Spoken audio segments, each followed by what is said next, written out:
Bonjour, nous sommes ravis de votre patience. Bienvenue dans cette nouvelle version améliorée de l'émission. Welcome to the flat.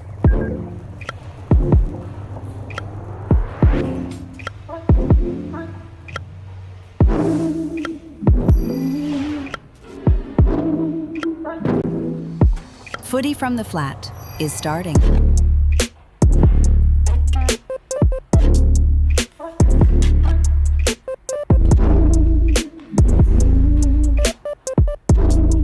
Footy from the flat is starting.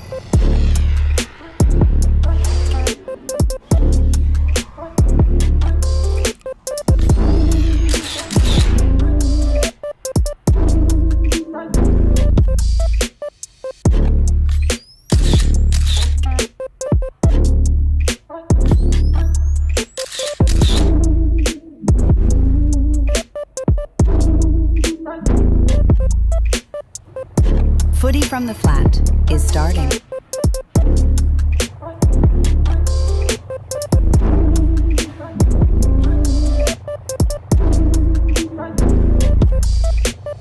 The footy is starting. Hey! Happy Valentine's Day, everybody. February 14th, and it's State of Origin this week. We are in for a bumper episode today. We've got State of Origin predictions, preseason watch, heaps of news, some stuff on the rucks, and then a couple of YouTube videos to finish off with some, not a tier list, but we've got like minimum grade or pass grade for teams, and also predictions for every club. Jesse, welcome to the show, mate. Thank you very much. That A went so long that I wasn't sure if I was meant to join in. Like I was like, it started a little bit Freddie Mercury-esque, and I was like, I was going to go, hey, oh, but no, it was beautiful. Good to be back here, and it's nice to have the scent of football is in the air, much like hay fever. I did take a Zyrtec this morning. They do not sponsor the channel, but a good quality product nonetheless as an antihistamine. What the I was going to say, okay, it's an antihistamine. Yes. Okay. Anyway, football is back, and had a little dose yesterday with the Intra clubs. West Coast had theirs, so they had it on at like 9 a.m. Perth time on a Friday. Yes. And then left it streaming like 8 hours past I the know actual end of the I game. actually messaged you and I was like, where can I get the game? And you're like, it's still on. Yeah, it's just still streaming, yeah. It was nice to have a little dose of footy. And then, of course, we've got State of Origin tonight. It is also Valentine's Day, guys. So happy Valentine's to our audience as well. Thank you. Happy Valentine's Day. Happy Valentine's to you. New love in your life, which is very beautiful. We will get to those intra-club games. Absolutely. Have you caught any of the Winter Olympics? No, but there's a guy at work. He's from Italy, and he just keeps raving about it every day. Yeah, I mean, I was about to say ripping ass, kicking ass. They're ripping ass. I'm pretty sure that means farting. Yeah.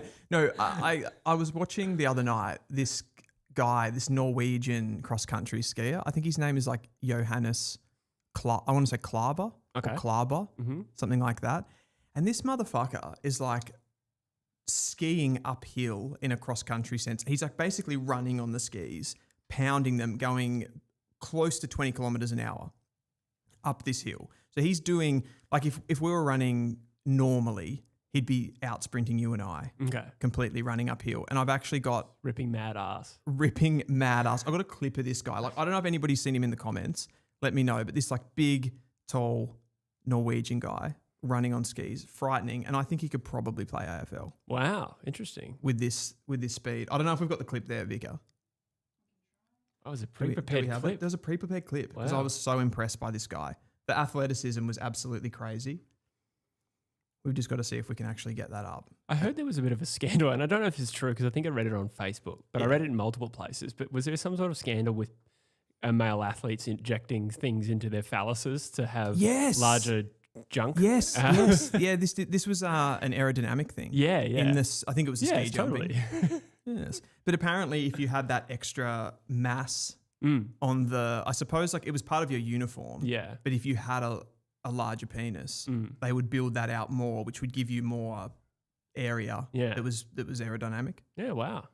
That's the craziest shit I've ever read from a like a not anti-doping, but like a performance enhancing kind of story. That's 100%. That's almost as weird as Willie Rioli mixing up his urine with his Gatorade. It's not that weird. It's less weird than that. He poured the Gatorade into the urine bottle and took a swig of the urine. Like, it happens to everyone. That's fucking insane. Yeah, that was pretty crazy too. Yeah, absolutely. It looks like we're not going to get the clip here. I'm thinking. Here we go. Look at this motherfucker. Oh, wow. Look at him go. And the guy, like the rest of the field, he's 17. Look at the gritted teeth. They're just chasing ass. Wow. That looks like a young Jackson Nelson. Big Norwegian motherfucker. Like, I reckon he's 200 centimeters and could play wing. Really? Is he, do you reckon he's 200 centimeters? Maybe not. Yeah, right. I'm completely guessing. Yeah, just based on scale. I reckon he's, let's say, like a Jack Hutchinson replacement for West Coast. Oh, okay. Interesting. He's out with a ankle, I think, at the moment. Yeah. So there's a spot there. Yeah, true. There. Yeah. Absolutely loved him. I'm going to check the comments because I want to know if anybody has seen that guy. People talking about Viagra being performance enhancing. Skeleton race is so wild, faster than most cars. Yeah, that's like the luge, right? Yeah. How they go like down. Yeah, wow. I always laugh at that because, you've got the guys that go down head first and then the guys that go down feet first. Are the guys that go down head first, do they like take the piss out of the leg first guys? Kind of like they're, like they're pussies. A bit like a water slide. Yeah. Yeah. A head first down a water slide does sound pretty scary. It's incredibly scary. Yeah. Just ice coming at your face and you can't see everything. Yeah. A few people showing some love for your intro, by the way. We debuted that last week. I think your intro that you made is absolutely hilarious. I made a couple of upgrades. Did you today? Yeah. I didn't notice it. You didn't notice it? No, it? I was, we were engaged in chit chat. I missed it. I've got a bit of a logo going with the purple footy. Oh. So that was kind of like flying all over the place. So I don't know if maybe people are kind of referencing that at the moment. Gotcha. Not sure. James actually brings up something that's a bit more football related. We've kind of kicked off very Winter Olympicsy. More football related than that. Yeah. Possible Norwegian aerial wingers that may or may not be 200 centimetres. James says, is Giants season done now with Tom Green's ACL? I think somebody's just asked if it's been confirmed or if it's just speculation.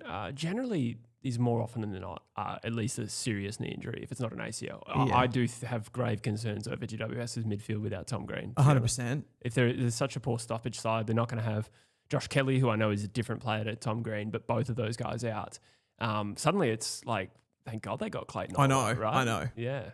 If he can recapture at least some of that, even if he was 90%, it's kind of the player that they need now. Yeah. 100%. What do you think of Harry Ralston? Do you think he is... I mean, there's a big jump to replace Tom Green, but he does seem like a likely tie, but it's still... We're talking about a team trying to win finals. And like, I'm not 100% sure if he could win enough ball in its stoppages at the moment. Like, he's just not really ready. The other one would be like a James Leake as that bigger bodied mid, but he just... Is he playing midfield these days? Because he was drafted as a running defender, wasn't he? Yeah, he was. He was a bit of a utility. Okay. But they did bring him in last year and he did play some midfield minutes for sure. I know like fantasy coaches at the beginning of last year were like getting ready for the James League breakout. But games that I've seen him, he gets a little bit lost. Okay. I feel. And like there's some, I don't know, dexterity issues around at stoppages that I don't feel like he just doesn't, I don't think he's got that level in him. He was a bit of a surprise slider on the night. So perhaps some clubs balked for that reason. Yeah. I don't know. He went like pick 17. Yeah. I reckon. When he was touted to go top 10. So that'd be interesting. I think like the point that you made there, I think the Giants are starting to look for me like if I was doing a ladder predictor, they'd be starting to look vulnerable for even the top 10, I would say. I agree with you. Yeah. It does place a bit of a burden on their starting midfield would be Clayton Oliver, Finn Callahan, Harry Ralston maybe, and then now Toby Green's probably going to spend some more time in there. And he is a bloody good midfielder still. Like the only thing with him is he'll turn 33 this year. Yeah. So can you expect a full season of midfield performance? I don't know, but he'll probably do a really good job. And when he was in the midfield before, I feel like he was just that little bit quicker off the mark and he had a little bit more damage in him. And I don't know if we're going to see that anymore. I do agree though. And I heard David King talking about it and he said he gets so much attention when he's playing in forward 50 from like a defender that's just like trying to lock him down. So we have games where he's got sub 10 touches where the midfield will just unlock him a little bit as a player. I think that they do have other options. I mean, Darcy Jones is also out for the ACL. That's a bad out. So there's some bad injuries there for the Giants, but I do think they can sprinkle in some of the talent that they've invested in through the draft, but we haven't seen a lot of them. I'm a big fan of Ollie Hannaford. I reckon this could be his avenue into the team. Toby 100%. Green to the midfield. Who else have they got there? Brent Daniels returns. Brent Daniels, well. that's a good in. Yeah. Phoenix Gothard? Yes, exactly. Yeah, a great call. And Ango's probably more of a wing. More of a wing. Yeah, okay, still. I mean, Josh Kelly can needs to be replaced as well, if you want to call it that. So, like, there's a few options there, albeit we're talking about kids. I guess Cornelio. I forgot about Cornelio. Yeah, Sorry, he becomes an option back in the team, a guy that didn't play. Did he play at all last year? I don't remember. I'm a little bit blurry on He that. had a good couple of seasons in previous, but I think he was out for most of the season last year. Woody's in the chat. Lads. Awesome, mate. Glad to have you here. We've got 114 in the chat and it's building. He played 10 games, averaged 15 disposals and half a goal a game. So, how many games? 10.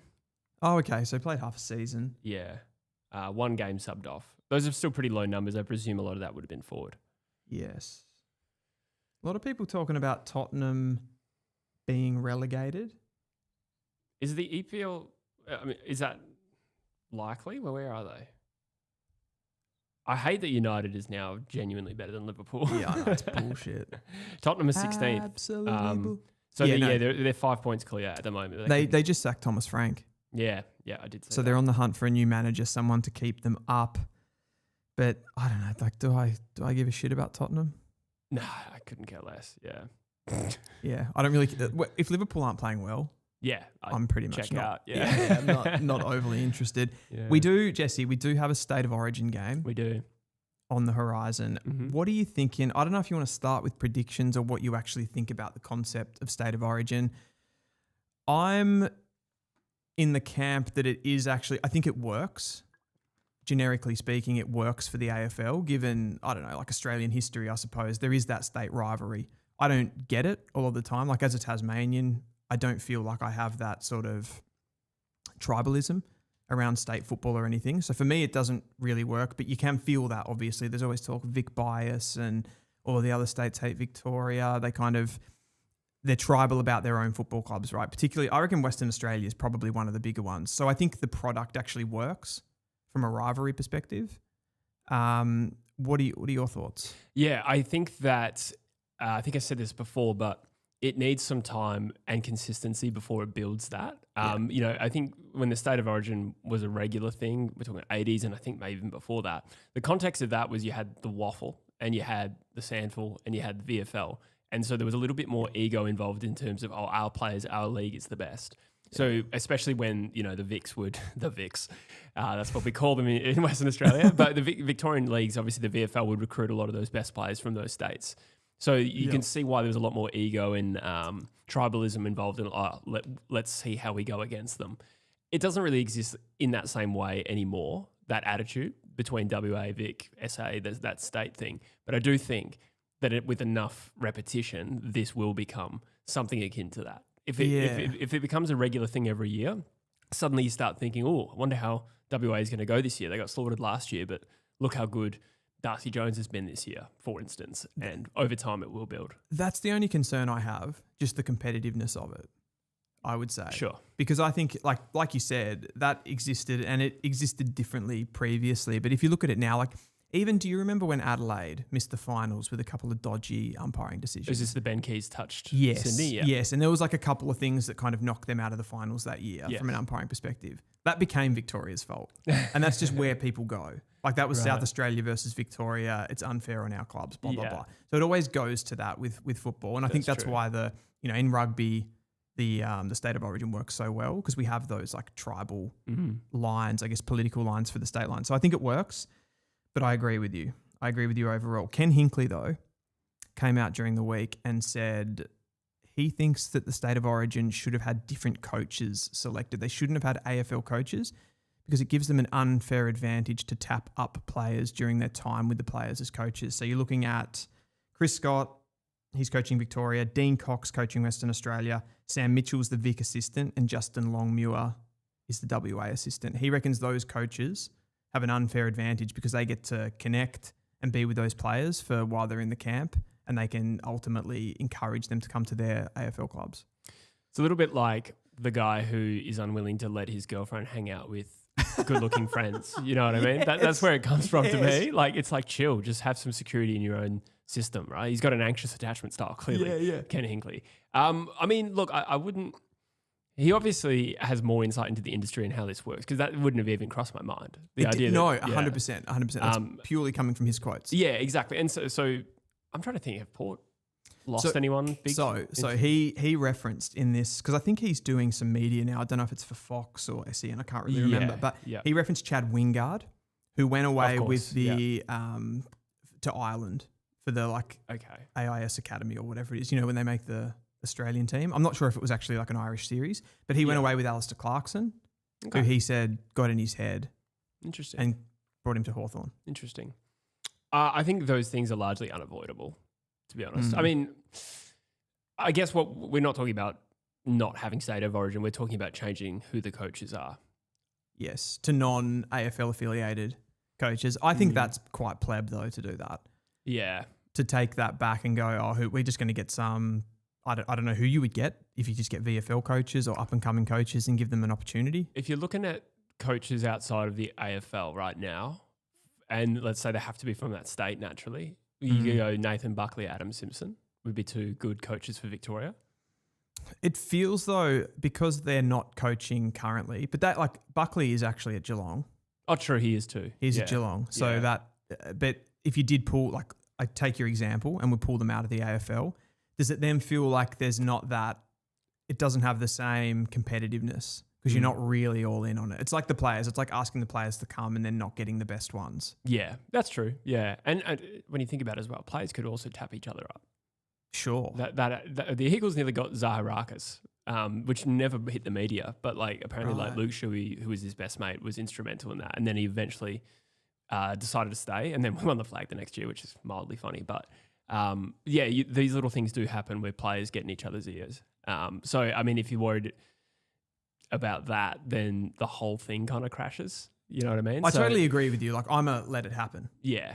Yeah. You've got to be comfortable in your own skin as a club that has those players, and you've built a culture. And if they go away for, like you said, it's like your girlfriend goes out for a night, and the grass is greener. Yeah, that's right. So be it. Yeah. You've got to trust that these things happen. You got to build your own culture and club to a point where you can't be so threatened by all these things happening for the greater good, which is state of origin representing the best. If we were going into this a little bit further, the players that are coming out of contract that are in this game, just to play a little game of devil's advocate. This is good, yeah. Devil's advocate. Ben King, out of contract in 2026, playing for the Vics. Yeah. Zach Merritt comes out of contract in 2027. 27, yeah. And he's already been lying with Sam Mitchell. Jack Sinclair, 2027. I don't know if he would be he wouldn't have as many suitors, let's say. Probably not, yeah. Although maybe with the current St Kilda wage structure, with what they've done with the coning and that, maybe he is on unders and could be ushered away for money. That's true. From a WA perspective, you've got Mitch Georgiades, comes out of contract in 2027, and Chad Warner, who I'm sure Justin Longmuir is trying to court. I think he played golf with Don Pike again. Just to throw that into the mix. Did Don Pike let him win? Probably should have. Probably would be a good idea. I'm just picturing in my head, he's behind. He's Chad's taking his stroke, and he's come behind him and he's helping him. He's like this, move it. Oh fuck. But yeah, no, that's a good point. There's a few opportunities there, I suppose. On Chad and certainly Zach Merritt, some of these things have already being discussed prior to state of origin. So I just think it's a natural reality of the situation. I 100% agree. What are people saying in the chat, Jesse? Somebody pointed out Simo is at Essendon, Trev said. I vaguely recall something like that. There's a lot of West Coast flavour at Essendon. Isn't Simo at Carlton? Is it Carlton? Yeah. I actually don't remember. I do remember reading that he is somewhere. I thought he was being he was shadowing Michael Voss. Yeah, I think you're right, actually. Now about it. And when that kicking video came out, Simo was the one that actually had to. He was the one that spoke to the media. Is and he? Said, I didn't see that. Yeah, right. And he spoke about fans. He kind of brought up that division of fans versus the club and what they should film and those sorts of things, which kind of created a bit of a narrative. So I'm pretty sure that's where he is. Interesting. I'm not 100% sure on the capacity, but it's some sort of I said it last week that it's a bit of an issue for Michael Voss because if things start to go bad, you've kind of got a ready-made coach just sitting there as a caretaker ready to go. That's true. Yeah, interesting. Ken is only worried about that because he managed a small club who lost players. Says an appropriate handle. Adelaide fan? I think, yeah. I was going to say, other than Wingard, I think their retention's actually pretty good. Like they kept Boak, who for years was rumoured to leave. Yeah, I mean, even Butters may leave, but also they've been able to keep him for a long time. Yeah. To be fair, from a guy from like the western suburbs of Melbourne who could have left pretty much at any point and he's decided to stay. Yes. But a couple of big contract headaches there with Georgiades also out of contract next year. Sure. I'm sure the WA clubs will come knocking, amongst others. I mean, did his dad, was there a connection to Collingwood? I can't remember. Maybe I was wrong about that. Georgiades? Yeah. I don't know. I think I'm wrong. I don't know. The chat will let us But know. how much does that come down to... Dan Houston, a great call, Grimsby. Thank you. They did lose Dan Houston, of course. Dan Houston, didn't they? Yeah. That's a big one. Yeah, it's hard when you don't think of absolutely everyone. I feel like Dan Houston's one of those guys too. Like he was a big name, but he wasn't... Like he was one of those guys that broke out at like 27 or 28. Like he didn't become like a superstar of the competition until quite late. Yeah. So I don't think he had the same gravitas as a Zach Butters leaving. Yeah. Or like when Jason Horne-Francis left North or something. Yeah, that's true.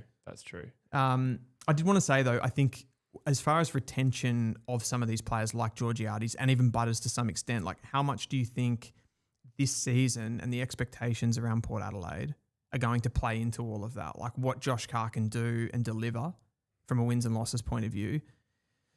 What do you think they need to see? Because David Koch has been talking. Mm-hmm. He spoke in the media this week about the reluctance of Port Adelaide and basically putting them in the group of teams that we don't say that word, rebuild. We want wins and losses and we expect to be playing finals this season. He said Josh Carr knows that. Where do you sit on this? Firstly, is he putting too much pressure on a Josh Carr to be able to deliver finals? Because now he's going to get that question constantly from the media if he's not in the finals race, like what's going on there with your contract, et cetera, et cetera. Should he put the pressure on? And secondly to that, with where I see Port Adelaide, I didn't think that they would be in that conversation. So it feels unfair anyway. And then should you be doing that even if you do have those expectations? My first reaction is that based on Port Adelaide's list strategy over the last few years, we have to assume they're not rebuilding, right? Yeah. I mean, and then to be fair, like other than this year, they made a prelim the year before. So there was some reason to believe they weren't that far off and it probably just needed some tweaks, right? So I'm not at all really surprised to see that David Koch doesn't think they're in a rebuild when you look at how they just treated this draft. As for the implied pressure now on Josh Carr, I do think that was probably a bit of a misstep. I do think that was probably an unintended consequence of his statement there, that it sort of puts a lot of pressure on Josh Carr. But I do think that can be rectified with an internal conversation. Just be like, hey, like this is our stance. We're clearly not rebuilding. But just so you know, you do have our backing, if that makes sense. So I don't think it's a big deal, albeit unfortunate the way it's played and the way everyone's taken it. So you're more saying that Koshi, in a way, is probably talking to the players publicly, just to say that we're not, we don't want to place that lower standard on ourselves to go, yeah, it's okay if we finish 15th this year. But then he's also going to be talking to Josh Carr behind the scenes and saying, like, we kind of know where we're at. I think it's more likely a show of strength to the supporters. Okay. To be honest, that's the way I would perceive it. Like, don't make sure you renew for 2026 your memberships because we are going to be intending to play finals. That'd be where I think his head was at, more than anything like strategic or motivating for the players.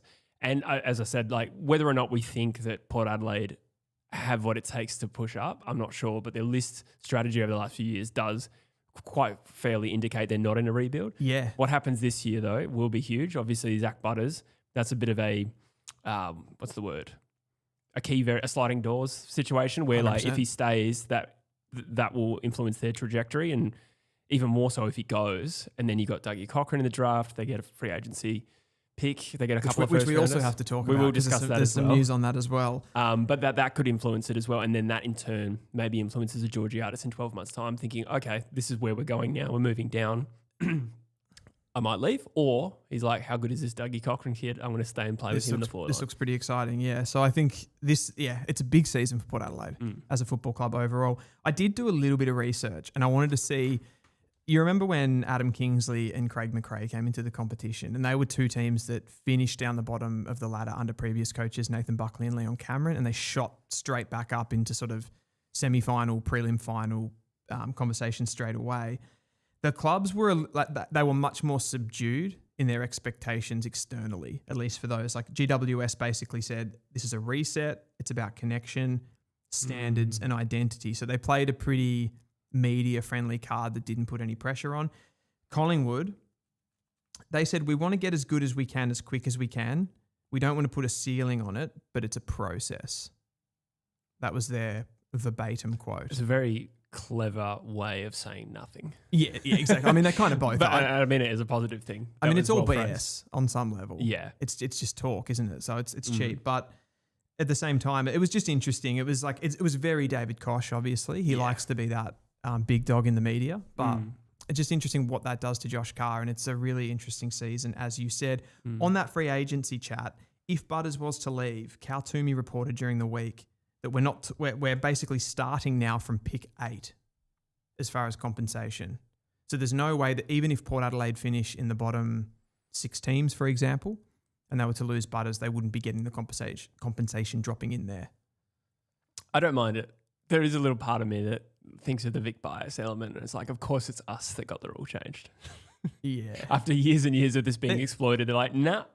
I rest my case. I'm half serious, but I did see that coming, that the rule would change after the Oscar Allen one. Yeah. Broadly speaking, though, does it produce some weird outcomes? It does.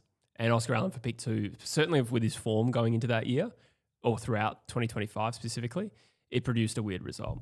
I do think people got lost a little bit in this, in terms of realizing that free agency is about making sure that the bottom teams don't get ruined. And so, Lance Franklin famously went for pick 19 because Hawthorn had just won 2 premierships in a row, or maybe just one. They're second in 5 years, I think it was, 2013. And conversely, West Coast lose one of their best players and get pick 1. And Ben Mackay was another example, leaving North Melbourne. It's a reflection of how vulnerable the team is as well. Yeah.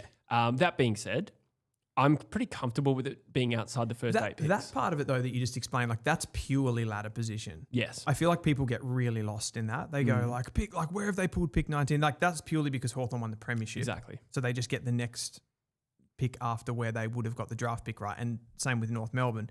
Nobody was suggesting that Ben Mackay was worth pick 3, but that's where North Melbourne finished on the ladder and received the next pick. Yes, absolutely. I guess the other thing to consider, though, is let's say Zach Butters gets pick 9 as compo. I think that would rely on... Does that mean band 1 is now pick 9? Or does it then tied to Port Adelaide's ladder position? I don't know. Because that's actually a little bit unclear. But let's say it's pick 9 for Zach Butters. But the draft is also so increasingly compromised that pick 9 actually becomes 13 or 14, maybe. if that. Yeah. Ironically, though, in this case, Dougie Cochran will be a reason for that. And he's going to Port Adelaide. What a mess. Yeah. You've just got like pieces coming in there absolutely everywhere. Yeah, absolutely. So look, it's protecting the top of the draft. For me, I actually didn't think it was such a massive concern where the pick fell. I know that's easy to say just after my team profited from it. My concern. I'm like, it was fine. Yeah.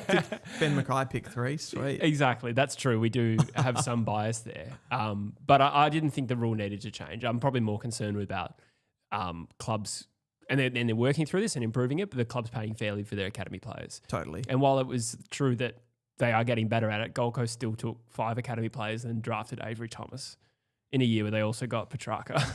Mind you, they lost Jamara. Yeah, they lost a few players too. But I still think that is my main area of wanting to see improvement. I think that's a fair call. Brandy made a good point there. Who decided 8 picks? I think the idea is the 8 teams that don't play finals are protected. Oh, that's actually fair. Yeah, I didn't know that. Because of the wild card weekend now extended to 10 teams. Yeah, Pat Kaz said it. I'm guessing it's 8 because 8 teams miss finals. Yeah, 100%. That's a good point. Yeah, so it's a weird season for Port Adelaide. I feel like they'll be a massive like either way, whether they're successful, they'll be a huge talking point. If they're very unsuccessful, maybe that just means they finish in the middle somewhere. I think they'll revert back closer to being maybe not what they were like before this poor season, because sometimes there is scarring from a bad season. Yeah. And certainly some lack of confidence. But I think for me, it's the structural stuff and the spread of talent. But their very best players are so damn good that I think they'll still be hard to beat at Adelaide Oval. 100%. So in all that, I think they should realistically aim for finals, considering it's top 10 now. Yeah, I'm starting to come around to that. Yeah. With the top 10, and we made those points off the top about, say, for example, the GWS Giants, who are starting to look like, from a talent perspective, they're falling given injuries. That does open up more possibilities for those teams pushing the top 10. And you're 100% right. You always think, and something my brain has naturally done with Port Adelaide is gone, like, they only have talent in the midfield, but they do have a few pieces outside that. Like, I would say that they have a gun player on every line. Like, they've got Aaliyah behind the ball. They've got Mitch Georgiades in the forward line. They've got a few players that could break out this season as well, in like a Bergman. I reckon Joe Berry's going to have a big year. Apparently he's been absolutely tearing up the track as well. And he's one of those forgotten guys, because he was highly touted coming into 2025, didn't do much. And I think he could pop in year 2. Yeah, absolutely. It'd be interesting comparing the Giants and the Power. One thing I would say about the Giants, though, they do have individual talent, but they are a system team as well. So for me, the concern, though, is if they get any worse from stoppage, then that's going to be possibly too hard a gap to bridge. Yeah. Port Adelaide are a terrible contested ball side. Yeah. Like diabolical. And I said, like, only West Coast was worse. And West Coast was like record levels of shit. Yeah. For contested ball and everything else. But Port Adelaide, that is a major concern for them. Yeah. So amongst other things. No foreseeable, I mean, the mids kind of make up for this, but no foreseeable quality in the rucks. Yeah. Which is a bit of an issue. Like Jordan Sweet, Vicentini, people kind of saying that they're like 50-50 at this point. They don't really know who's going to play. Are they both going to play? So it's an interesting one for sure. Soldo ruled out, of course, as well. Soldo is out. He's been a strange pickup for the Port Adelaide Power. Yeah. A strange one. We've got 207 in the chat, guys. Let us know how you're feeling about all of this stuff. We didn't actually offer predictions for State of Origin. We didn't. No. What are your thoughts? I mean, it's boring. I'm going to say the Vicks by 37 points. Yeah. So Victoria paying $1.40 and WA $2.90, just to indicate, excuse me, what the favouritism is. I heard some tea actually on Dan Does Footy that a certain player was told they were picked for WA and then for months, and then more recently was omitted for, I think, Stephen Cornelio. Oh. I don't know if that's a fitness related thing actually now I think about it. But so what happened? Just explain that. I believe a WA player who was not named, they bleeped it out, was selected, and then they shoehorned Cornelio in at the last minute or something like that. Yeah. Wow. Yeah, it's in the last DDF. You don't know who it is? No, they bleeped it out. Yeah. They said it was for team balance, but I don't know. Could be some politics involved. Do you have any guesses? No, it seemed like a longer name, to be honest, because the bleep was a bit longer. Yeah. No, I don't actually have any guesses. Thomas Stosopoulos. No, he's SA, I think, isn't he? Yeah. No, wait, actually, I think he might. Is he Vic? He's a Port player. I think he might actually be Vic. Yeah. Yeah, so I got that wrong. We've got a super chat. King Cruel 15. Nice and easy name. Thank you very much for the super chat, mate. Tom Green ACL. Does this write off GWS for 2026? We have sort of covered this already. My thoughts on that would be that it's not necessarily purely the Tom Green one, but there's a lot going on there from an injury perspective. They already, as we've talked about, they're already pretty bad at clearance. Their differential wasn't really good enough to compete, and that's where they lost a lot of games. But they've also got Darcy Jones missing from that side. They've got other injuries to key players. I'm trying to think of... Kelly. I don't know if you said that out loud, but yes. Darcy Jones, though, is like a big one from that front half. So now you're going to be bringing in small forwards like Ollie Hannaford that we talked about, Phoenix Gothard. We don't know if they're ready. And that just could mean that they take an extra year to kind of settle this lineup a little bit. They're in a weird spot because I feel like they're young, but they're also old. They don't have a ton of players in that absolute sweet spot other than probably like your Sam Taylors and... Yeah, Green, Callaghan, Sam Taylor. Yeah, well, Callaghan's young, I would say. Okay, yeah, But yeah, in that sort of like 25 to 28 Daniels bracket. Yeah, he'd be in there. But you're right, there's some older vets in there as well. Yeah, and the impact this will have on a Callaghan who, you probably don't want getting first hands. You want him being a bit more of a release transition player, right? 100%. So, I mean, Clayton Oliver also comes in, but we'll see. If Clayton Oliver goes Clayton Oliver from a few years ago, we're back on. Yeah, we're back on. We're absolutely back on. And then like you've got what you could get from Phoenix Gothard, but I'm not going to say it's a write-off for them, but I think it's getting less and less likely that they could do anything meaningful. I think maybe that's where I'm stuck with it. I also didn't offer my prediction for State of Origin. I would just quickly say that I think it could be a bit of like a classic all-star game where there's not a lot of heat. And I reckon that could throw up a lot of variables. I've moved on that. I feel like the players are going to buy in. You might be right. And I reckon there's going to be a bit of what's going to be driving it is not, I talked about the fans and how we love, or not me personally, but we love the state rivalry thing. I'm not sure if that's going to exist for AFL footballers, but the ego exists. That's true. I agree with that. You're running out there with, Caleb Sarong's out there with Nick Dacos and Marcus Bontempelli. Like these are the best players in the competition that are all in a midfield or a forward line together. Sam Darcy's there. There's guns everywhere and you want to show yourself. Yeah. Yeah, you might be right. I was thinking the more of a bruise-free all-star game that it is, the better chance WA has. That was where I was going with that. So I expect Victoria should win. So that was just what you wanted to happen. No, I don't care yet. I don't care what happens tonight. Okay. But I will care over time, I reckon. Really? Yeah. Yeah. I did notice like when we first met and you came over, you sort of spoke about some of the things you said and you had that connection and closeness to WA. I felt it. Yeah. I think maybe part of my attitude to this particular game is looking at how imbalanced the teams are. So for me, I'm not like that fascinated. I think Victoria should pump them. Yeah. Mainly based on midfield? Yeah, I suppose the midfield. I suppose you got some good players forward and back. But yeah, midfield probably. Yeah. You look at WA 10 years ago, you had Josh Kennedy, Lance Franklin, Alex Rance in that team, Jeremy McGovern. You could make a case. That's the spine without even thinking about it too much. It would have been a different ball game. Yeah, 100%. And Nat Fyfe as well. I don't know who's shutting down like a Sam Darcy in this game when you got like how many clearances are Matt Rowell and Caleb Sarong going to lose? Yeah. Handing it off to Dacos and Bontempelli. Yeah, Jager O'Meara doing his best for WA. Even like I looked at some of the players that could go through the midfield for WA to give them a bit, and it's guys like Shea Bolton, who are like definitely great forward of centre players, but I'm not sure if he can have a consistent midfield game up against those guys who are just like diesel engines running all day. Yeah, true. Rory Lobb and Jager O'Meara and Callum Archie will have a bit to do tonight. It's not great. I hope it's a close game. Yeah, it'd be good. Yeah. It'd be good. Yeah. Patrick Cripps also can win games by himself. We've seen him do that for many years. He can. So we'll see. He can. Still, it's a lot to ask. It is a lot to ask, but that's when he's at his best, I reckon. Joel Falconer says, Rory Lobb is playing. Robbie Lobb is playing is the answer. He's the answer? To which question? I guess is he the answer for WA? Is that what that means? Possibly. Imagine. Oh, yes, thank you. Our producer just reminded us that we were talking about Sam Darcy. Well, he plays with him a lot in training. What's that? Oh, yeah, true. So he's gonna know him. Yeah, and he does. To be fair, like they're a similar build as well. They're that kind of lanky, rangy, tall. Yeah. Not a big physical guy. Yeah. Interesting. Hot weather and speed is their only option. Probably some good takes there. That's fair. Some good takes.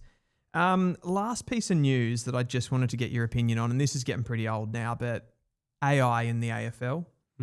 Mitch Cleary, I don't know why, did this piece or like tweeted this piece on Sam Mitchell saying that he's obsessed with AI. He uses it for conversations. He uses it for game plans, for opposition analysis. And everyone at Hawthorn says he's completely and utterly obsessed with it. It just has taken over his life. What did you think about this? It makes perfect sense to me. It's interesting, the general stigma on AI.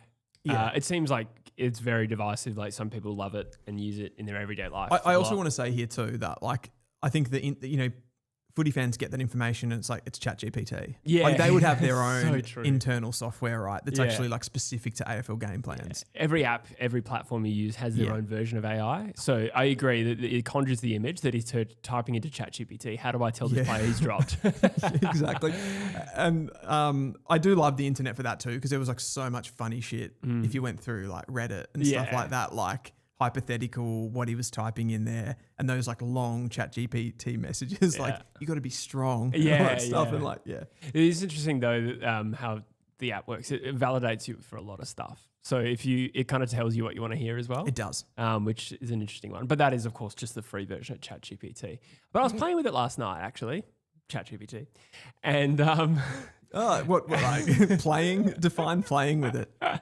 I wanted to see how its AFL knowledge had developed, because I remember when it first came in, it couldn't tell you anything past 2020.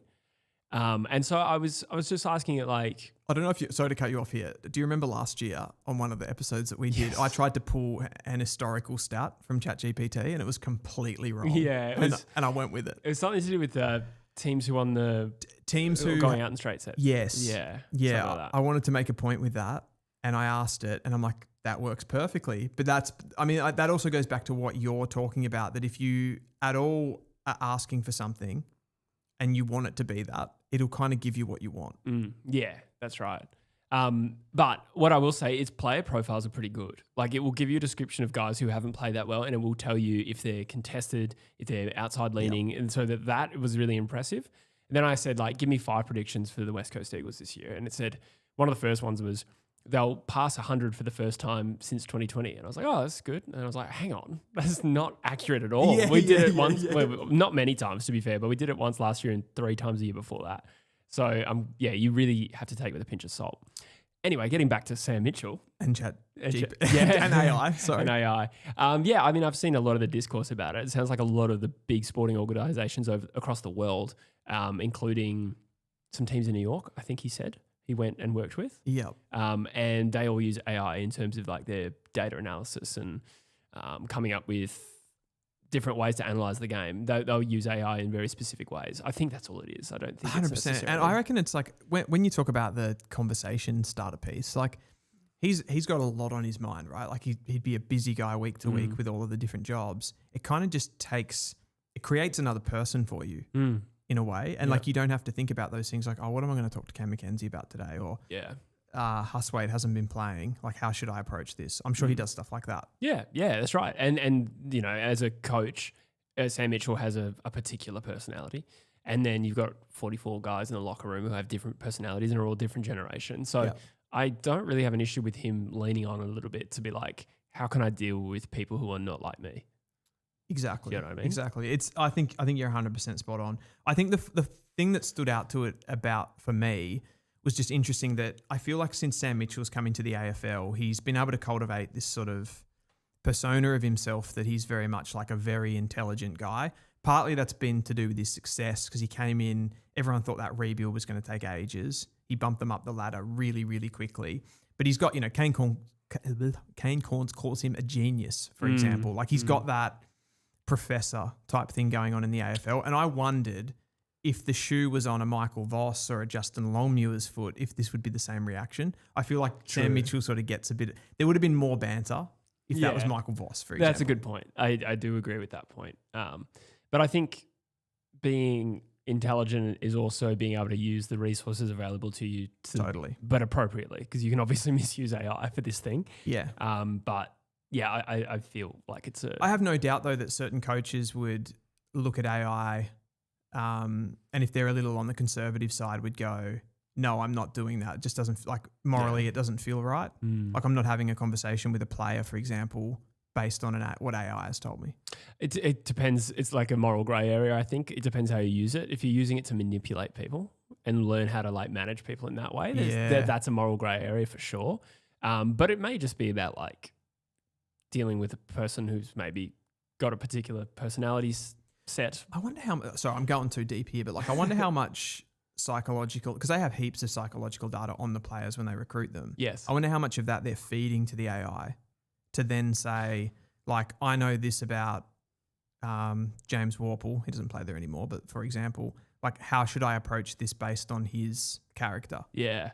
Well, then it's a bit of a privacy breach at some point. You got to be careful with that stuff. Like, what if there's some sort of... But they have that information. Yeah, exactly. They do like Neos on them when they're in their draft year, and I'm sure they do that when they're recruiting them from other clubs as well. Yeah, that's stuff you got to be careful about, and that's stuff that might find its way into like player contracts. Yeah, in terms of privacy. Yeah, or it's like one of those things that like becomes a huge scandal in 10 years after they won a premiership, and then some guy says, "Yeah, like he emotionally abused me." Yeah. We went to an AI community camp, like the Adelaide Crows. Yes, yeah, exactly. They didn't win anything, but No. Wooden spoon data. AI can be useful, but there's different forms of AI. If he's using public LLMs, it's going to be helpful in very minor situations. If it's in-house built systems that function with AI assistance, it's okay. That's probably more likely that. Although it is interesting that, when what Mitch Cleary said was it's his obsession, which implies that he's using a bit more than just AI assistance on software. Right? I took it as like Mitch Cleary's got a soundbite somewhere and then he's gone and talked to other people at Hawthorn and everyone's saying, oh, shit, yeah. Like he is smashing this motherfucker. Yeah. My dad loves AI as well. Yeah. It's a real personality trait for some people. But I get it. And for what my dad does, he uses it in very interesting ways. So, yeah. Interesting. We are going to get onto the football here. Are you ready for some pre-season watch? Yes. I love pre-season watch. I don't know if you want to start with your beloved West Coast Eagles. I actually got down to Arden Street to watch the Kangaroos. Let's start there. Do you want to start there, do you? Yeah. Okay. Ask me a question. Okay. Ask me anything. What's your star sign? Sagittarius. Oh, you are too. You know, it's funny because I'm a cusp. And this is not important. I'm on the cusp of Scorpio and Sagittarius. So anyway, how is the North Melbourne Intra Club, Dylan? I wasn't particularly impressed. I know I can be seen as a pessimistic North Melbourne supporter, but it was windy down there. I'll give them that. But I thought we had a clear A team and B team. Like it was very, very obvious which one was the A team and the B team. There wasn't any crossover at all there. We didn't move the ball particularly well. I thought our defensive shape was really, really poor at times. Like we've changed our defensive system a lot and there's a lot more back shoulder, particularly closer to goal. But the guys got lost a lot. Jack Whitlock for the B team was able to kick 5 goals. He was impressive, but you've got to look at the guys that were playing on him, like a Griffin Logue, got lost back there a lot. Caleb Daniel was turning the ball over. So it was a lot of the usual suspects kind of misfiring, I would say. There were some nice signs. I'll go to a couple of the positives. Finn O'Sullivan played a predominantly like midfield role and was really, really good. Won some big clearances, took some big marks like he does, looked like the second coming of Isaac Heaney at times. And he's so classy on the ball. He changes angles more than anyone else and just hits. He doesn't want to kick long all the time. So I think he's really buying into that North Melbourne game style of like controlling the football, finding the targets. He was great. Going up forward, Lockie Doveston kicked 3 goals in the third quarter. And he was good. I thought even in the first half when he wasn't getting it on the scoreboard, he was really, really good. Like the work rate to get up to stoppage was brilliant. And he just kept getting involved in chains. He was taking a few uncontested marks on the wing and stuff like that, just getting up and being in the play. So he gives our forward line a different shape, and he was playing alongside Paul Curtis, who was a little bit closer to goal, and he generated like so many shots. He's a bit wayward in front of goal, but other than that, like his chance creation was incredible. The big guns, as far as like an LDU and a Sheasel, they kind of just bobbed around. Coasted, yeah. Yeah. I don't think that's a problem. I don't think that's a problem either. That's to be expected. It's probably true of our game as well. Yeah. They almost at times were like shown up a little bit, I feel, by Luke Urquhart, who was like he was putting in a massive shift for the B team. Yeah, wow. Kicked a big stoppage goal at one point. And I thought he was just really good around the ball at competing with those guys. Probably I'd say the biggest letdown for me was not the biggest letdown. I think just the overall performance was, and like watching them and going, this looks like the same shit as I saw last year. But Colby McCurchie didn't really get into the game too much. Interesting. And he's been having he's been all the talk. He's been our darling of the preseason. Yeah, Jack. Didn't really, Jack Darling. Actually, Jack Darling was good. I said that to you before. I was like, Jack Darling was actually good in that game. And I was like, kind of pissed me off. I don't know why. I think you want to see something new and shiny. You don't want to see your veterans like we were not impressed by Jamie Cripps playing well yesterday.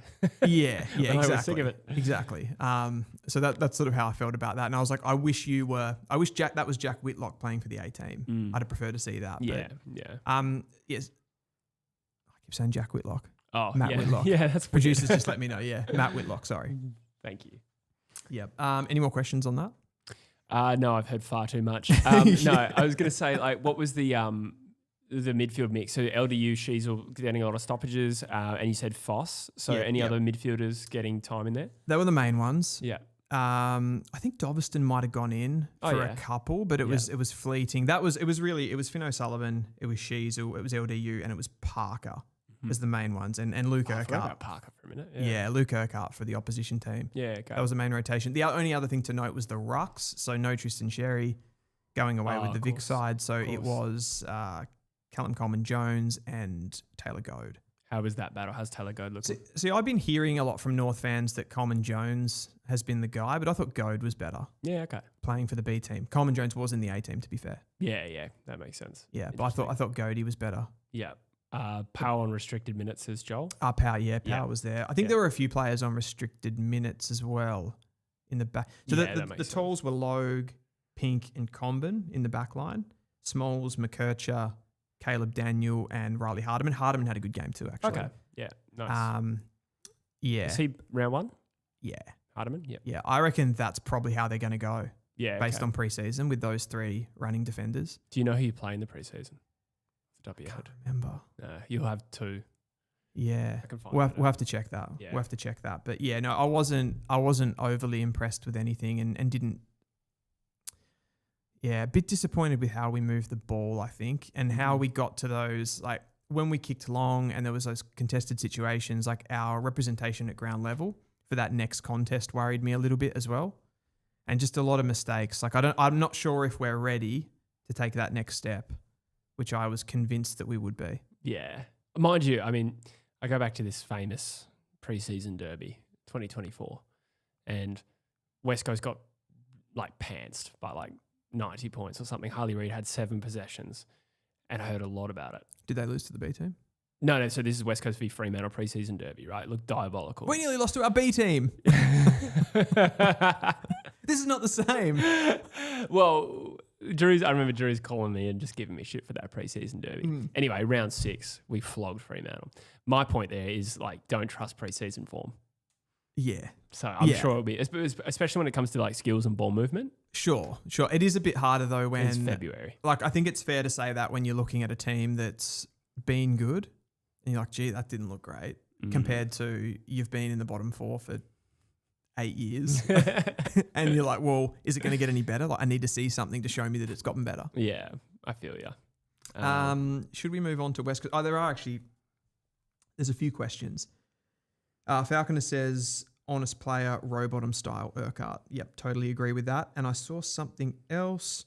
Someone mentioning Powell on restricted minutes. Goad to the Crows next year. Could be. South Australian boy, Taylor Goad. If he doesn't get a game at North. I thought you said Tom Powell. Yeah. I did say Tom Powell on restricted minutes. Yeah, I'm with you. And Joel Falconer says Zerha is one of the most annoying players. Yeah, I like Zerha. The only thing is I would say if we're playing, like sometimes I don't like the balance that we have in our forward line. Like I think we need more of those Doveston types. Those got like real nippy small forwards. Yeah. Good around goal, but like run more and get out of the forward 50 more. And sometimes we have like when you got Curtis and you got Zerha and then you got your tools, it's a bit clunky down there. Yeah, okay, gotcha. So more genuine ground level players. Yeah, I think so. And that's what I'm talking about with the representation. Like we Spargo. A Spargo, a connection piece. He wasn't there. Oh, true. Yeah, right. Yeah, I didn't see Spargo there. Yeah, okay. The other one that was playing for the B team would be like a Zach Banch. Okay. Who I thought might have been able to climb into our best 23 and couldn't. But we are talking about North here for a long time. Yeah, that's true. I don't know if this is necessary. Yeah, that's cool. West Coast? Yeah, I don't know how much there is to say. There's a few talking points. Well, I chucked the stream on. Yeah. And regretted it instantly. Why? Because it was West Coast. Oh. And it was their A team versus their B team. That's harsh. Yeah. But you know what also? That fucking ground, that Mineral Resources Oval, where they streamed it, like the streams there are just shocking. Yeah, I suppose I can't do like they do WA state games for the under 18s. True. So I watch them on the streams as well, and like you can't see any of the players, and I feel like I'm constantly stopping the stream. I'm zooming in, or I'm like checking a player thing. I can't see the number quite. Like that looks like a 6. Yeah. So it takes me a long 6, time. 7. Moving on. Anyway, conversation over.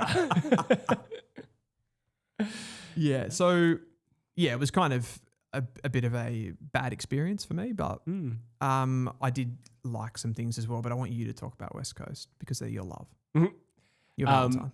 Yeah, I thought that West Coast looked a lot more compelling than they did last year, probably just by the names that we saw, particularly in the midfield. You start to see guys like McCarthy, Harley Reid, Elliot Yeo, and to a lesser extent Tim Kelly, who played well. Like those bigger bodies. Play well. Then they played against the B side, which had Tom Gross, Clay Hall, Finn McRae, And with the exception of McRae, like we started AFL games with that midfield rotation last year. So I am personally really looking forward to a more competitive midfield. Tom Gross also knocked the fuck out of Liam Duggan as well. Like I got the video for that because that was so fucking strange. Yeah. If I assume a lot of people have seen this, but if you haven't, I'm just going to put the video on here. Tom Gross I don't know what he was thinking. Yeah. We'll play it and we'll then have a look. We'll have a look. If we can get this up really quickly here, we might be able to go. But it was Duggan. Here we go. So little chain here. Davis is involved. Quick hands from Noah Long. Oh, bang. What's he doing? I don't know. He's quick to apologise. Oh, yeah. And you know that in a game, that would have been an absolute melee that broke out. Oh, yeah. Like, it was so high. And he is concussed, right? I don't know if it is confirmed, but I'd imagine so. If there has been a tweet, I haven't seen it, but he was certainly sent for scans. I don't know if I've ever seen that in I've seen obviously players have had fights and stuff like that in preseason. Yeah. O'Halpin and Cameron Cloak. When he just kicked him while he was on the ground. Yeah. That was ridiculous. But this one, not as much ridiculous, but I don't think I've seen a bump like that. Yeah, it reminded me a little bit of, maybe not as bad, and we can't see the angle, but remember when Jimmy Webster did that to, was it a North player? Oh, yeah, Simpkin. Yeah, Simpkin, that's right. That was ugly because he jumped and left the ground. This one... Opposition player though. Yeah, that's right. In this case, like reckless, crazy action. Honestly, I reckon probably just a little bit of panic. Yeah. Like he saw Liam Duggan coming and jumped to probably protect himself a little bit. And but if that happens in a regular game, like that could be 6 weeks. Like what did Jimmy Webster get? Like 8? I don't know if or it was am I 8. tripping? It was only a higher end. It should have been. That was a bad bump. Yeah, and that was not too dissimilar. But we just know through logic, like it wasn't malicious because it was his teammate, right? It was his captain. Well, it actually probably does give you that a bit of a lens where you're like, well, it kind of has to be an accident. Unless for some reason we don't know there's like a real hatred there of Tommy Gross to Liam Duggan. But I doubt it. Like he's just, he's kind of just, I don't know, like, I suppose as well, these young players, they're not as clean and composed as the experienced players, and they're trying to impress and they're trying to be physical, and sometimes that can just spew over a little bit. Yeah, definitely. I think it was a little bit of panic in the moment from Tom Gross. I do want to say, like, I feel for him. Like, do you remember that rundown tackle last year against Richmond? Yeah. So, like, this guy, for a guy who's played like 6 games, he's got a lot of media attention. And my heart goes out to him. I saw him at my gym as well. I know, I remember that. Yeah. And he seems like such a nice guy, but he's developing quite the rap sheet of just weird incidents. I know. And of course, hopefully Liam Duggan's okay because the concussions are nasty, but really unfortunate. And then Tom Gross also did a hammy later in the game too. So he did too. Yeah. Just to add. I don't know how bad the hammy is. And so did Jack Graham. So there's a few casualties. I wanted to ask you about some of the draftees because all reports that I saw, Cooper Duff-Tyler kicked 5 goals. Yeah. On Harry Taylor. Sorry. I think he played on Harry Taylor. I actually noticed that. There was one moment and I think it was Archer Reid took like a massive mark, and then it was like someone's like, that's a coach. Yeah. Standing next to him. Archer Reid has become a very good mark though. So I'm like, that's not new. Yeah. Harry Taylor was a very good player. That's true, but he's, like how many years out of the game now? In his 40s probably. So this is the interesting thing with these intra clubs with the A team versus B team. Like you had Starcevic, Harry Edwards, Ruben Jinby playing at the back line where the ball did not go. And, the A team won by 106 points. And then you had like Archer, Cooper Duff-Tyler playing on Harry Taylor, probably like Kyle Horsley, Jacob Brennan, I reckon, got a little run through in the back line there. Like at some point, it would have been nice to see those forwards matched up on our best backs. Yeah. So you'd prefer to see it like that, would you? Yeah. Well, maybe not at the start of the game, but at least at half time. You want to see the switch. Yeah. Okay. Fair enough. That being said, Cooper Duff still played really well, and like probably he's a very hard-working forward. Like he's not known for being that big contested mark. If it's something he adds to his game, then holy shit. I totally agree with you. He actually, even the goals that he kicked, like they were more ground level plays a lot of the time. I think there was like a lace out pass from Josh Lindsay coming through the middle of the ground where he just like put it out in front of him, and it was a nice mark. But it wasn't like guerrilla stuff, was it? It was more him getting involved in like the last piece of a chain or kicking a snap or something. So it's not what you would regularly associate with a key position forward, but that's kind of what he brings and why he was such a high draft pick. Yeah, he's a difficult matchup, that's for sure. Oh, yeah. So that's probably something I under considered when we were looking at him in the draft is him as a forward. I kind of just thought he was a utility without a position. So if he just becomes a regular goal kicker, then shit. Yeah, just kicks 5 every week. Yeah. Maybe not 5, but a few. That'd be nice. Yeah. I thought Dersma was really good. He probably didn't have like he didn't have the stat sheet to back that up, but like there was a few moments I witnessed where he was able just to get one of those dangly, lanky arms, just like reaching in and like making an intercept or something. So I thought he gave, when you've got, you had guys in there like Dev Robertson and Schoenberg from those new guys, but Willem Dersma just offers something a little bit different. Yeah. Physiologically, I suppose. He's a nice goal from 50 too. Yeah. Like I've he's seen done him kick that a few of those for Gippy. Exactly. Yeah. It's part of his game. And that makes me excited as an Eagles fan. We haven't had a lot of talent, but Harley Reid, Elijah Hewitt, Willem Dersma, give them the ball 50 out. Suddenly we're like, in a few years, we're going to be an exciting I'm team. prepared to say this as a North Melbourne supporter, but I would say you guys have better talent than we do. Yeah? Yep. Wow. Based on that draft. Yeah.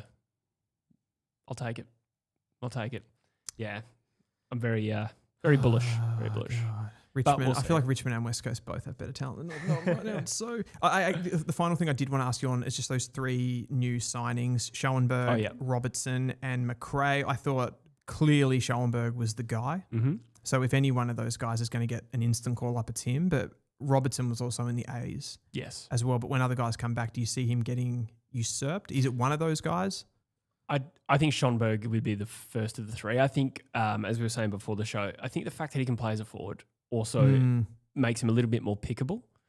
Dev Robertson is in the team if we have one injury, which is almost certainly going to happen, right? Touch wood. Like our best available midfield, like Jack Graham just got injured. Maybe Dev now starts. He starts. But I would say that he starts just outside of it. If we've got Elliot Yeo and McCarthy now as a midfielder, assuming all those guys are fit. Plus Kelly. Yeah, Tim Kelly probably rotating. You've actually got some depth there now. Yeah, it's a relief. But if we get the this is a powerhouse. I know we are.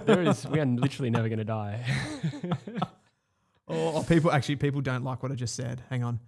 Uh-oh. They don't like what I said about North Melbourne. Fair enough. I've probably gone in a little bit too hard on them there. Scarlett says, no way Finn O'Sullivan is going to break out. No way he's going to break out, or he is going to break out. No way to my comment. Yeah, it depends where the comma is, if there is one. I agree. Sure. Finn looks good. Yeah. He looks really good. He's a poor man, Sam Allen. I'm joking. I love Foss. I was like, you used that against me. I made that comparison, you son of a bitch. Tim Kelly talking about McRae looked good. I didn't think McRae looked good at all. He was credited with 5 clearances. I just thought I didn't think he looked bad, but I thought it wasn't like a pick-me performance. Whereas Schoenberg probably was a pick-me He looked like a McRae.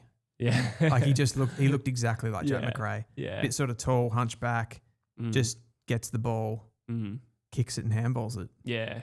It's a pretty, non-eventful player. Really. He could still play. He could. Yeah. I think we might need him if we get You wouldn't pick him over. Surely you wouldn't pick him over like the quality of a Tim Kelly or someone though. No, Tim Kelly would have to lose that spot, which he lost that spot last year. But round 1. That was more of him losing that spot though. For me, was a bit more of a like kick up the arse, more so than we don't want you anymore.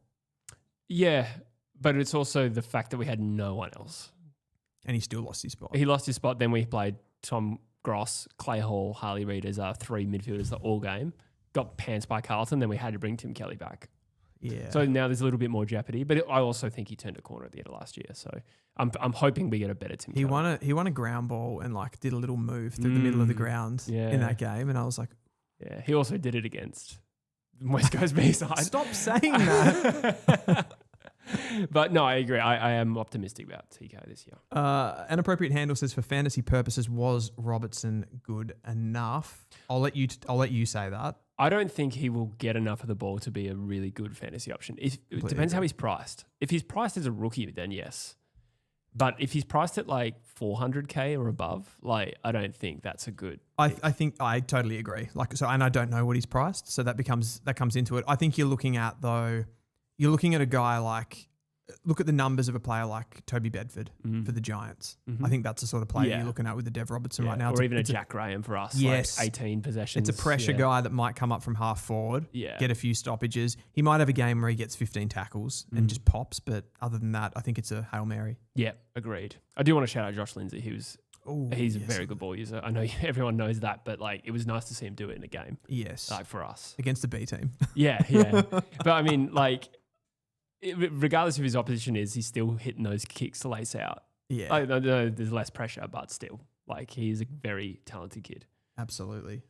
And I think it was something that you guys, he was a bit of a slider for certain reasons, like probably athleticism, a big part of that, but he's something that you guys specifically needed. Yeah. So could kind of take the punt on him in that area. Yeah, totally. Yeah, Totally. I think it'd be great from that point of view. People saying that he's rookie priced 119 Supercoach, and then someone saying 232K. I think 232K, if it's fantasy, we're talking bargain basement. Definitely. And then I'm saying unload. Yeah. Go for it. Yeah. Yeah. Agreed. Yeah. If he's basement price, but if he's got 200K on basement and you're actually expecting him to score better than a rookie, I'd say no. Probably not the best game day squad option though. No. Works a little bit differently, that platform. Yeah.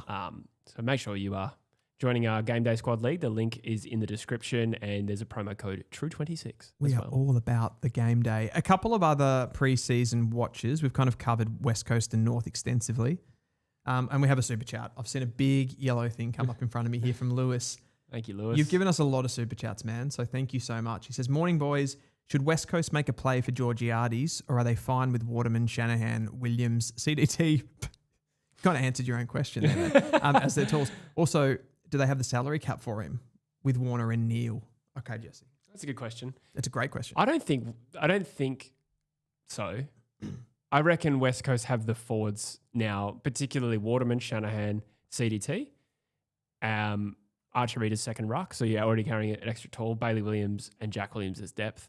I don't know if Georgiades is such a necessary upgrade that you invest in it, right? I'm not saying he wouldn't get a game. Yeah. I'm saying you don't spend capital getting Georgiades when you can get other players. Exactly. It's not like a Hawthorn merit situation where it's like, we exactly need this player, so we're willing to overpay or whatever. Yeah, that's right. It's like, why would you actually break your salary cap? But which one, Georgiades, which one of those players would you say that he's the most similar to of those forwards? Probably Waterman. That's what I thought too. Yeah, but different. Like, more upside? Maybe. I guess so. Their best seasons are similar in terms of output. Yeah. I mean, he's probably a better leap. Waterman's a bit more hardworking and maybe a better contested grab. Like, Waterman is a wrestler mark type guy. Yeah. But, they're both undersized. I love Water. Like, he's so old school. Yeah. There's a part of that makes you go, oh, he doesn't have that. Yeah. That upside, right? But he gets it done. Man. Yeah. Competitive beast. Love him. As for Warner and Neil, I would say that we make the play for Warner. But now I'm thinking, and I don't want to, we'll move on from West Coast soon because we have dominated this last little segment, but I'm now thinking West Coast with Chad Warner. When you've got like Dersmer, Hewitt, Reed, all these offensive leaning midfielders, I'm not saying like he doesn't get a game. Against the B team, Jesse. But I'm just saying like they're all like the same type of midfielder. I know what you mean. No, I 100% know what you mean. Particularly Hewitt. Yeah. Reed. Like Dersmer's different, but like fair. Warner is Hewitt. Yeah. In a way, he's a better version, a more complete version of what you would want Hewitt to be. Yeah. So do you need to break the bank on a player like that if Hewitt is coming along? Now, it's a different story if he's not.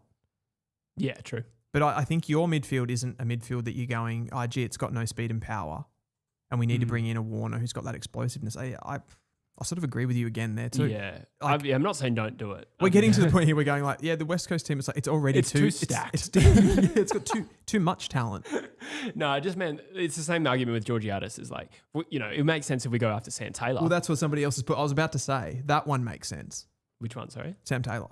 Yeah. There's a comment there. Oh, Chase okay. Sam Taylor. Eagles offer him a boatload of cash. Okay, I didn't even see that. That's Joel. But Falcon. like in terms of positional need, Georgiades and to some extent Warner. Yeah. Not as obvious as a Sam Taylor or whatever. Yeah. And a Ruckman. I don't know. Like in a way, like you look at the build of West Coast and you're like, would they actually? They'd be better off going after some of those like different positions, like going after a winger or like the Kozzy KPD, Pickett. Kozzy Pickett. a Kozzy like, Pickett type, a small target. forward, exactly. Like Kozzy or even like you're not going to get him, but like a Nick Watson type. Yeah, exactly. Yeah, I agree. I do have some other intra clubs just to discuss. So obviously we have the Tom Green ACL. I think we've covered that. And I think realistically now for the Giants, that just comes down to the expectation on Clayton Oliver just went up. But it's also opportunity for him. Like he's got to see that as a big opportunity. That's true. He is also in my game day squad team. He's not in Tom mine. Green.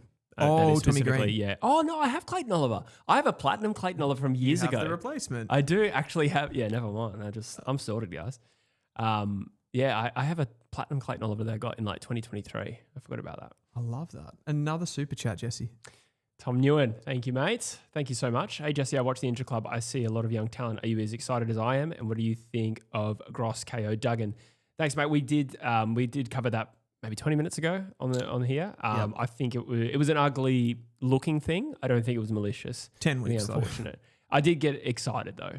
I'd moved on. In my head. I did get excited about the young talent. The hit. I did get excited though.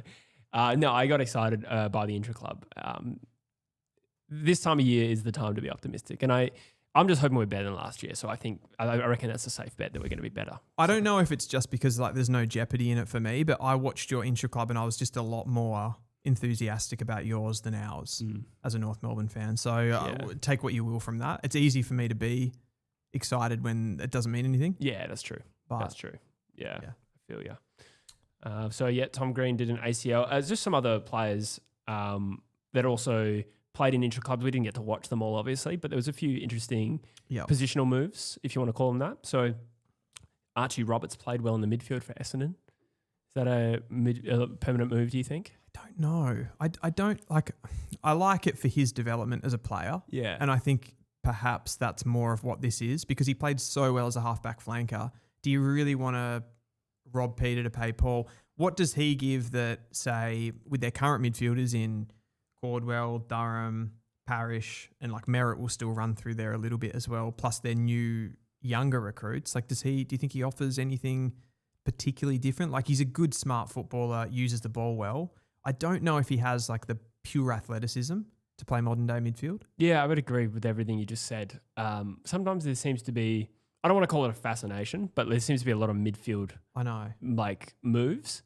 But now I say it is preseason and teams are experimenting. So it doesn't necessarily mean they want to play him there. It's probably just to see if he's got what it takes. Yeah. Sometimes players will surprise you as midfielders. So I would say they probably don't need to pursue that too much further, in my opinion. I would agree. I would agree with that. Options. I'm just going to leave you for a second, Jesse. Yep. I'll handle a technical thing. What a super chat. That means he needs to poop. Caleb Windsor was another one. Actually, I'll wait for Dylan to get back before I read those because we have a super chat. Thank you so much, Reef Luke, absolute star, very, very regular contributor. Thank you so much. Josh Lindsay is my GOAT, investing in him now. Matt Flynn got outplayed by Harry Barnett. Do we go for a ruck this season if this season Flynn is still his average same? CDT might need a few seasons. Keen for Origin tonight. Thank you, Reef. Maybe I didn't watch it closely enough. I do get a bit of a blind spot with ruck sometimes. I didn't think Flynn got outplayed, but Barnett did show pretty good progress considering his knee's still strapped from that PCL. I thought he showed some development, which is nice in a contract year. To answer your question though, yeah, I think we do need to look at a ruck at the end of this year. I'd be looking at guys who are maybe not getting regular games. We're actually going to talk about rucks a little bit later in this show. But, like a Ned Moyle, even a Max Noble, maybe a McAndrew. Not McAndrew, McAndrew. I think it's time for West Coast to scout the ruck market at the end of the year. Yeah. We will talk about that in a little bit more detail when we go through some of the clubs. And I did want to ask you about that actually. I suppose while we're on the super chat for West Coast specifically. Oh my God, thank you for the $30 free fluke. That's got my attention. Mm-hmm. What are you thinking there? Like with who is number one? Flynn's definitely number one. He's definitely number one. Archer Reed will need time before he's able to do that number one role. Yeah. So Flynn's there as that bigger body. It's like you guys more than anyone have so many players that potentially could play the role, but not particularly well, if that makes sense. I don't mean to sound harsh, but you've got your Bailey Williams, you've got your Williamses that could play it, like your Jack Williams. I think they're all forwards more than they're rucks. That's the thing. All those guys, yeah. Yeah. And the same with CDT. I don't know if he's ever that number one ruck. So it's Flynn or bust, or Harry Barnett, who's nowhere near it. Like, respectfully, at this current point in time, he's not near a round one game. I genuinely think that long term, Cooper Duff-Tyler could actually be a midfielder for you guys. Yeah, I don't know if I agree that even with Fremantle and Jackson, which I'll talk about maybe a little bit later. I got a little point to make on that, but I like a little contrarian. Well, my argument is why put a 200+ centimeter guy for laughs? Yeah, for banter. Yeah, but when you just have him as the ruckman, and then he's another extra midfielder. Yeah. But like, is Luke Jackson going to be a better midfielder than, say, they got Sarong, Brayshaw and Young. The argument there with the new ruck rules and stuff is that the taps will become again a little more addressed and important to be where they go. Yeah. I'm not saying this. Well, Jackson gets a lot of taps, so like he could ruck. I'm not sure if he's like the best hit out to advantage player, like purely though. Okay. I think Frio's midfield accounts for a lot of that as well. Like Sarong's one of the best first possession players in the comp. So if you can get it out to those guys, then yeah. But I think maybe like the directional taps will come into play a bit more. But some of that stuff we have to see play out in real games. There might be ways to combat that. Yeah, true. Yeah. Sasquatch Frio. This is the person who created True Footy and named True Footy. My good friend Joycey. No way. Yeah. No literally. way. Yeah. That's so cool. G'day, Joycey, watching from Bustleton. Please align players from tonight's State of Origin game to key characters from Star Wars The Phantom Menace. Keen to know who would be Sebulba. It's from tonight's game. I'm going to leave this with you. I'm trying to think who's is Toby Green Sebulba? Who's Sebulba? He's the pod racing guy who Anakin beats. I don't know how much more detail I'm going to go into that. I'm trying to think who Newt Gunray would be. Oh, God. That's a tough one, Joyce. I'm sorry, I didn't have in my notes. Qui-Gon Jinn is definitely Bontempelli, though. I think that's a great call. I see him. I see him. I see him. Who else have we got? Is that Toby Green? Well, Sebulba's a bit of a villain. In a mild sense. No, not visually. Oh, okay. Yeah, so it's character. Sebulba's a bit Okay. Yeah. That's Joyce says you can get back to me. Yeah, maybe we'll do this another time, but I like that. Thank you so much for your donation. I like where you're going with that for sure, and I've just got to quickly fix the audio on something and I'll be back. Yeah, cool. All right, I'll just rattle off a few other players who I thought, who I read did well. Caleb Windsor had a strong midfield performance in the D's Intra club as well, which I think is promising. I'd like to see him a little bit further up the ground than halfback. So that's really promising in a year where they're probably going to need to rely on speedsters more. Jagger Smith also got through pretty well for Carlton. Taj Houghton also played mostly midfield for Richmond. I thought that was mildly interesting. I suppose it makes sense. They see him as a midfielder. But obviously coming off the ACL last year, he recovered from it. It'd be interesting to see how much time on ball he gets in season proper. Sam Mitchell is Yoda. I like that. Bontempelli is Qui-Gon. Zach Merritt is young Anakin. Interesting. Grimsby says Sam Mitchell is Mace Windu. Dacos says Obi-Wan. Do I agree with that? Just had a little issue with the sideline audio. Oh, okay. Yep.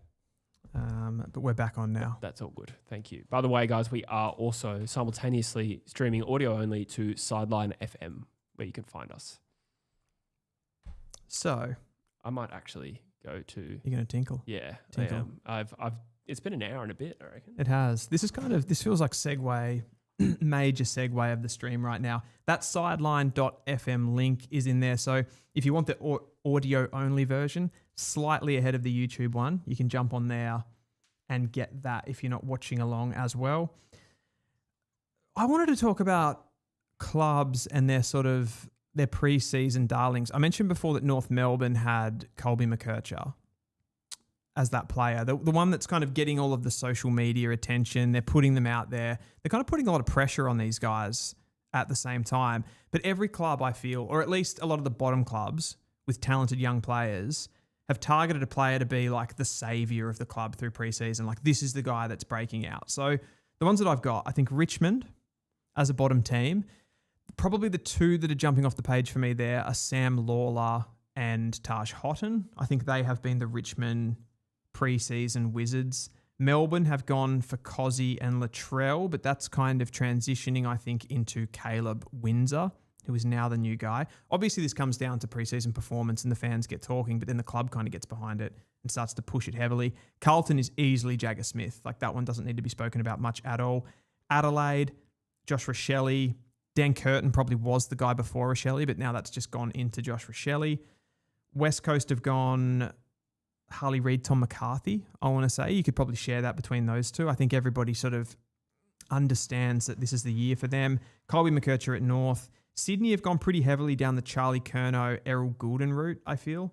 Essendon, Nate Caddy, and Gold Coast have put a lot of media attention into Jamari Ugle-Hagan. Let me know what you think about that. Let me know what you think. I want to see what the comments are saying. Joel Falconer says Curnow is the lord of this. Yeah. If you're talking about what I just spoke about, absolutely.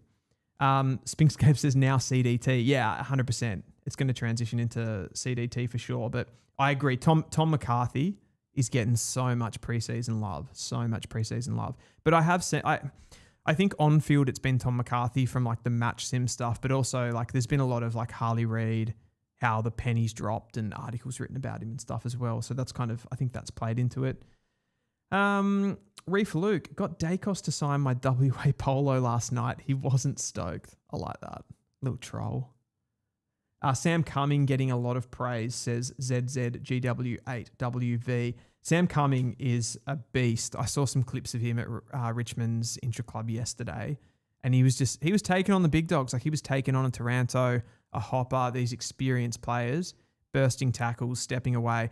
I reckon it's a big call, but that Richmond midfield is like, they're going to be absolutely disgusting in 5 years. Disgusting, Jesse. Sam Cumming, Sam Grill, Sam Lawler. Any more Sams? Taj Houghton. Naismith. Sam Naismith will be hitting it down. Banks. It's funny you say Sam Naismith because the only player that they don't really have covered in that midfield group is a ruckman. Yeah, they don't have the future-proof ruckman. No, that's true. I feel like we see time and time again you can get those on the market. Yeah. I think that's what they've done. Yeah. And hopefully we will do that as well. But that midfield is stacked. A pretty balanced midfield as well. Which is probably like if you're comparing, say, a team in a similar timeline, West Coast, that we don't have that Sam Cumming type. Yeah. Which is, I was a big fan last year. Yeah, that sort of that ground level beast. Yeah. The Matty Rao, just absolutely terrier at the ball. Yeah. Dog with a bone. True. Yeah. I suppose, Hewitt's probably somewhat comparable, but I still would have liked Sam Cumming in our midfield as well, which is why I wanted. I don't think Hewitt is quite as see ball, get ball. Sure. As what I feel the players in this boat are like I said, Matty Rao, George Wardlaw for us. Yep. It's that guy. Yeah. Just quick and explosive and moves well, but also a freak at putting their head over the ball and just not really caring about their safety. That's right. So when you look at the future evolution of that team, Smiley, Cumming, Houghton as that more outside classy type, and then Lawler as that impact player who's probably going to play forward and kick a bunch of goals. Oh, Sam Grill, yeah. So there's a lot of diversity in that midfield as well. They've really nailed that. 100%. We do have Harley Reid, says Joel. That's a good point. I'm very happy with that, but it'd be interesting. Yeah, you just had a small sort of grin on your face as you said that. You're like, oh yeah, I remember now. There is only one Harley. The timelines may match up, and we're probably possibly competing with Richmond and North Melbourne for premierships one day. Yeah, that would actually be nice, I think, for the comp. I'm not so sure.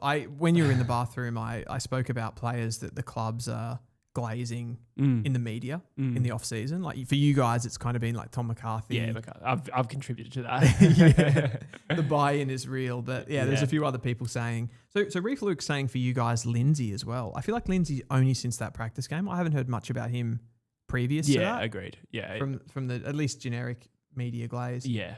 I thought there was another one in that area. Oh, we've got a super chat. O'Meara, this is from Grimsby. Thanks, mate. O'Meara BOG tonight. Going to dedicate it to Druzy. Druzy would love that. He would. I'm sure he would. I laughed again. I referenced DDF. I watched it right before I came here. Did you really? And they just ripped into Jager O'Meara being in the team. I felt so bad for him. They used to be teammates as well, I reckon. Gorringe. Oh, they would have been too. Yeah. It was so funny how much crap they gave O'Meara. Sort of like accidentally. But they kept sort of like saying like Johnny's lucky. I just thought it was brutal, to be honest. Is there like that many players though that would be well ahead of him? I mean, I know like where he's at with his career. It is because they haven't gifted games to young players in this state of origin, have they? No. Like they haven't gone, just because you're an up and coming young player that's talented. Like a Sam Lawler's not getting in the Vic team, for example, just on talent alone. Yeah. You've got to actually have played well. Yeah. So I feel like with O'Meara, it's like we've picked you because you've been in the AFL for 10 to 15 years. Yeah. Yeah, that's probably right. But there probably is just an absence of West Australian midfielders. Yeah. Like, I don't think it's a particularly strong landscape at the moment for WA talent. Like, as I said, 10 years ago was a golden era, but now it's a little bit of a weak point. So it's an unfortunate time to start. It goes in cycles, as they say. Yeah. But again, that could change in the future. Who knows with this burgeoning West Coast talent. Absolutely. Joycey says apparently Murphy Reid was the best player at the Freo Intra Club and played some fair midfield minutes. Although I'm kind of over us just shoving any half-decent player we have into the guts. Their midfield is pretty stacked. He's a unique player. Yeah. So as an impact midfielder, yeah. But I do think Murphy Reid is exactly what Freo needed, is that connection piece. Like the Spargo replacement. Yeah, I read somewhere on some Freo channel. I don't think it was Freo Faithful. Forgive me if it was. I can't remember. But I think in like the top 109 players who qualified for this stat, he was third for ball retention inside forward 50. Yeah, wow. Which makes perfect sense. He's such a good decision maker. Like I think there are genuine Pendlebury comparisons for this guy. Yeah. Because if someone said to me, Murphy Reid's getting in that Freo team and he's going to play the high forward role, my instant reaction would be like, I don't think he quite has the pace and athleticism for that role. Yeah.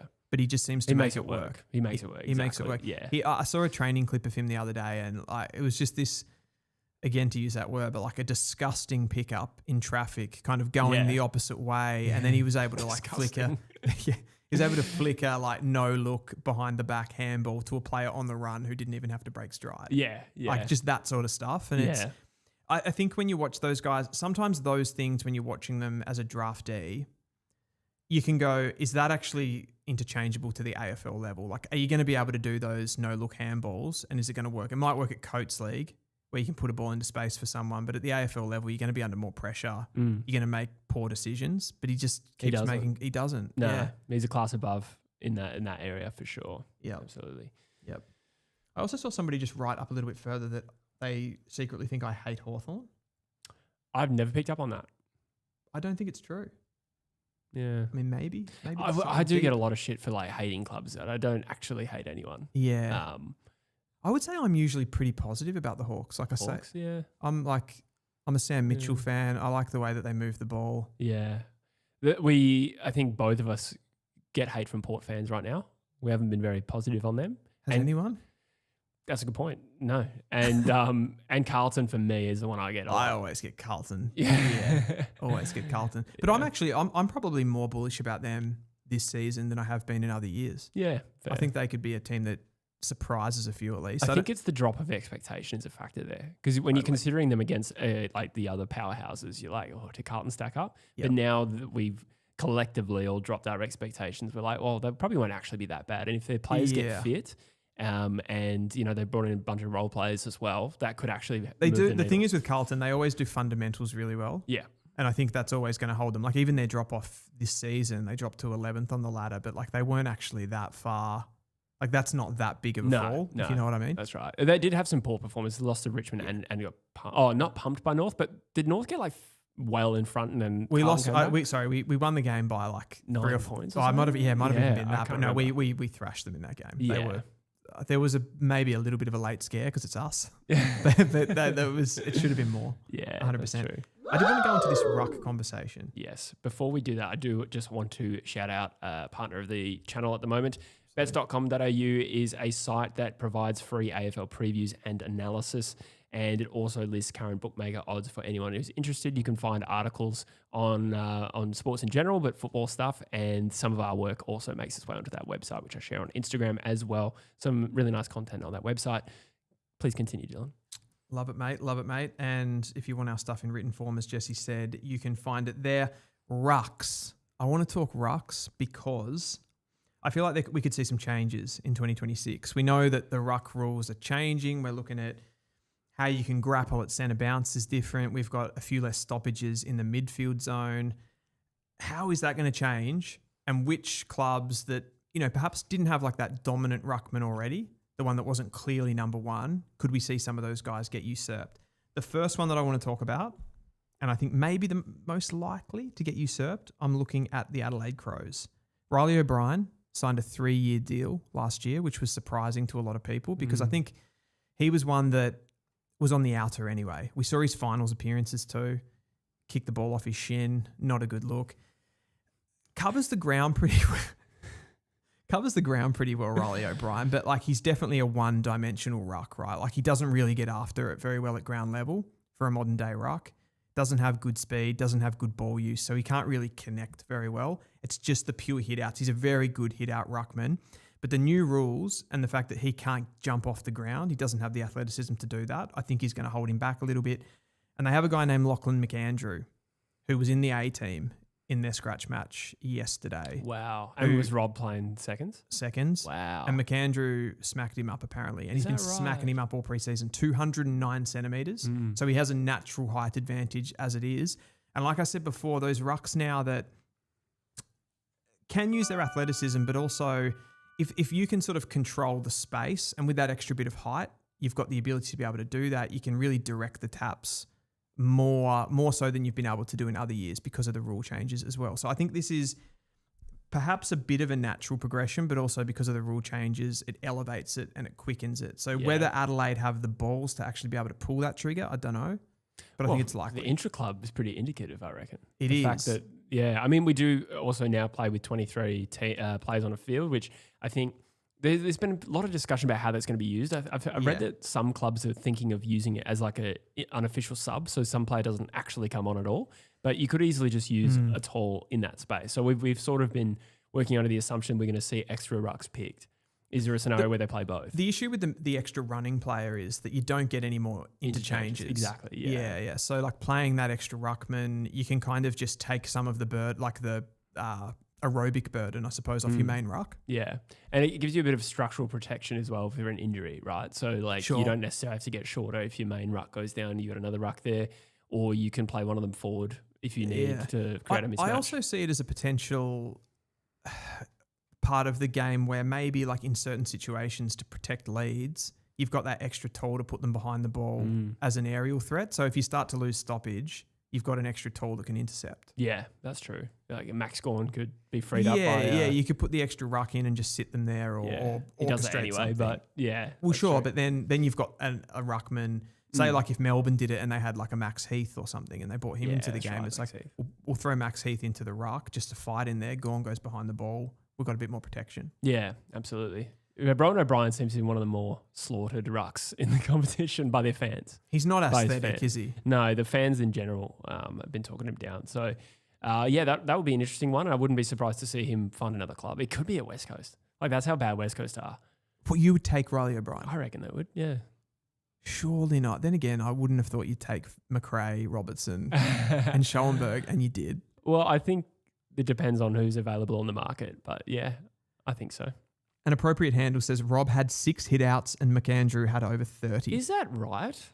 I mean, he's a giant. I don't know if that's an exaggeration. That's an absurd... Like, Harry Barnett did better than that. Yeah. Wow. That's absurd, though. Iron Pixelism, smartest man in the AFL. Leave him alone. He does have a lot of degrees, Yeah. Good to have football back. I agree, Riley. We are getting keen. It's getting closer. An appropriate handle says, honestly, I think we'll pick McAndrew. You can't lose 30-6 and keep your spot.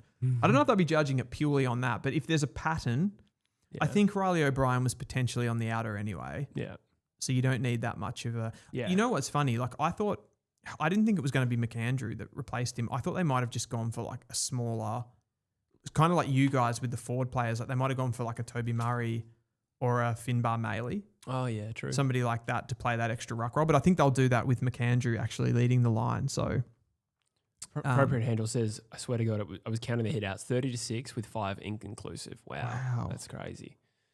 Wow. Tell you what would be confusing if Gold Coast ruck against Adelaide with Mac Andrew and McAndrew. It's going to be a commentator's nightmare. McAndrew gets up on Mac Andrew. So McAndrew, the Adelaide one, has only played 2 games, both in 2023. He was at Sydney. Crazy. In the past. I vaguely recall that. But this has happened in the AFL. This is what I'm talking about. So these types of ruckmen like McAndrew, and I'm going to talk about another one in a second. They're pushing 210 centimeters. So they're absolute giants. They were on the outer they've been on the outer for the last 5 to 10 years in the AFL, where these ruckmen like Tristan Sherry, like Lloyd Meek, Sean Darcy, this type of wrestling ruckman has been on the in because of the rules, and it's just swung. Yeah. Do you remember Richmond had a guy, there's like Marte Kalina? Yeah. He was like... Is he still around? I think he's playing VF. I think he got delisted. Okay, yeah. He would be the sort of guy... I'm not saying he would come in and overtake Nankervis right now, but he'd be the sort of guy that was like put on ice for a while, and now an AFL club potentially could use a guy like that. Yeah. That's just a giant... Doesn't necessarily get after it at ground level, but has that height to direct taps. Yep. That becomes more important than, say, like a Riley O'Brien now, Yeah. who was a hit-out dominant ruckman anyway. True. The other one, Ned Reeves. I was going to say Diablo 3 wheel drive. Ned. Yeah, I just said Ned Reeves, so that's a great segue. you have my sheet. Ned Reeves. And my axe. Sorry, I've just watched Lord of the Rings recently. Please continue. You dickhead. You've made like 3 Lord of the Rings quotes. I have no idea what you're talking about every time. Ned Reeves. So a similar story where you've got someone like Lloyd Meek who came over from Freo, right? Yeah. They traded him over and he pretty much just jumped ahead of someone like a Ned Reeves instantly because of that wrestling ability, but he's lost that advantage now. So I think Ned Reeves is a big chance to take Lloyd Meek. He's just had such a huge season though, Lloyd Meek, hasn't he? Well, he's had a big couple of seasons, particularly the one before, Yeah. I think. Yeah, I thought he just had 1 year at Hawthorn, and the year before that he couldn't crack a game. Who was rucking for them? I think he had 2 years at Hawthorn. Maybe you're right. Let me just double check my facts. Double check that. It is still the off season, and I'm blurry. The Marked Man says Dylan may be about to say something positive about a Hawthorn player. This is the first. I fucking love Will Day. I love Nick Watson, Dylan Moore. Yeah, I love them all. What are you true. talking about? SDK will help. So he's been at Hawthorn for 3 years, not just one. I thought so. My bad. Yeah, I think last year he was actually not a down. Like he was fine, Yeah. but he wasn't as good as the pre. I remember 2024 was the year that he really popped and was Okay, in the kind of yeah. like all Australian conversation. Yeah, right. I've just merged that all into 1 year. Fair. That's weird. It happens. Yeah. It absolutely happens. But I reckon he's vulnerable. I'm not saying that he's going to be taken over by Ned Reeves, but he's vulnerable Yeah. to what is a changing ruck situation. Again, like we're going to have to see these preseason games properly to see what this looks like and what coaches start to do. And again, with like the extra ruckman, like maybe there's a world where they both play. That's still true. a possibility as well. The other one that I wanted to talk about was Nick Madden potentially overtaking someone like a Kieran Briggs. Briggs struggled last year, didn't Briggs he? had a really, really poor year last year. Yeah. And we talk about that clearance differential where they really struggled, the Giants. Like a lot of that was down to Briggs. Like he just got belted up around the ball. Yeah. Didn't give them any ground level representation. The only thing is with this one that's different to the McAndrew and Ned Reeves one is Nick Madden he has probably more of a Briggs profile. I just think potentially he has more upside, Gotcha. but he's young. Yeah. So this one's more speculative, I feel. And then you could play, I think you could play one of Briggs or Madden, and then you play Riccardi as like the forward running ruckman as well, who's 198 centimetres and could do the job. And the only other one that I wanted to talk about, and this one's probably the most established, best ruckman, number one ruckman for their club at the moment, but you've got that Ned Moyle versus Jared Which Witts players are most like each kind of of the dynamic fellowship there. You've teams? got Moyle, who's considered to be one of the best up-and-coming ruckmen in the competition, can't get a game. And You've doesn't got- want to leave. Doesn't want to leave. And you've got Jared Witts, who has been an absolute star and he's been so consistent for them. But I don't think these new ruck rules will help him. Sure. And it gives Ned Moyle an opportunity to overtake him. But I don't think the Gold Coast Suns are going to waltz into round one with Ned Moyle. No. Is Witt still captain? No, Anderson is. Okay. Witts was captain though, right? Yeah, he was. Yeah, yeah. Yeah. Okay. Where was he vice captain? Because Miller was captain before Anderson, wasn't I'm throwing out a lot of facts that are wrong. he? Well, they're not wrong. We don't know if they're wrong. I'll check this one. You are right in that it's Noah Anderson. It's definitely Noah Anderson now. But Gold I Coast thought it was Suns Tuke Miller. I picture him as like the lead, like a leader. Someone's going to... No, it was 2022 to 2024. Jared Witts and Tuke Miller were co-captains. In 2025, Noah Anderson took over as the outright captain. Wow. Woody says Ethan Reid will be R1 for the Suns by the end of the year. I disagree. Sorry, Witts was actually captain for 5 years because it was David Swallow and him before that. So that's a decent amount. I didn't completely trip then. No, That's good. no, you're good. I knew he definitely had like a leadership role, but he was captain for 5 years. It's crazy. I just thought if he's still captain, that protects him for a bit, you'd imagine. Yeah. I disagree with Woody that Ethan Reid is going to be the number one ruckman, but I think he'll play some ruck. Like he'll be he's too young. He's too young. He'll be Yeah. the second guy. Yeah. It's a bit of a Cooper Duff-Tyler situation there, I would say. From all reports, Ethan Reid has been training as an aerial winger. So Who, sorry? Ethan Reid. Ethan Reid, right. He's been playing as a winger. Yeah. And being that like aerial beast. Yeah, right. Which is a scary thought because he's good. He's like Cooper Duff-Tyler. He's good at ground level. He's much taller, isn't he? Is he like 207? No. He's like just over 200, I think. I'm going to stop throwing out. Yeah, you just keep doing it, man. Insane. Relentless. I really thought he was much taller than that. No, I think I'm going to find out. I think he just moves considerably better than most 200 centimeter guys, but I think he's only 202. Yeah. 202, yeah. Yeah, okay. Gotcha. But yeah, similar player to Cooper Duff-Tyler and someone that they can use. I think he would be the secondary. Like, I don't see the point of them playing Moyle and Witts when you've got Ethan Reid there to be able to do like part of the job. And I reckon that's why they've moved him onto the wing so they can have more, I guess, like sustainability with their key forwards, and then he can come in and pinch hit in the ruck. But I think Witts will start and Moyle might be the guy that takes over at some point during the season. You know who it was funny, like I think a year before last, or even, it was a year before last, the Gold Coast Suns poached Fremantle's rookie Max Noble, who I think is actually a pretty decent young ruck prospect, and they just do not need him. They got Jared Witts and Ned Moyle, and I think Max Noble, and to be fair, Fremantle didn't need him either. But I reckon he could be a player that forges a career at another club. I don't see the issue with that though. Like, and I don't know why AFL clubs don't do that more. For me, it was the position part. As in, like, you don't need it. Yeah, you didn't need the talented young ruck. But also, like, the way I see that is you're going, it's not about whether you need them. They don't have him now.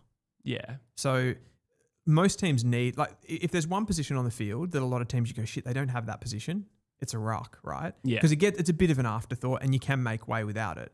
So if you take, it's like when, what's a good example? You know, in Melbourne, they got Brodie Grundy in the team. And then they instantly let him leave to Sydney. You're just strengthening a rival. Like, I have no idea why they did that. Yeah. It's just giving a position. Sydney absolutely needed a ruckman, and you just gave it to them. Yeah, that's true. And Melbourne conceivably would have considered themselves a rival of Sydney at the time. Yeah, that's true. Yeah, I think it's a fair point to make. Max Noble is 206. It's a nice height. It's a nice height. Keep an eye out for him. I reckon he's good. He did an ACL sometime around that. So he's currently at the Gold Coast. Yeah, and just you'd think no hope of getting a game anytime soon. No, but I reckon we'll be able to play AFL soon. What are people saying about that ruck situation? Are we getting anything there? Grimsby says, I don't think the rule change will change the way Chol plays too much. I might have missed something there up in the conversation. Yeah, there was a bit of chatter. Talking about Thiele. Joel asked who rucks for Brisbane. Is it going to be Draper and Fort, or is it just going to be Fort? No, Draper will definitely ruck. Draper will definitely be R1. Yeah. It's just about what they do around that. Like, do you play a key position forward? Ooh, we're getting some sideline. Hey, thank you to our producer who's brought around some. Which players does Jesse think are most like each of the Fellowship? All right. Have you seen Lord of the Rings? What's with the Hey, this is important. Lord of the Rings this is important today. You waltz into true footy 7 years into 9, and you think you're trying to change the culture. This is the thing we've done for years, all right? There was a lot of Star Wars chat, but I very recently watched Lord of the Rings. Who's Gollum? Visually? Aesthetically? Or metaphorically? Oh, they're kind of the same, right? Because he looks ugly and his character is a bit ugly. Yeah. So who's the player, Dylan? Why do I have to be that guy? Oh, Noah Long is Frodo, says Spinkscape, so I don't mind that. That's good. Just from a visual point of view, yeah. And also that guy that played for the B team that we don't know. Yeah, the second Noah Long. There was a second Noah Long in the Intra club. Oh, shit. Okay. I'm saying, I don't know why, but the first player that, like, visually that came to mind was Billy Wilson. Blonde hair? Yeah. Just a bit sort of Which like... one is he? Like... Oh, for Gollum, sorry. Yeah, okay. Like thin hair. Yeah. Oh, shit. It's brutal, isn't it? But I think of Ginnivan. Bit of a Gollum type. Yeah, a bit of a Gollum type. Yeah, he wouldn't like that, I reckon. Yeah, a bit of a villain. Yeah. Oh, Bailey Smith as Legolas is a great call. Who's Legolas? Orlando Bloom. Oh, yes. He really swept me away. Anyway, yeah, Legolas is a good call. That's a good who's one. Aragorn? Alex Pearce comes to mind, but someone with a bit more... So that's... Je ne sais quoi. Yeah, you're saying that from a visual That's point a of view. visual... just long black hair. And he is a leader type. True. Bond as Aragorn, I like that from a personality type. I like that. Oh, Ballantyne also always got called Frodo at Freo. That's a good point. Yeah. But I do think... Oh, yeah. I think Ballantyne's more one of the weird cousins. Liber Gollum. I like that. Yeah. That is so true. Liber, yeah. Anyway, good chat, but we should probably move on. I don't mind it. Who's I wish I Gandalf? knew more about Lord of the Rings. Gandalf. For years, that might have been Dustin Fletcher because he's so old. Okay. And quite frail looking. Nick Watson, the wizard. Frail looking, yeah. You could say that like Willem Dersma has a bit of that going on, a younger version. Of Gandalf. Yeah. Like just long limbs. Yeah. Like a bit happening. Yeah. Nick Watson is Frodo. Yeah, definitely some sort of hobbit, with all due respect. Put Doveston in that category too then. Mm. Gandalf is Chris Fagan. Fair. Oh, yeah, I don't mind that. Anyway, good chat. Great chat. Great chat. So yeah, that's my thoughts on the rucks. There's obviously some other fights that are going to take place. Like Carlton's got the sort of Mark Pittonet, Liam Reedy. Do they play both? Do they play one or the other? Hudson O'Keefe, you made the case for. Is a forward ruck who could kind of pinch hit. Essendon have a bit going on there too with like Blackiston. Nick Bryan's going to come back from injury, and then they've got Vicentini as well, but Blackiston probably starts. What are Freo going to do with the Cox, Darcy, Jackson thing? I think they'll probably play all three. Mm-hmm. Yeah. And then you've got North with Tristan Sherry, Coleman Jones, Taylor Goad. Thilthorpe is Treebeard. Sorry, I like that. Who's Treebeard? He's the big talking tree. You need to watch it, man. Yeah. It makes some sense. I can imagine Thilthorpe being a tree. Yeah. I get it. Okay. Do you want to do some predictions? Would you like to predict things? Yes, let me just get my bearings. Get your bearings. All right, Pendlebury is Gandalf. Rah, these are my bearings. All right, Dylan, for this segment, we are going to come up with a single prediction for each of the AFL clubs in 2026. I've skewed positive with these. There was a few that I originally came up with some negative ones, and I was like, it might not be well received. So I've skewed positive with them. You're so woke. I know. Well, I know, but how it actually worked, there was two teams that got negative ones, and I was like, I can't do that. So let's go through the alphabetical order of the teams in the AFL and come up with a single concise prediction of how 2026 is going. And that can be niche. Like there was no real restriction. Like it doesn't have to be like, oh, Adelaide will be top 4. It can be like, I think they'll be bottom 2 for contested ball, which is obviously ridiculous. I think Ben Keys will do a hammy in round 7. Yeah, that's too niche. That's too niche. So, would you like to start or shall I? I'll start. I've got for the Adelaide Crows, and this one is a positional thing. More than anything, it's an opportunity thing. But I think Jordan Butts is going to finish, given the opportunity that we get to play over Mark Keane. He's going to finish in the top 10 of Adelaide's best and fairest and become a solid AFL defender this season. Yeah. Yeah, I like that one. I can see a strong finish on Butts, for Butts. Yes. That was so good. That was terrible. No, that was good. Please forgive me. I like that one. Yeah, obviously with Keane's injury. With the Adelaide Crows, I actually went for Josh Rochelle. And he has never kicked more than 30 goals in a season before. I'm going to predict he kicks 42. That's a big upsurge. This is interesting because this really comes down to the position that he plays, right? Absolutely. Like if he gets more midfield time, that's going to take away from plus 40 goals. Yeah, that's true. I think that while he will be an impact midfielder, I'm not sure he plays full-time mid. I did hear as well that in the match sim the other day that he did play more as a forward, and it was Rankin. There you go. Who got more midfield time. Yeah. I can't confirm that. Yeah, I just don't see a player. Like, I think he is more suited to that impact rotation, similar to a Rankin. Although Rankin did actually spend a lot of time as a midfielder 1 year.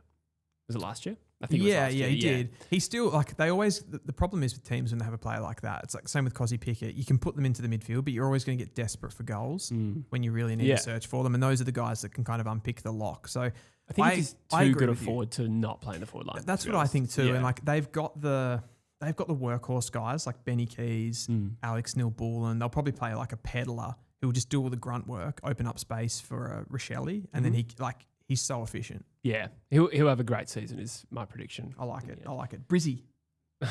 It's so easy to go.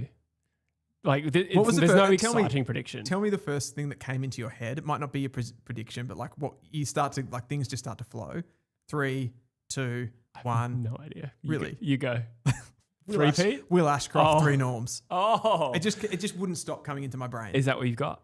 No, Oh, but because it felt too cliche. yeah, sure. What did you have for the Brisbane Lions? I had Dan Annable wins the Rising Star. Wow, I like it. Well, actually, I would rather see someone else, but I like the logic of it. Albeit, I think we discussed this before on the channel, but I feel like there won't be enough opportunity playing the position I think he's he might meant just to be play. too good. You reckon? He might be. I'll leave that to your judgment. He's so ready made. You're the draft guy. It's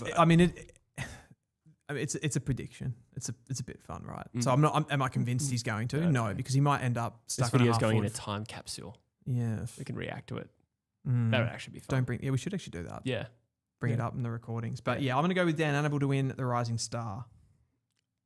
I'm going to chuck on some somewhat blue and gold glasses with this, and I will say that Oscar Allen will justify the I knew price you was tag. gonna be Oscar Allen know. coded. I did actually change it like 4 times, and then I landed on this one. But I'm going to be honest. I have Oscar Allen leads their goal kicking as an option. Yeah.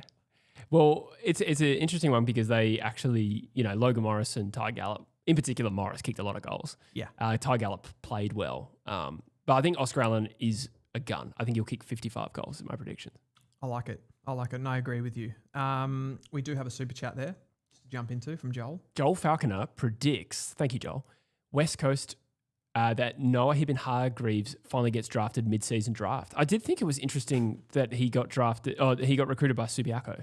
Yes. So that does make me think there's some reason. There's a connection. Yeah, whether it's like West Coast or Fremantle, I'm not sure. I did hear, I have absolutely nothing to back this up, but I did hear someone say that he has either his father or his stepfather played for them. That's right. So there is some connection there. But I think that's still unusual if he's been living in Victoria and all his family are here. So maybe there is maybe West Coast have said we'll have a look at you over the next couple of years and that'd be cool.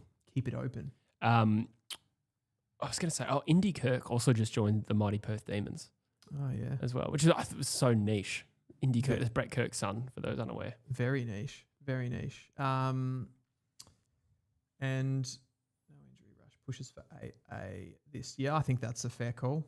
Rochelle from the Adelaide one. Oh, that took me a second to work out who Rash was. I actually at first thought he said someone will get a rash. I thought you meant Horatio Fantasia. That's some of your best work as well. Carlton, Jesse. Really? All right. I struggle with this one. You know how hard it was I've gone bold here. It was so hard not to say Campbell Chester as a breakout player. You make everything West Coast. I know. That's why I didn't do it. I thought you were going to say Jagger Smith wins the Rising. That was too basic. That's too. I'm going to say Sam Walsh returns to be their best. Well, I'm going to say best and fairest. He played just the 14 games last year. Went to Doha. I love these little narratives. Yeah, I know. Yeah. I know. It seems like a more and more common thing in the league to go to Doha. Yeah. But if he can get his body right, I think he will return to be their best midfielder. I know Hewitt won their best and fairest, and there's also still Patrick Cripps, but I think Sam Walsh is capable. I think he'll win it. Well, I'm going to piggyback off that because if Sam Walsh plays his best football and becomes their best player, and they also have Jagger Smith injected into that midfield with Hayward and Ben Ainsworth, I think they're going to finish in the top 6. You think what? They're going to finish in the top 6. Carlton are going to finish in the top 6. I did not see that coming. No, I went bold here. It's not that my reaction is not saying that Carlton are shit. I just did not expect that to come out of your mouth. Wow. Yeah. Wow. Interesting. That's a huge call. Do I fully believe it? I don't know. I don't know. This is Hollywood. Interesting. Yeah. I think Top. I do think they'll be 6. better than people, including myself, have predicted. I don't think they're going to fall away. Top 6, though, I am surprised. That's a by big that. call. That is a big That's call. a big call. Yeah, They'll make the 10. definitely going to dig this video up at the end of the year. Gross. What do you reckon about Collingwood? I'm saying Josh Dacos, all-Australian midfielder. I thought you said Nick, and I was like, that is the worst prediction. Why bother? Grass is green. Yeah. No. Okay. Josh Dacos. Dacos. Yeah, why is that? Yeah, little brother. You think he'll get Or some big brother. time as a... He's going to play mid.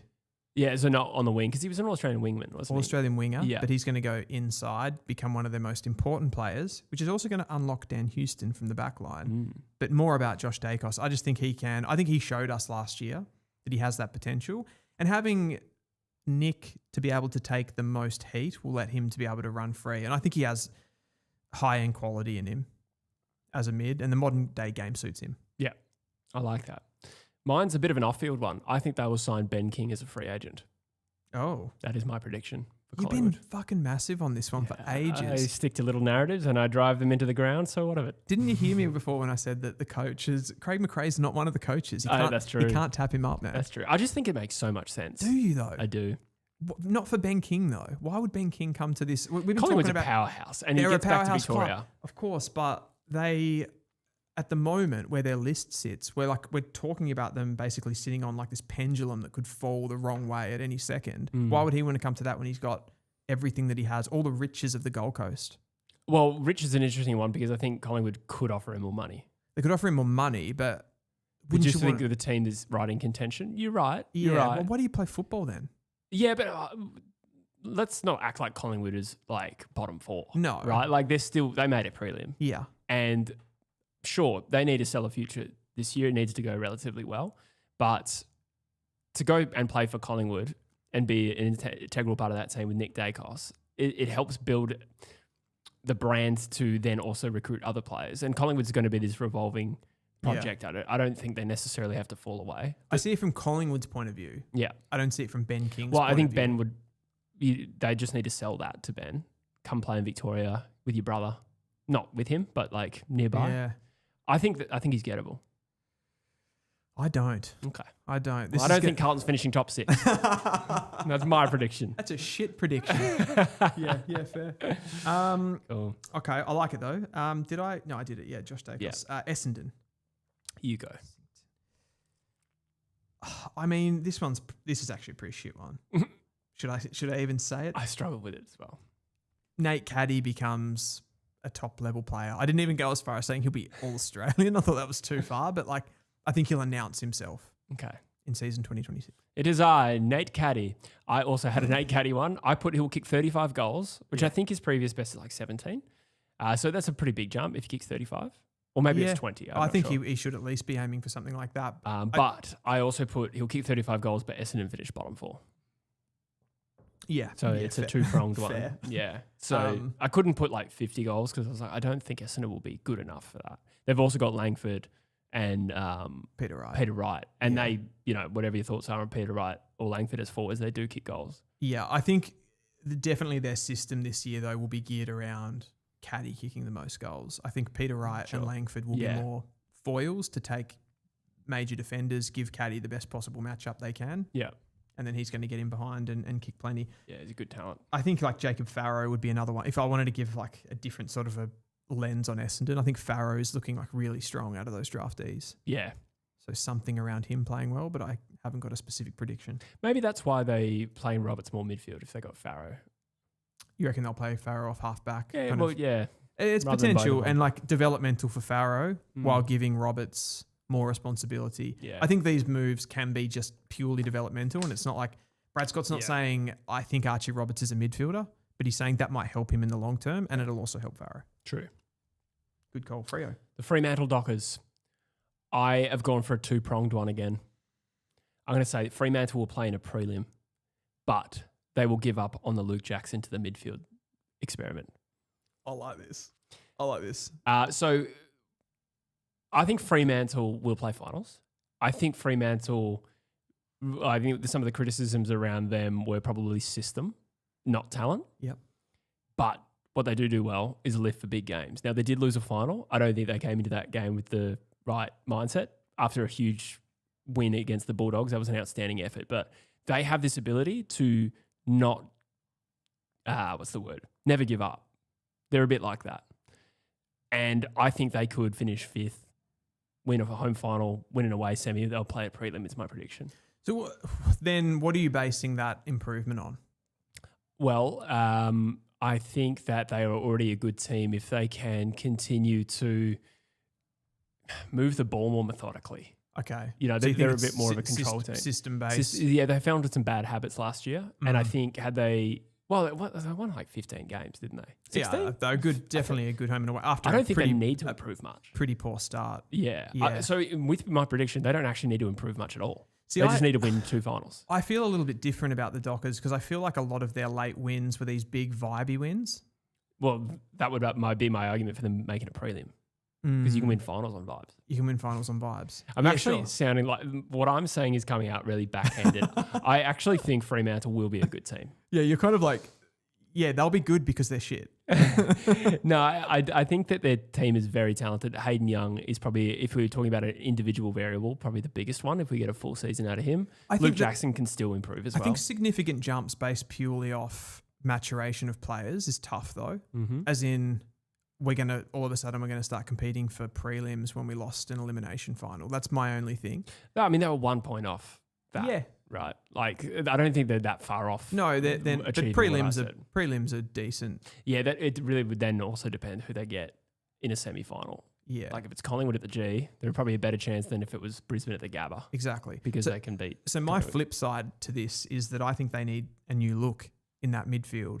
Because what they're doing, they can't rely on what they were doing last year. But Hayden Young has also missed so much football. I would argue he is that. Hayden Young's missed a lot of football, but like I think there were so many games last year against good sides where Caleb Sarong just got shut down. And that predictable mix of, whatever it is, like Darcy and maybe they'll have Mason Cox this year, but like win the hit out, hit it to Sarong. Sarong gets you the ball. Like you're going to have different avenues from your midfield than that. So I think that's where Luke Jackson actually does come in. I think he is going to play midfield. And he's going to be a different, more dynamic look in there for them.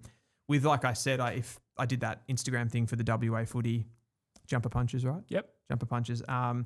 He'll bring Jackson's athleticism and size will bring a lot of players onto him, which will free up the Brayshaws, free up the Sarongs, free up the Hayden Youngs to kick the ball better inside forward 50. Because ultimately what you said, systematically, I think it's decision making, but it's also getting the ball in the hands of those guys to be able to use it a little bit better. Whereas a lot of their footy last year was like, it was long to a contest and then you rock up, you win contested possession and you go again. It's very physical. It's very taxing. So they'll have to get better at that. And I think they will do that through the midfield mix changes. They can't be too conservative. Joycey just mentioned Shea Bolton playing on ball. He thinks that makes them better. That is true. Yeah. A bit of Murphy as well. But I mean, Bolton didn't not play midfield last year. That's right. Like how much more is he going to play? Yeah. I'm not a huge fan of the 200 centimetre midfielder when you can play them in the ruck. And put an actual midfielder in there. Yeah, that's fair. That's where I was going with that. I think Luke Jackson is an outstanding player. I like him as a ruck forward. Sean Darcy is so brittle that Jackson may just play ruck anyway. Do you think there's a chance that Hayden Young ends up behind the ball again if they can't generate enough scoring from the back half? Like if McVee will be a big upgrade to go back there, but we don't know. He doesn't kick the ball like Hayden Young, though. Doesn't kick the ball like Hayden Young. He's a good player and he's an upgrade on what they have. But I don't know. I feel like I have this thought as well with the Adelaide Crows in that like Jordan Dawson goes into the midfield and it's great for their midfield and it's a big upgrade, but you are still taking away from something else. You're taking away from your ball movement off half back. And Hayden Young's not going to kick the football as well in the midfield as he is off half back. Yeah. I think so. I think you're right. But I probably think he'll stay mid. I think he'll stay mid. I think there are other ways to find, well, if we're talking about this year, I'm not sure. But like in terms of adding players, finding a player who can use the ball well off half back is easier than finding a Hayden Young who can play midfield, who can play forward and kicks the ball like he does. I think also like an evolution for these kind of teams. Like Freo have been a side that have played like a really, really, not conservative, but like the midfield mix has been like the same guys. Like it's been Sarong, Brayshaw, Young, or whatever mix of that, whoever's available to them. So I think this year will be a bit of O'Meara. So like this year will be about more bodies in there, I reckon. So like you are talking like your Shea Boltons. Yeah. Jackson won't be in there for 80% as a midfielder, but like he'll go forward. He'll be a bit of a utility. Different guys. Murphy Reid. Different strokes. Murphy Reid will play more midfield time. Yeah. Exactly. Something when you say it like that, it makes more sense. We gave so much time to Fremantle, and I don't think you gave yours yet. Well, that was it. Mine was that they'll improve based on the midfield changes. Okay, I'm with you. Yeah. All right, cool. So we kind of had the same, but it was in a different. We got there. Our working out was different. Yeah, I said prelim. Geelong. It's a tough one.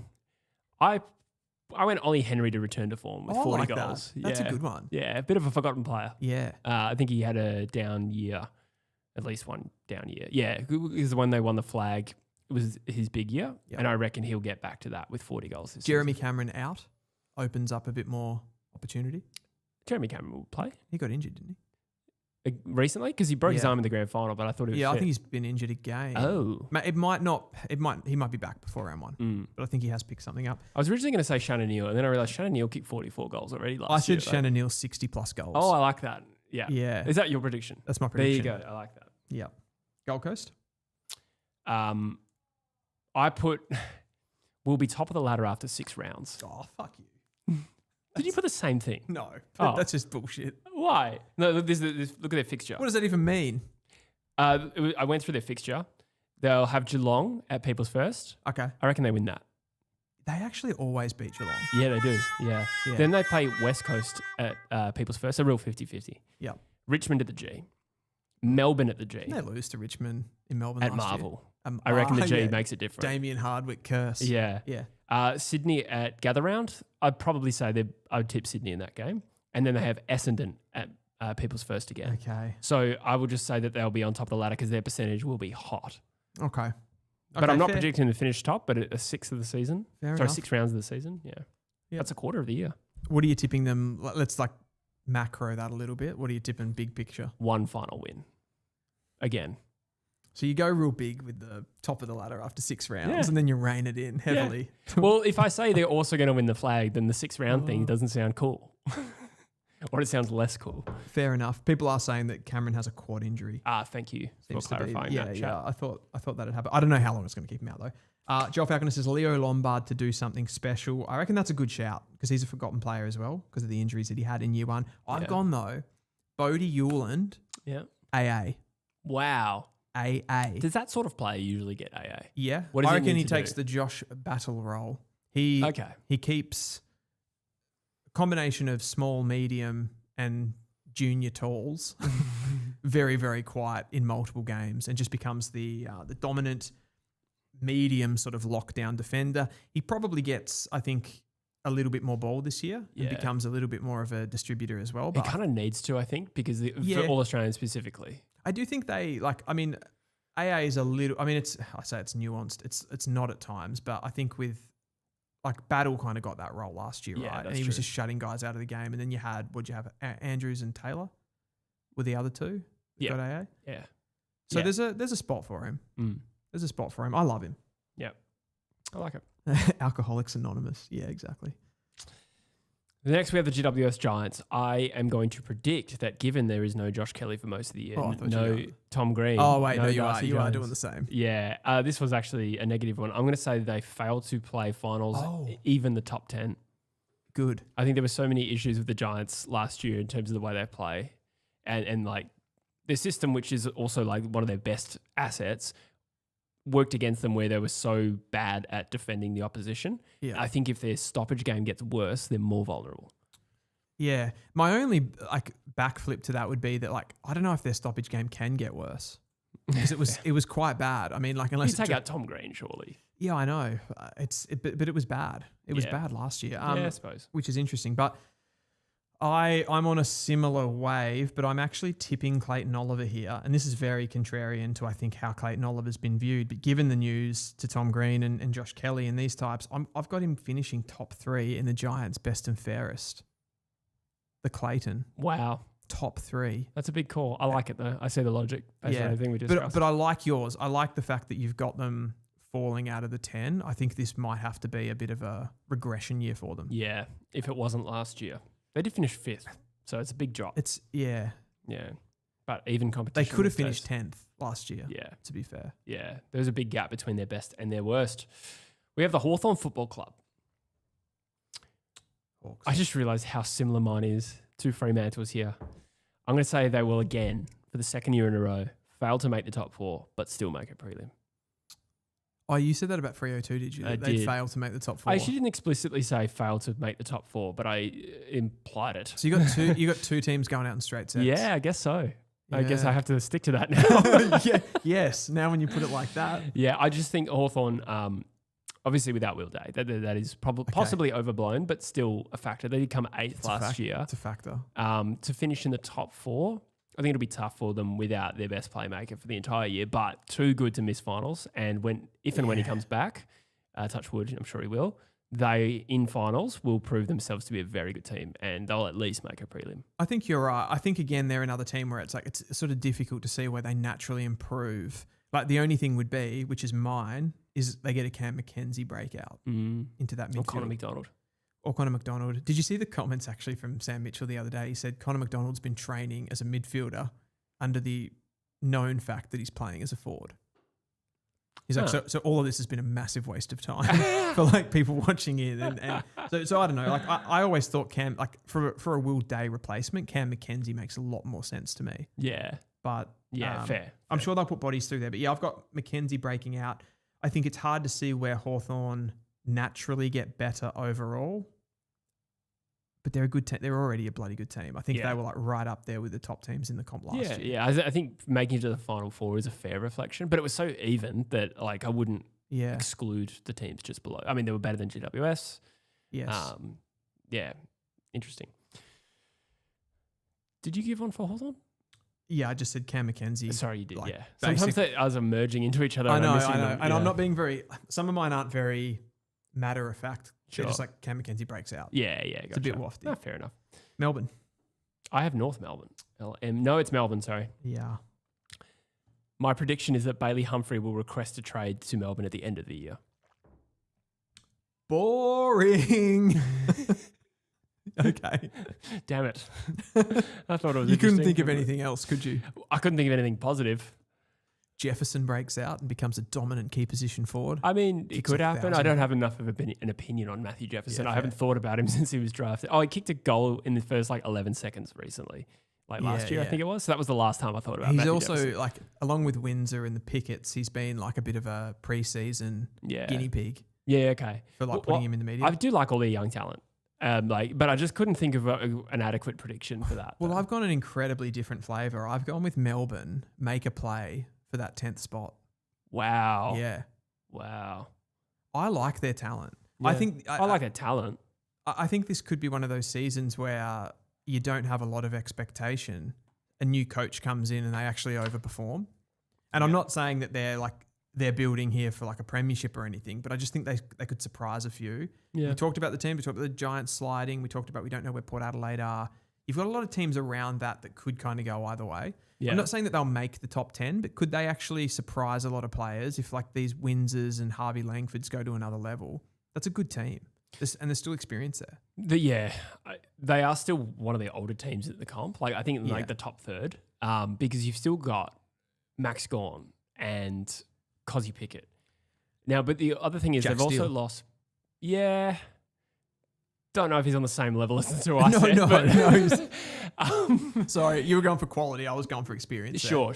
Okay, fair enough. But I think of their midfield now. Petrarca, Oliver and Viney all gone. Yeah. Viney's going to be out for a while. Jack's still relevant to that point. I would make an argument that Christian Petrarca and Clayton Oliver weren't on the pitch last year.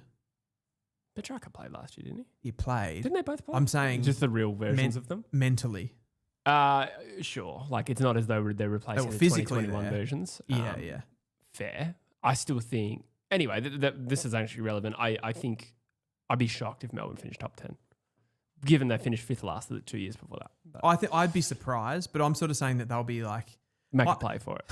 Based on what I've seen in the preseason so far, I'd be surprised if we finished above them. Mm. Yeah, okay, interesting. Yeah. Grimsby, thank you for the super chat. It says CJ to captain Melbourne. CJ?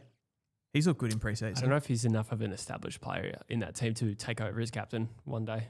Yeah, he's going to be, for the fact that Wins is going into the midfield and Rivers is going into the midfield, CJ is a really good replacement for some halfback speed, athleticism, just to run up and down the ground. He's looked really good in training so far. So. Yeah, absolutely. By the way, guys, another shout out to Sideline FM. We are streaming simultaneously on YouTube, and Sideline FM, which is an audio-only platform where we are much less delayed. The link is in the top of this chat if anyone wants to check it out. You just get high-quality audio just coming straight through into your ears. So if you're not looking for that visual component to go with it, Sideline is a great option. I know we're not very visually pleasing, so if you just like our dulcet tones, that is the platform to be. North.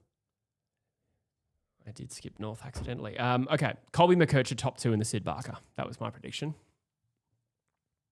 Okay. I think he finished like 7th last year. You had Jerry and Sheasel tie. Way out in front. And you had someone... Parker was top close 3 or 4, I reckon. Yeah, LDU was 3rd, I reckon. Yes, and then probably Tommy Powell might have been up there. Yeah, I lost interest after that. Yeah, yeah, me too. I'm going to say McKercher, with a whole full season, will be in the top 2, which is a bit spicy because will he be better than Sheasel or Sherry? Probably not. Or Goad. Goad. Yeah, I'm joking. Yeah, I was going to say, I'm just joking. Greatest of all dime. I'm going to say McKercher. McKercher top 2 in the VNF. Okay, I'm going to say Alistair Clarkson gets the sack. Wow. Yeah. Who's sack? Stop it. I'm sorry. Goads. Yeah. His goatee sack. Alistair Clarkson gone before season's end. Why? I don't think North are going to improve. What do you think that looks like? Where do you think he'll be? Do you say before season's end? Yep. Okay, so let's say it's I reckon round 18. I don't think it's going to be like first 6 rounds or anything like that, but I think there'll be I've just got a bad feeling, and this might be my depressant North Melbourne attitudes coming out here, but I just feel like another bit of a stagnating season where we're not talking about anything important, and it's just another year of that. And whether that happens with a deliberate sacking, I think more likely it's probably painted as some sort of because the board aren't going to want to look shit. And they've backed this guy heavily. So I reckon it's probably more of a shake of the hands. But I think this is, if North Melbourne aren't making some sort of a significant rise, both performatively and on the ladder this year, there is much bigger expectations coming out of the fan base. And I can just smell it. Interesting. I can smell a preseason sacking. Not literally, but preseason. As in I can smell it in the preseason. Okay. Coming for the end of the season. Yeah, right. Yes. Yeah. Don't see it? Bleak. No, I don't necessarily disagree with it. I just think that what my mind goes to, what does that look like? I'd say if North is outside the bottom 4, he's safe. That'll be the first time in 6 years. Oh, that's very unambitious though for me. Yeah. I think he'd have to be doing a little bit better than that. Okay. Fair. Yeah. So probably making a play for the 10, even if there are a couple of wins outside it by the end of the year, that'd be okay? I reckon after the buys, if we've got Caleb Daniel kicking the ball to the opposition off half back, we're not challenging the top teams. When I say challenging them, we don't have to be beating Brisbane and Geelong, but better performances, not those blowout losses where everybody drops their heads. If that continues to happen, I don't see why you go on for another season. Fair. What's the point? Yep. Bleak. We'll now move to Port Adelaide where things will get a lot more rosy. Oh, pun. Ah, yes. Yes, thank you. Rosy. I'm going to offer this prediction that I think you'll dislike based on the one I had for Gold Coast. I'm going to say Port Adelaide start the season 4-0. Oh, I like this. The top of the ladder after 4 rounds. They'll play North Melbourne at Marvel. I'm going to tip Port Adelaide. I'm sorry. It'd be so funny if you argued against me after how bleak your prediction for North was, and you were like, "Nah, we're beating Port." We'll beat Port, yeah. Nah. Okay, so they play North at Marvel. They play Essendon at Adelaide Oval. They play West Coast at Adelaide Oval, and then they have a Richmond game at the MCG. Oh, yeah, well. They'll win 4 of those. Yeah. Then there's a Saints game at home, which I'm not sure about. But then after that, they'll lose 5 in a row. Who to? Hawthorn at Marvel, Cats at AO, the away showdown, the Bulldogs at Adelaide Oval, and then the Suns in Darwin. So you could have I reckon they'll beat the Hawks. At Marvel. They love That's it. absurd. Yeah, I know. No, some of this will be wrong, obviously. I'm not going to predict the first 9 games correctly or 10. Port are going to be such a hard team to read because of that midfield. So do you remember last year? I remember we streamed the game and they beat Hawthorn by 70 points. Oh yeah, that was insane. I think it was in Adelaide. I think it was 78-0. Yeah, it was so random. Like that. Yeah. And they are still going to go into games. Like you said, they'll have the best midfield Yeah. of the two teams, but outside that is going to be a little bit different. Yeah. I think like I've said about Port Adelaide. I think the probably more issues for them are long-term issues. Yeah. And they're not necessarily going to be as bleak as what it's been painted for them in the short term. So I've got them making a play for the top 10 Yeah. as my prediction. Yeah. I don't think they'll be as far off. And if their draw opens up like you've said it is, I can see like teams, sometimes if teams can get off to a good start with a good draw, Oh, it goes a long way. it actually puts the belief in their heads. And Absolutely. a team like that could probably ride that for some time. Yeah. I mean, the fifth game there is St Kilda at Adelaide Oval. They could be 5-0. You're backing that in. And then if they Yeah, pinch one or two sure. of those harder games, then suddenly they're in the mix Yeah. for the genuine top 8. It's still hard to win on the road, like Yeah. regardless of if the matchup is one-sided. It's it's not like Port Adelaide. They're not West Coast of 2025. Whoa. Stop bringing up West Coast all the time, man. Oh, Okay, so now we've got Richmond. I went a pretty easy lob. Sam Lauder kicks 25 goals. low bar. He'll kick 50. You reckon he kick 50? No, I don't. I keep saying this shit like it's ridiculous, and you're like, really? No. No, you idiot. He kicked 11 from 11 last year. It is a low bar. That is a pretty soft one, to be fair. Yeah, I mean, I suppose like the only thing with that will be like he would have kicked that if he played every game. Yeah, maybe. Like that's the only thing. But Yeah. no, I think I had a couple here for Richmond. Like I reckon Sam Lawler, if he's fit, he gets like through the rest of this preseason and he doesn't get injured mid-season, actually becomes close to that top group of players in the competition. Like I think he could jump into like the top 50 players in the comp really, really quickly. Yeah, okay. How good I think he is. But I do think that at the end of the season, by 2027 preseason, we're talking about Richmond's young players as the best young players in the competition considerably. I still think at the moment it's talked about like, is it North? Is it West Coast? Is it I Richmond? think anyone's saying that about West Coast. I think, And I'm not saying they're right. I'm just saying I don't think the media. No, is talking about I it that suppose way. not. But like North and Richmond often get compared. I think Richmond are coming for them. Fair. Yeah. Yeah. Jeez, Or I've the Gold been, Coast I've been Suns. fucking down about North today. Yeah. haven't I? Gold Coast Suns also would like. Oh, yeah, of course. And St Kilda as well. Yeah, a little bit more mature in their development, I Yeah. suppose. But Yeah. that midfield group for Richmond like looks special. Yeah. That's true. St Kilda. This is a niche one. Of all the ones that are available. I've got a niche one for Saints too. Have you? Like Yeah. I could have gone, top 6 or whatever, win a final. I could have said that. I could have said Philippou 50 goals. But I went Could rant and rave. I went Rowan Marshall to kick a career high goal tally of 25 goals. That's so fucking I don't know why, but it just That's good though. jumped off because the page. He's going to play more forward. Yeah, his previous is 15, so that's So a he significant almost jump. definitely will. Yeah, Yeah. Smart. Unagi. Unagi. I've gone Alex Tyree to break the intercept record in a game Oh, I in like 2026. that. That's so hot. Didn't he get close with that spoils? He did. That was spoils. It was spoils. It Yeah, was spoils. okay, But I reckon yeah. he'll do it in intercepts at some Yeah. point. They'll get a matchup where someone's got a fuckload of small forwards and he's got a real height advantage and they'll just keep bombing it inside 50 and he'll take like 15 intercept marks. Yeah, I like that. Yeah, Taru's a star. Thomas Payet says Taj Houghton for Rising Star. That's actually a good call. I could have gone that. I went Lawler 25 I tried to goal stay a game. away from constant rising star chat where it's like every team player like, yeah, he could win the rising star. You know what I mean? I did too Yeah. as well. But it's a good shout. Yeah. Sydney Swans. Sydney Swans. Okay, I've got a good one here. Errol Goulden plan to go into the midfield, another Dean Cox masterclass. I don't reckon that's going to work out as well as they like it to. I think Errol Goulden's going to end up back on the wing and getting the ball on the outside. It'll be better for Sydney. I know what they're trying to do. They're trying to bring in a bit more feet because they've got these bigger body guys like Heaney and Warner and Rowbottom. Mm-hmm. They want to get some pace in there, some fast feet. But I reckon Goulden's ball use, like how he played at the back end of last year and the season before, why would you want to change that? Why would you want that to be any different? Yeah, I agree. It's not as though he's getting lost, right? Like sometimes you want to... Gets 30 anyway off a wing. Yeah, sometimes wings don't get a lot of possession, right? They're doing a lot of like running that gets unrewarded. Sure. But Goulden's a massive ball winner, Yeah. so I don't see any need. He doesn't play like a pure wing role anyway. Yeah. I'd almost call him like a hybrid of a wing, half back and a transition mid. Yeah. Yeah, and even in those seasons, like he played a small amount of on ball anyway. Like I think he had 30% CBAs, 40% CBAs, something like that. So yeah, that makes sense. Yeah. Yep. Sometimes I write these down and I'm like, this is a good idea. And then I get there and I'm like, yours is good. and mine, I don't know. I'm going to say Brodie Grundy will be All-Australian ruck. That's rogue.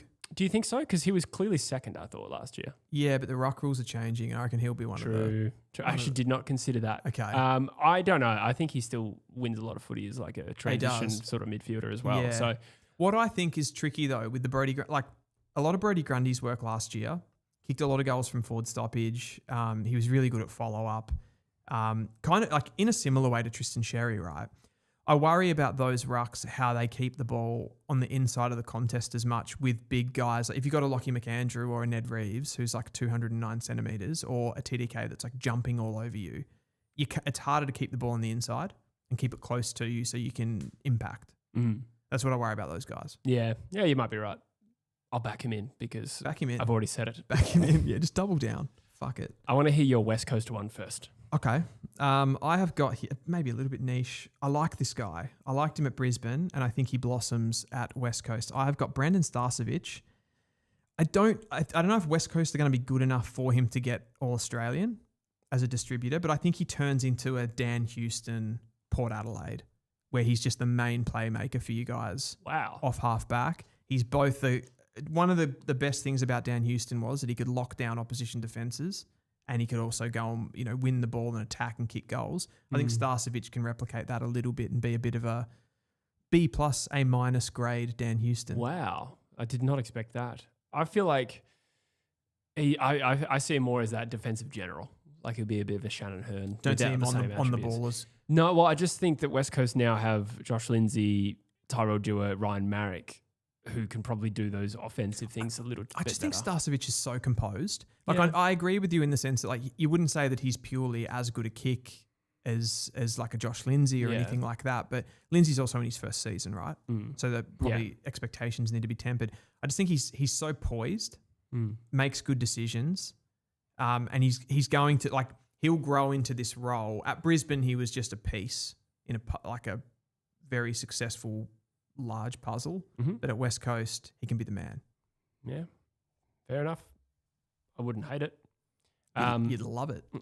I've gone biased. I'm going to touch the scarf as I do that.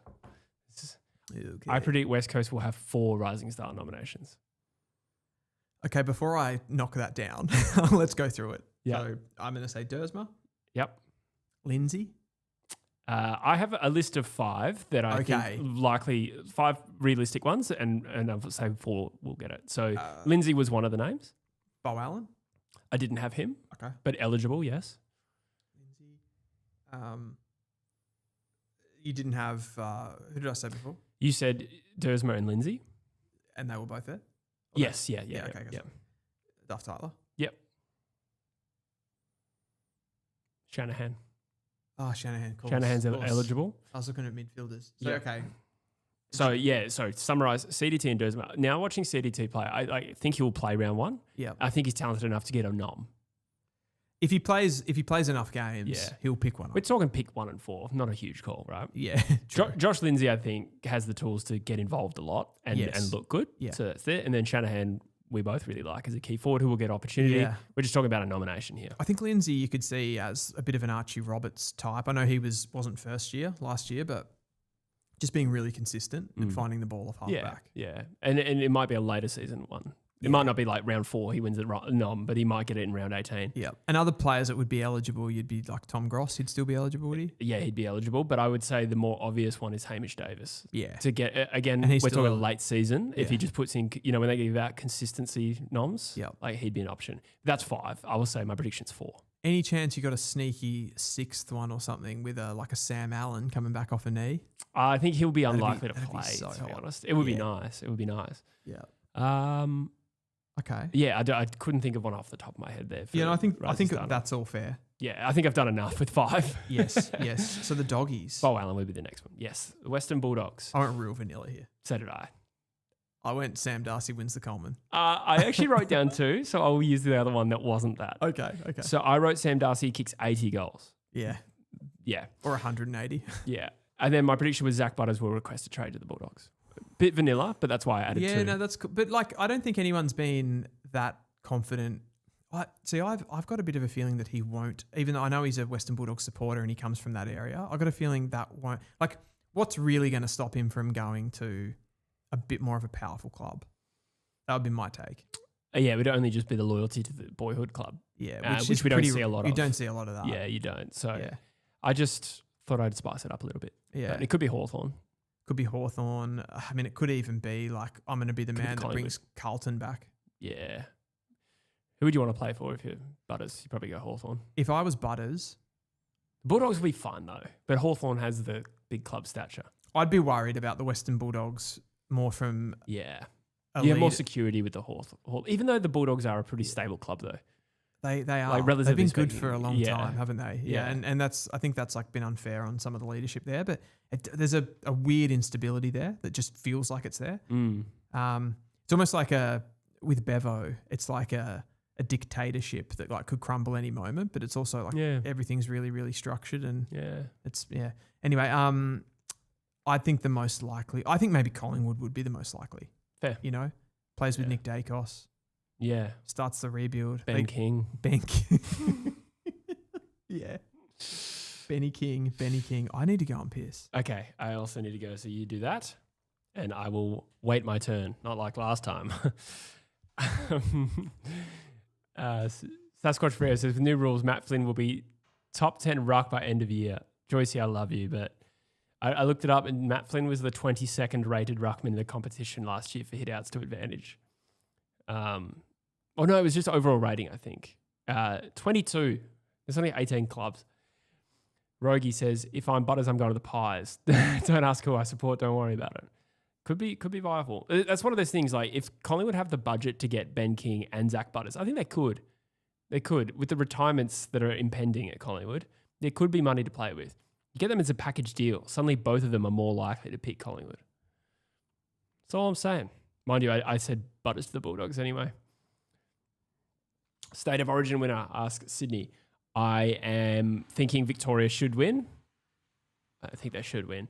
J-Step says 94 says Dev Rob top 5 in the BNF. I'm not sure I see it. I think he could be a best 22 player, but even that's not locked in, to be honest. But no, he'll start there. Or he'll start there with an injury. You know, Jack Graham's injury. Potentially a factor there. Glizzy says they would need picks for that as well. Would they? Only if Port Adelaide and Gold Coast match the offers, which I suppose is possible. Yeah, it would rely on no matched offers, and Collingwood will have a full suite of picks, of their own picks, but they might not be good picks. What are we talking about? We're just talking about in the instance of getting, say, Butters and King to Collingwood, right? In that hypothetical, Collingwood would need draft picks as well. Possibly. It depends if the other clubs can match it. Yeah, and they don't have a lot coming through, right? Yeah, but it's Collingwood. They'll just be like, come on. Yeah, exactly. Yeah. Like, give us Jai Simpkin for pick 2. Second round pick. Joel says, Happy Chinese New Year of the horse. Okay. Oh, okay. Okay. I've just lost the YouTube chat there. Let's go to that. Happy Chinese New Year of the horse. Does Longmire make a comeback this year? I assume you're into coaching. Oh, because of the horse. Oh, God. Jeez. My brain. Yeah, absolutely. Absolutely. I think he does. He'll get back into coaching for sure, I reckon. For sure. Sydney Harris says WA have that dog in them. I actually want to go while we're here and have a look at the teams just to see how unbalanced we're looking. So, okay. Centre line for WA, I bet this is what, like this. I'm looking at the sheet that's on AFL.com, so I bet this is absolutely fucked. Rory Lobb, Shea Bolton, Patrick Cripps. So they've got Rory Lobb listed on a wing. Doubt he plays on a wing. I'm sure he's going back to play on Sam Darcy. I'm sure of that. You've got, who are the mids? Charlie Cameron is listed as the ruck. That's not happening, is it? Trent Rivers, Will Powell. Well, that they could play. But I mean, you're talking Trent Rivers, Will Powell, and Chad Warner, maybe a Shea Bolton. And you're talking about them playing up against Zach Butters, Nick Dacos, Hugh McCluggage. I forgot about McCluggage. Zach Merritt, Marcus Bontempelli, Bailey Smith, Patrick Dangerfield, Caleb Sarong, Jack Sinclair can play in there. Toby Green can play in there. This Victorian team is absolutely stacked. Matt Rowell. I didn't even mention Matt Rowell. Noah Anderson. Max Holmes. I don't know. How many midfielders does this team have? That's crazy. You got Lockie Ashoff half back. Blake Hardwick is like a lockdown, so he'll probably just blanket someone like Shea Bolton. Jesus Christ. Like it's pretty crazy, the quality in that Victoria team. You can put in a shift, right? Like if you're WA and you're up against those players, you can put in a shift, but it's really difficult in a game like AFL when it's so lopsided with quality. Because of the high scoring nature of the game, it's difficult to shut that down. Yeah, what are people saying? Vic thrashing or WA close win? I'm saying Vic thrashing. If we get into the game and this is a proper physical outing, I can't see it going any other way. Like that midfield, I'm just going through it, man. Like Chad Warner, Shea Bolton, Rivers and Powell are probably the midfield for WA. Liam Baker probably goes through there. I just voted for WA on my True Eagle account. From the bathroom. No, just here. Oh shit! What's everyone saying? What's everybody saying in the we've had 32 votes come into that. What are people saying, producer? It's 61% sorry. to Victoria. Yeah. Yep. I think you'd almost have to be a WA person to pick them, right? Nobody's looking at the two teams. And we're these aren't teams that are coached where you can say, oh yeah, but they might be coached better because they're with them for a week. Yeah, nah. If that. Yeah, exactly. Yeah, that will be a bit of a factor as well. Yeah, I mean, WA have some speed. That could be where they get them. They do. But yeah, it's hard to make the case on talent. Yeah, WA I forgot about better. Patrick Cripps actually. Patrick Cripps will be in the midfield, obviously. Yeah, Cossie Pickett could run through there too. So yeah, you're right. Like Bolton, Pickett, Brad Hill's a quick player. Chad Warner. The Chad. Yeah, they're going to be explosive, aren't they? Up against like your more, like your Sarongs, your Matty Rowell. Even Noah Anderson wouldn't be quite as quick as those guys. But I mean, the Vics have got some speed in there too, right? Like Dacos is quick as fuck. Butters is quick. Holmes. So they've got a bit to blast back at them as well. Oh, totally. Yeah. Interesting. Oh, there is a Sideline poll as well, guys. Ooh. So Sideline FM, we are simultaneously streaming to audio only, much better latency, actually. Much better. Did I use the terminology correct? Is it better latency? Yes. Or is it lower latency? I think you would say lower latency. Lower latency, which just means you hear us less delayed. So we will be debuting, not debuting because we're doing it right now, but we are going to be doing the first game of the season, Sydney v Carlton, on Thursday night of opening round. And we'll be doing that on Sideline as well, where you can listen to us more live. We're more in tune with what's happening. I would say it's as simple as if you don't want the video component, it's going to be a better, cleaner stream that's coming at you quicker. Yeah, exactly. Much like Chad Warner. I don't know where I'm going with that. Continue. Just keep digging. No. I'm just good. Keep digging. Yeah. Keep digging. New Haven says, I think Vic has too many stars. How will they do being less on ball? Well, that's a talking point, I suppose. You've got like, I think I listed like 10 midfielders, like gun midfielders for their own team. Like, I suppose players like Max Holmes, like he'll probably play halfback, right? He's not getting in the midfield. Maybe Anderson plays as a winger. Yeah, maybe. In this team, just given the, like, the Butters and like Rowell and Sarong probably can't play anywhere else.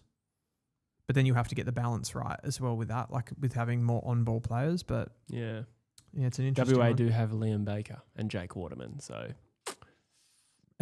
yeah. And we saw what they did last year. No Starcevic though. No Starcevic. That was actually a talking point too, wasn't it? Because Starcevic was injured for this, but played in the match sim. Yeah, I mean, that's fair enough. Like, one's a big showcase game and one's a managed minutes intra-club game where the ball didn't live in his half for the entire game anyway. Yeah, that's true. I think it makes sense. That is true. Yeah. WA Super Mobile Rucks can see Gawn, Sherry being exhausted. Yeah, I mean, I feel like Gawn and Sherry will be okay. But it's definitely an area where, like you talked about, the mobility and the speed probably overall is a little bit better for WA. Mm. But will they have I guess just in a way, like up against those midfielders, like will they have that contested ball winning ability to like contest to contest? Yeah. Just keep winning it. I feel like that's where Vix will get him. So like I think it's going to be like a lopsided inside 50 count. Mm. And when you got Sam Darcy freaks me out as an opposition, like looking at just when the arms come up. Yeah, true. It's a scary one. It's an absolutely scary one. Do you want to do, Jesse, every club's pass mark? We do also want to go through our game day squad team. We do. I want to showcase Do my it game now. day squad team. Do it now. I will need the HDMI. I just realised we didn't. HDMI. Is that at hand? Because we can do it. We've got an We'll do that. HDMI down there. All we've Yeah. got to do is plug it in. Yeah. So for all those Throw it unaware, up. we are partnered with Game Day Squad for 2026, and it is a fantasy platform that is different to other fantasy platforms, whereby you open cards, packs of cards, I should say, Packed to cards. recruit players. I find that process extremely fun, to be honest. And you can get like, who did I get the other day? Well, you got Thread Gold. I also got Thread Gold. The rookies I've been getting have been just ridiculous. Yeah. In the packs. Like I'm absolutely loving it. And that's fun. So the fun element to this game is when you get a rookie like that, you keep them forever until you can trade them or do whatever you want with them. But it's a dynasty league. So I had a Game Day Squad team in 2023, and I unpacked Sam Darcy, who at the time I was like, oh, that's going to not be useful for a while. I've still got him. I've still got him. I'm very excited about that. Thank you very much to our producer. Some of my players here that I unwrapped on the show last week, my back line is... Unwrapped. Is that not the right... Unpacked. But no, both are fine. Okay. You always get me for that shit. I'm sorry. Dan Houston, Josh Dacos, Colby McKercher, Tom Stewart, Nasiah Wanganeen, Millera, and Miles Bergman. Miles Bergman, that's right, isn't it? Yes. Miller Bergman was the North Melbourne player. That's right. No relation, famously. Midfield is Finn Callahan, Marcus Bontempelli, Chad Warner, Will Ashcroft, Caleb Sarong, Max Holmes. Ruckman is Tristan Sherry. And if anybody wants to hit me up in the Discord, I can swap some players because I have heaps of rucks. I have Sherry, I have Gorn, I have Grundy. I think I had somebody else quite good I think too. I've got Rowan Marshall as my starting ruck at the moment, which I'll show you. But So tell me about that, because my brain would go, okay, Rowan Marshall's going to be more of a forward. In this scoring system, what's better, a ruck or a key position forward? So the game rewards goals. So Rowan Marshall would need to kick a fair amount of goals to make up that distance. I would now think that, now you've mentioned it and that we've discussed it on this show, Rowan Marshall probably isn't the best choice for number one ruck, but I also don't have a lot of strong rucks. So I do have some cards we're going to open. So you're still going to well. win more off hit outs, like from a pure hit out perspective with someone like a Gorn or a Sherry. I think you want ball winning rucks, right? So you want hit outs, right? But those Grundy types who accumulate the footy will get 20 possessions, which Rowan Marshall has always done. Something I've noticed from playing different sort of fantasy sports over the last few years is that rucks, I mean, they're obviously a dominant player in most games, but they're probably one of the most bankable scoring options if they have a soft matchup. So, for example, if you get, I don't know, let's say Tristan Sherry comes up against a Kieran Briggs early in the season, he'll dominate him. Yeah. And that's, if he can bank like 40 to 50 hit outs in that game, that's 50 points. So the floor is so high. Yeah. Straight away. That's true. Yeah, absolutely. I think there's 2 cards I can unpack today. So for those unaware as well, there is a private league which you can join, the True Footy League, and the invite code is in the description. So once we're like on the screen, I'll show you exactly where to go to use that. If you're registering for the first time, use the code TRUE26 and you will get extra packs as well. So more players to play with as a result of working with us or using our code rather. Oh, there you go. It's on the screen there, TRUE26, and you can also copy and paste from the description. Cool. Love it, love it. Yeah, that's fine. I'm ready to go. That'll do. Hey. All right. So we'll just drop the banner from that. Perfect. Thank you, Vic. All right. So this is what the screen looks like. And first of all, when you go to private league, I created it. So it's under the created tab, True Footy. So we got 86 in there. And then that is the code there. So when you can search for the competition name, I think. Just go into your team name there. The Western Stank Lords. I created that many years ago, like well before True Footy, as my AFL fantasy team. And I've just kept it. I couldn't think of anything else. Is there anything more apt for me. I was going to say, I'm a Western Stand Claude. As soon as I read that, like the times with like passwords and things that I see of yours, it's always that flavor. Something weird. Yeah, something fucking weird. There's no way a hacker could possibly find it. No. All right. So what I'm going to do, first of all, is I'm going to show you my team. So you can have all these different teams here. The classic one is the one I've assembled. I've still got to assemble a few more teams here. But if you go into classic, this is what my team looks like. So as you can see at the top there, you can see the salary cap. I've spent 13.3 mil out of 14.5. So I still have some salary cap. How the salary cap works, for those unaware, is it's based on the quality of the card. So that is a platinum Dan Houston. He costs more than a bronze Nick Dacos. All bronze players cost the same. So I'm actually not 100% sure what this little number here is. I think that's the average from last year. I have a gold Errol Goulden. I'm very excited about that. Oh, no, sorry. That might be his last score then, because the average is 147.5. I was going to say, you wouldn't think he would have averaged 192, but... No. But because that's his gold average, it's like by 1.3. Gotcha. So, yeah, the gold is 1.3 times his score. Nick Dacos would just be his score. Yep. So I've got Taranto. I've got Tuke Miller. Clayton Oliver. This one is I'm very excited about. Like, he's gone to hell and back, to use a Melbourne pun. In the time that I've had him, he was a good player when I got it. Then he fell away, and now I think this is an opportunity for him. So I think that's a pretty rock solid team. Jasper Fletcher off the bench there. That's nice. Not too bad. So Jared Witts and Rowan Marshall. So I hope you're not right about Jared Witts. I was going to say, I just basically delisted him. Yeah.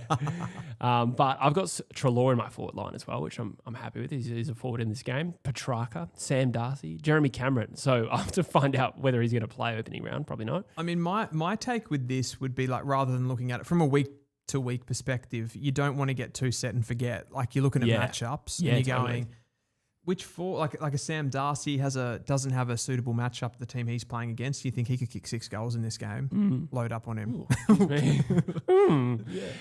That's true. Jeremy Cameron's got West Coast this week. Put him down for 72 points. That's 9 Put him times down 8. to get shut down by Ruben Ginbey. Yeah, actually he did do that. Yeah, I know. So shut up. I've got Mateus Philippou in here as a forward as well. I don't know what to expect of Mateus this year in terms of how much footy he's going to win, but obviously a good young player. So Pommy's in the chat. Brave man to show his tabs. I know. Thankfully, I'm a squeaky clean individual, so there's nothing to worry about. Nothing going on there. I will have to work out how to close that. I'm sure there's a way to just hide the tab. In any case, all right, let's get into. I'll just quickly show you. We're going to open some packs.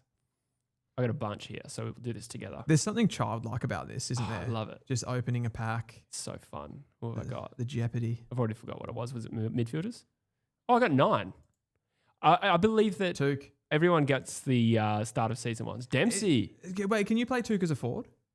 I don't think so. I think he is what he is. So this is midfielders? Did I open midfielders? Yeah, I reckon. These look like... These are all midfielders. Oh, yeah, these are mids. Dunkley. Oh, man, this is hot. Dunkley's, Sam Grill. Dunkley's. That's hot. Oh, damn you, Tom Green. But because this is Dynasty League, it actually doesn't matter too much. Yeah. Because I means I'll get him back next year. Let's open a forward one. So these are bronze cards? Yes, I think so. Cool. All right, let's move through them quickly. Kako. Connor McDonald, hey, breakout. Baby. Yeah, Butterick. I'm not sure about him. Norton, Philippou, bronze. Cadman, I like. I could see a Philippou breakout. Yeah, but I've already got him in platinum. Okay. Yeah. 2 Connor McDonald's. That's a stitch up. Cam Rayner. Rochelle. Hey. Breakout Rochelle. I like that. If he kicks but goals. I was going to say you just tipped him to kick 40, didn't you? Yeah. There you go. Because 8 points worth a goal. Defenders. A goal is worth 8 points is the correct way to say that. All right. Defenders, who we got? I really need to get to the rucks. God. Caleb Daniel. Oh, Naz. The turnovers Did I already count have in this Naz? game? I don't think I do have Naz. I don't think you do because when I pulled him last week, you were like... Yeah, that's right. Totes gel. That's what I was thinking. Sam Banks, solid choice. Zorko's a good one. Zorko's great. I mean, Liam Ryan, he's kind of... I feel like he's been demoted in that Freo back line to less ball, but he has been a good... Luke Ryan. What did I say? Liam. Sorry. That's okay. It's important to be specific on that one, though. It is. Oh, I get 9 rucks. Beautiful. Jared Witts again. Litzarves. Please. Who do you think is the best one to get right now in terms of this game? Probably Max Gawn. I've still got to fully get across the scoring. Oh, God. I think Max Gawn or Tristan Sherry. Ooh, I got Flynn and Moyle. Witts and Moyle. Grundy. Oh, I like that one. There's your boy. All Australian coming up. Darcy Fort. Oh, yes. Rob. Just A double a variety wits. of discarded rucks based on the show that we've just done. I'm going to open up the second. You get a second pack. Yeah. I think Tristan Sherry would still be as a True. scorer. Yeah. What do they reward tackles in this? What's a tackle? Oh, I don't know off the top of my head. I Because reckon it'd be Sherry's a valuable. big tackler. Yeah. Luke Jackson Jacko as a mid. as a mid. That's a great choice. Meek's getting kicked Brian. out. Cooper Duff Tyler. Yes. 5 goals a game. Duff Tyler's a good dynasty player. Keeper. Great one. Yeah, I'm happy with that. Yeah. Max Gorn. There you Jordan go. Sweet. And 2 Duff. Max Gorns. Obviously, that's not valuable. But you can get rid of one. You can swap trade, it, right? You can trade them. Yeah. Yeah. Cool. So I don't know if everyone wants to see all of these packs opened, but hang on. Can you do an open all situation? I can do that. Oops. Have we? I'll just make sure we can still see the stream. We have lost it on our little monitor here. We So have. Just let us know in the chat if you can. I'll If see you're what's- seeing green. We might be okay. How are we looking, producer? Have we lost it? Mine's still good on the stream. Yeah. Yeah, so just keep going. Okay. We just can't see it. Yeah. Okay. As in the audience can see it. You reckon? No, they can still. Okay. Cool. All right. I'll do a.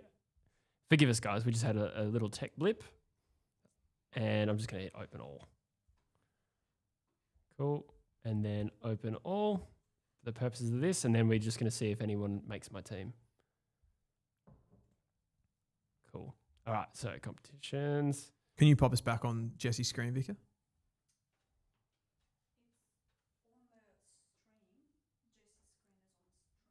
Oh, okay. Yeah, that's okay. That's all right. Just keep going. I just realized you can't see me because I can see this. I can see it, but I can see it on the, Yeah, the YouTube true. playback, Okay, so not on our screen. So I'm not getting it instantaneously. no, that's cool. I'm gonna upgrade this to Max Gorn. Where's Max Gorn? Scott Lysette. There's a few players that obviously no longer AFL players. Got Braden Pruce. That's a name I haven't heard since the Empire. Oh, Max Gorn. And I might put Luke Jackson on my bench instead of Witts. So Rogie was just Nick said, Martin. I'm going to be honest still, bronze rucks ain't worth much. Most people would have one of the top scorers. So you want to get that ruck in a better quality card. Luke Ryan, I'm sorry, you have just become Naziah Wanganeen Millerer. Fair. And where is Naz? Is he down the bottom? Because he's new. We that how it don't like key backs. We don't want key defenders like a Jacob Wiedering, a Harris Probably Andrews. not. Yeah. Oh, I have a platinum Shannon Hearn here. A real bolter for one. Oh, McKercher's not a bad option. Where did Naz go? I'm mindful about taking it. There is. Oh, yes. Done. Sweet. And then I reckon I'll leave that for now. That looks pretty good. Yeah. What about Philippou, though? Is there a better forward? Mackay. Mackay could Mackay's there. Toby Green's there as well. Oh, more midfield time for Toby Green. That's the one to beat at the do you moment. think there's a chance that Mackay wins the Coleman? Yeah. Yeah, it would depend how Carlton go as a team, but naturally less competition for that spot. Yeah. For those goals, rather. A lot more balls going to go through him. Yeah. Well, those are rumours. I'm so sorry. Latrell Pickett. Aaron Norton. Maybe I go Rochelle in my forward line. I'm just gonna Jesse, go Pommy Toby just Green. asked a question. So Yep. pretend I'm 5. The colour of cards, is that like a score boost? Or Yeah. just a rarity of pack? No, it's a score boost. So I think silver is like Nick Newman's a 1.1. That's so I get 1.1 times the score. Same thing with Lockie Ash. I reckon that without double checking is like 1.4. So it's essentially 1.5. like having a captaincy on them Yeah, with that's a better right. quality card. Yeah, the actual captaincy does not exist in this. Yeah. So my entire forward line is bronze, unfortunately. Yeah. But we've got Raul. on Is there a silver. maximum amount of top quality cards that you can have? I am not aware off the top of my head for this competition. I know that there's a salary cap. I think you can set. Actually, I might be tripping there. I don't want to say the wrong thing, but it's more focused around the salary cap. So I'm Yes. 90% of my salary cap. So Of course. Yeah. Yeah. So that'll do. I just wanted to show everyone my team and just make sure that you are part of the True Footy competition. Make sure you use the code TRUE26 and you get more packs and you can make a better team if you do that. More packs. All right, we're going to head into our final segment of the show. Every club's pass mark. This is the bottom basement of where you think they should be. Not what they... I mean, all of these teams could either finish literally bottom or top of the ladder, but this is kind of like where average would suggest that they are. That's right. Before I respond to that, I just want to shout out on Sideline. We have a chat. Do they have old retired legends? That'd be mad. Good question. Like, you can't use them in the game, but I think there is competitions where you can. There's like all-star players. I actually myself need to learn a little bit more about exactly the different ways to do it. But if they don't do it, that's a sick idea. I like that. That's I feel a like sick I'll idea. need to have like a feeling out of the season and get like a better... There's actually so much to the game. There's- Like, I'm yeah. still learning about it myself, to be honest. Yeah, 100%. And like we worked with Game Day Squad in 23, and so much has developed since then. Yeah. And improvements have been made, which is great. Absolutely. So, going through every club's pass mark, do you want to do this, Jesse, from a alphabetical sense? Do you want to go through the club by club? Do you want to just throw random ones up? Let's go alphabetical again. Alphabetical. Adelaide Crows. What do you think? What do you think? Yeah. So what's a pass mark for them? For me, it's like you walk away from that season going, okay, it wasn't ideal, but it wasn't a failure. They can't miss the finals. Yeah, that's right. So what does it look like to succeed? I actually wrote down for Adelaide, they have to win a final. It has to be a non-wildcard final. Yeah. So like for them, finishing 6th and losing their home final, I think their fans and board walk away going, that was a missed opportunity. Yep. If they at least win a final that isn't a wildcard game, then they can say, okay, that is something we didn't do last year. That's where that sits for me. Their I mean, when I say like baseline expectations, let's move away from that for a second. Adelaide will be going into this season saying we can win the premiership, right? Yeah, you'd think so. Yeah. Yeah. Like they would want to be one of the teams in the conversation to that. So based on last year finishing top of the ladder and then getting knocked out in straight sets, you can sugarcoat that, but they should have won a final last year. So they have to win a final this year. Yeah. So we're doing pass marks, bottom basement, must win a final. And like you said, I think it's got to be a compelling final win. Like you would almost say, obviously this comes down to ladder position a little bit, but you'd almost say they have to win a semi-final or equivalent. You know what I mean? Yeah. It kind of depends. Like, do they finish 10th and win a wild card Yeah, final? that's not good enough. But then if they also then win an elimination final after that, maybe that's like a nuanced way that they can be like, okay, we took a stride. I think Crows finishing 10th or in that 9 to 10 would be a failed season anyway, regardless of what they did from there. Yeah, I would agree. So I would say that the minimum expectation for a team that is the 8th oldest now, they're not a young team anymore. They're right in the middle. I would say that, winning a final that's not a wild card, like it's not sufficient to finish 8th, beat Carlton, Adelaide Oval, and then lose an elimination final. Yeah, I would actually say that a top 6 finish and then some sort of a finals win from there. So that could be just an elimination final win. I understand that, but you need to be in and amongst it. Yeah. Yeah, absolutely. What about the Brisbane Lions? This would be interesting because I think it can get nuanced with these teams that were in the premiership window. Yep. Because I think, for instance, there is more pressure on some clubs than Brisbane. So, of course. Yeah. Yeah. I mean, on some level, like if you're talking about from a coaching perspective and Chris Fagan, like he could almost, anything could happen. And he's not like, he might walk away if they really, really dropped off or something like that. But I would actually say that Brisbane's expectation and their pass mark here comes back to where they finish on the home and away season. Okay. I think given how good their team is, I said that like the expectation is low for Chris Fagan, but they're a top 4 quality team, right? So therefore they need to finish in the top 4. Yeah. And they just snuck into top 4 last year and they didn't make top 4 the year before in their 2 premierships. So I think it's about home and away football for them. We know they can play knockout football. They're the best at that in the competition. So bank yourselves top 4 wins, get off to a good start. And I think that's the pass mark starting point. I like it. I put simply prelim. Okay. I think that I just tried to imagine the scenario where Brisbane fans walk away and they're like, okay, we didn't win the flag, but that was acceptable. And I think if you go deep, they've played in 3 grand finals in a row, won 2 of them, lost the other one by 4 points. If they get to a prelim, there's probably a sense of like, from a board level, maybe not from a playing group level. Internally, they'll want to win the flag.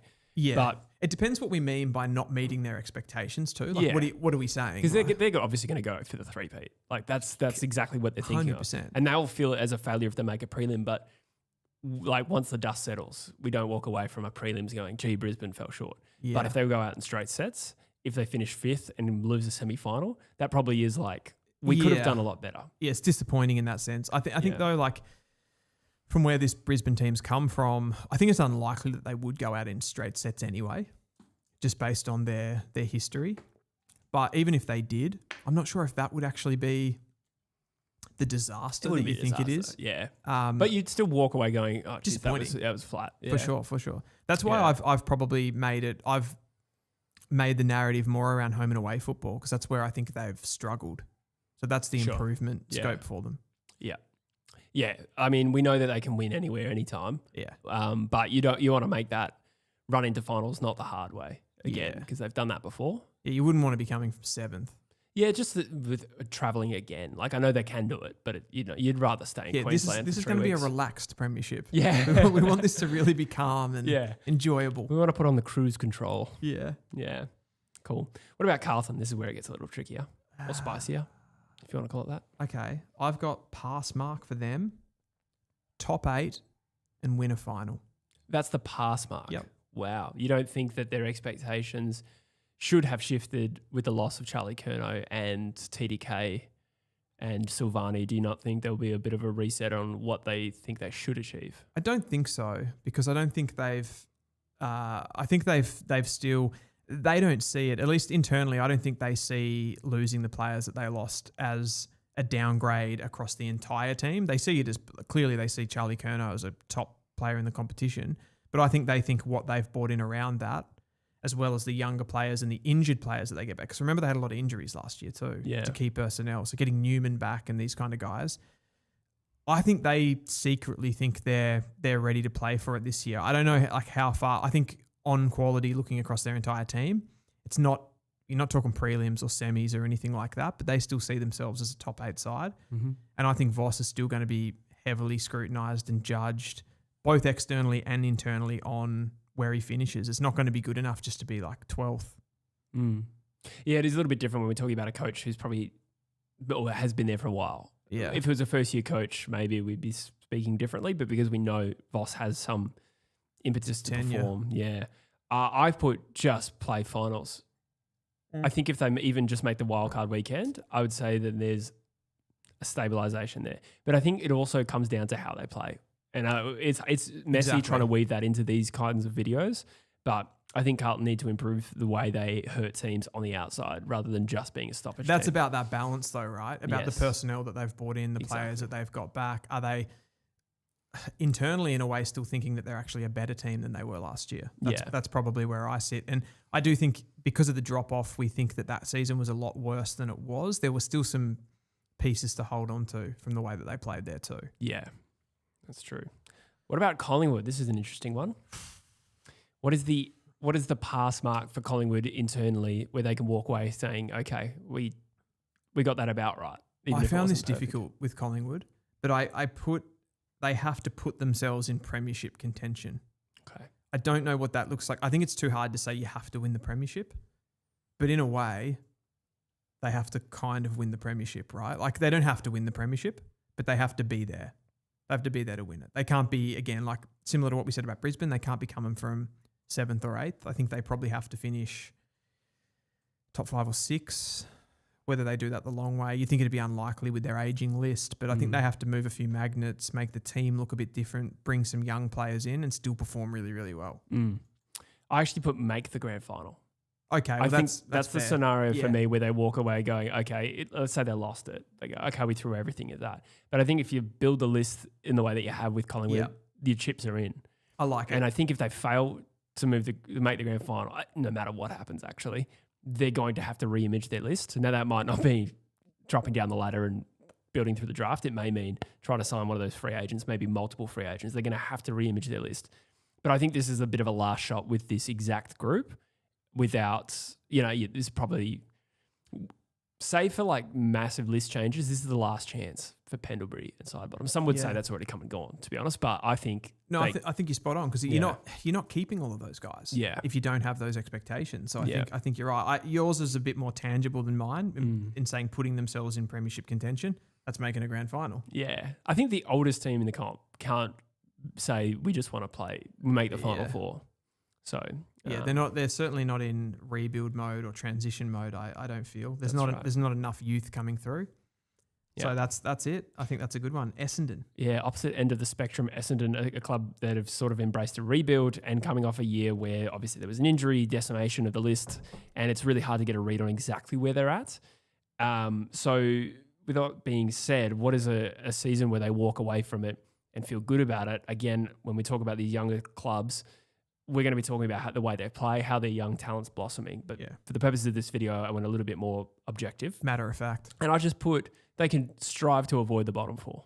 That's what I put too. Yeah. Is there, they'd probably, given that they haven't done this recently, finishing third last would probably feel shit. They'd walk away from that going, that's not ideal. Even if I don't actually think that's the worst outcome for their list, like getting pick 3 in the draft, which may become pick 5 with Cody Walker and Dougie Cochran, but it gives them access to the draft as well. The last year before Tassie. Devil's advocate, if you look at their back line, I think forward of centre, they're quite young, inexperienced, and just have young talent coming through. But the defence is quite good and quite solid and has experience in it. Like Ben Mackay, Ridley, Zach Reed is young, but he's been in the system a while and actually showed the quality that he has. So if he's fit and firing, that's a very good tall defence line. So we've got Andy McGrath, who some people would reject that he's like an A-grade player or something like that. He's probably B+, but he's really consistent, mature. They've got Archie Roberts, who broke out last year. So behind the ball, they're actually really, really solid if you look at them from that perspective. And then they've got the merits and the parishes. So if they were to play well, I think the expectation could be a little bit higher. I don't think we're talking finals or anything like that, but we're talking avoid bottom 4, maybe bottom 6 areas. Yeah. Yeah. Glass half full. That's it. Yeah.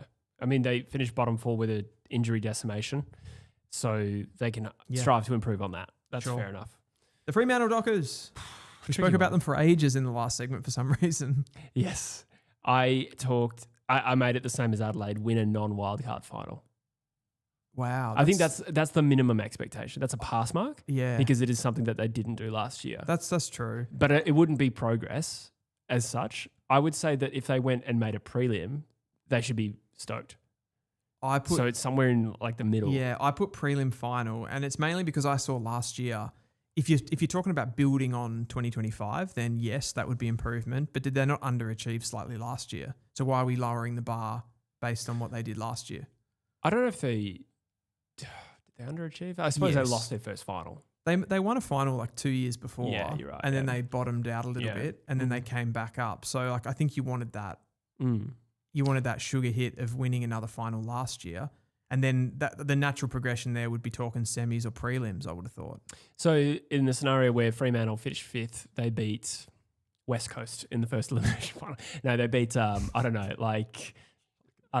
Kilda in the first elimination final. Yeah. Then they go to the MCG and play Collingwood in the semi and lose. Do you think that's a fail?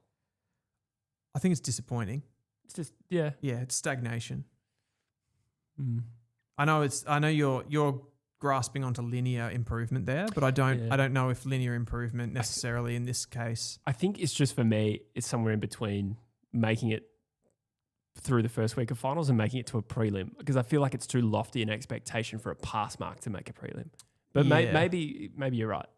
I think it's north of a semi-final. Which I know that, again, we're getting into weird wafty areas. Yeah, I know. But I like prelims, like really at the top. Like Freo, they're a young side. They don't have to win the premiership this year. Yeah. But I do think that that comes into it. Being a relatively younger side means the expectations are a little bit more gradual than, say, a Collingwood. For sure. And like I think, if they finished and won just one final last year, would it be a disaster? Like, no.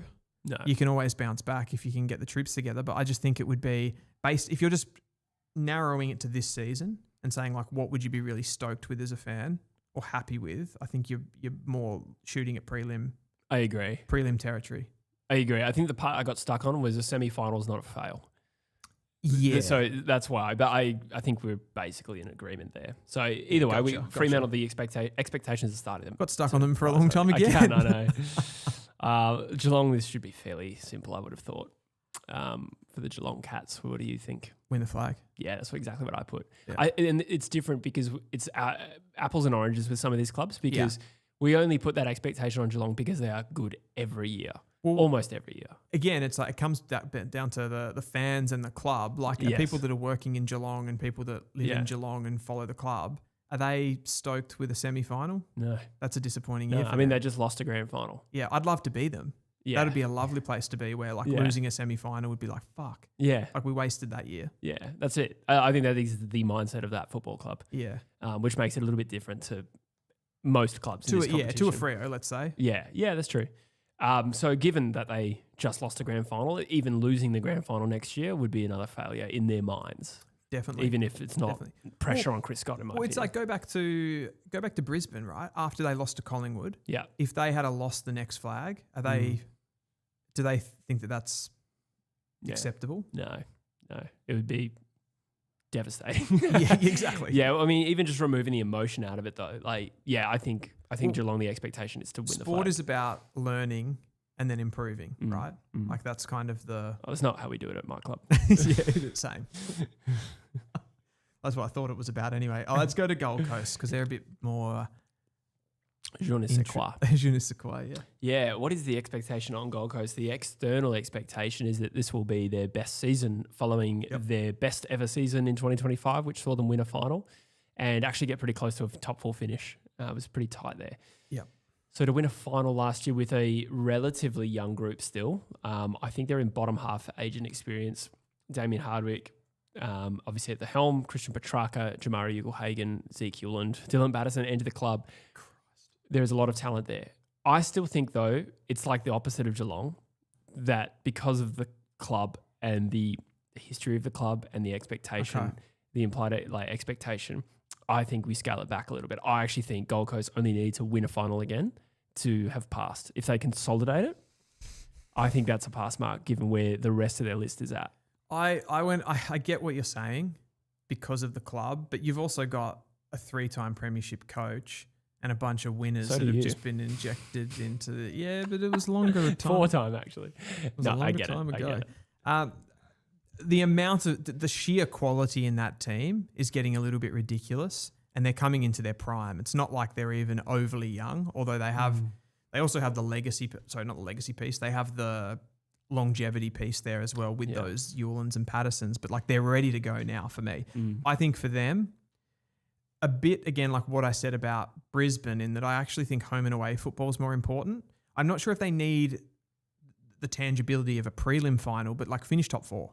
Okay. You've got, you want to make your home ground a fortress. You want to get better at winning on the road.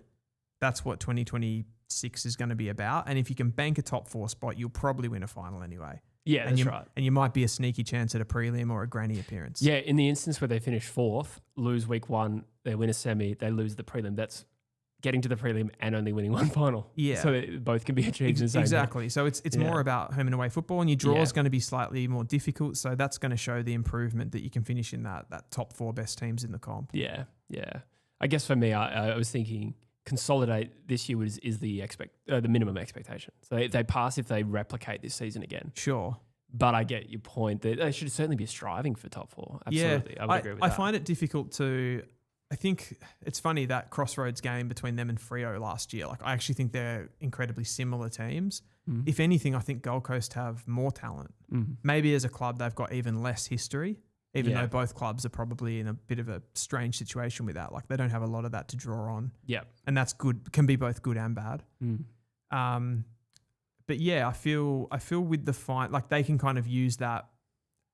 Coming into this season, at least, there's a lot less expectation on Gold Coast and Fremantle in the sense that the history is better for them because of that final win.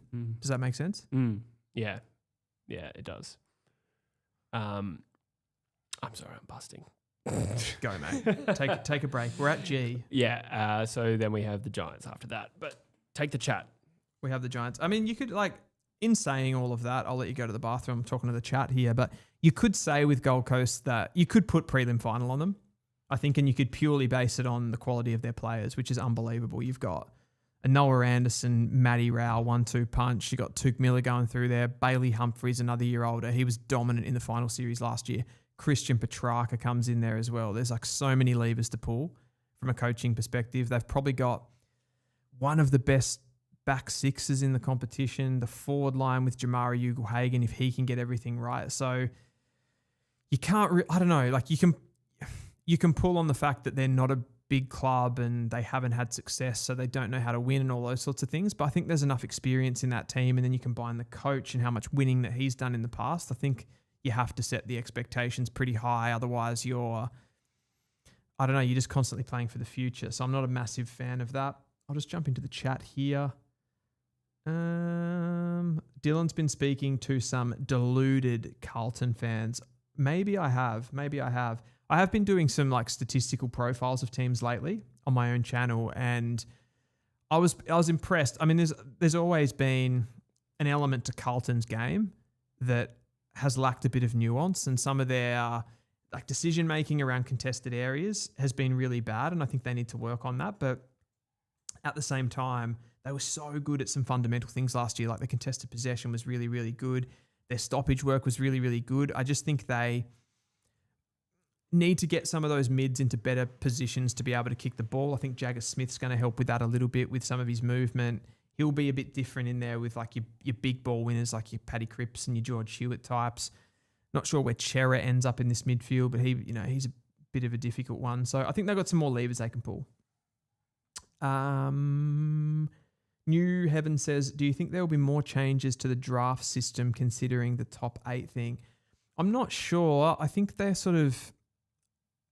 in a pretty comfortable state with that, with where they're going with it, which is like trying to protect more picks at the top end, which is where it's going. So I think there'll be long term, there'll be less ability in that top end of the draft, and they'll try to protect that. But I'm not sure if that'll have any specific knock-on effects unless they kind of go with that top 8. Maybe that they'll use that top 8 thing as a reference, like bottom 8 teams being kind of protected. Maybe that'll be the thing, but not sure if there'll be too many connections there.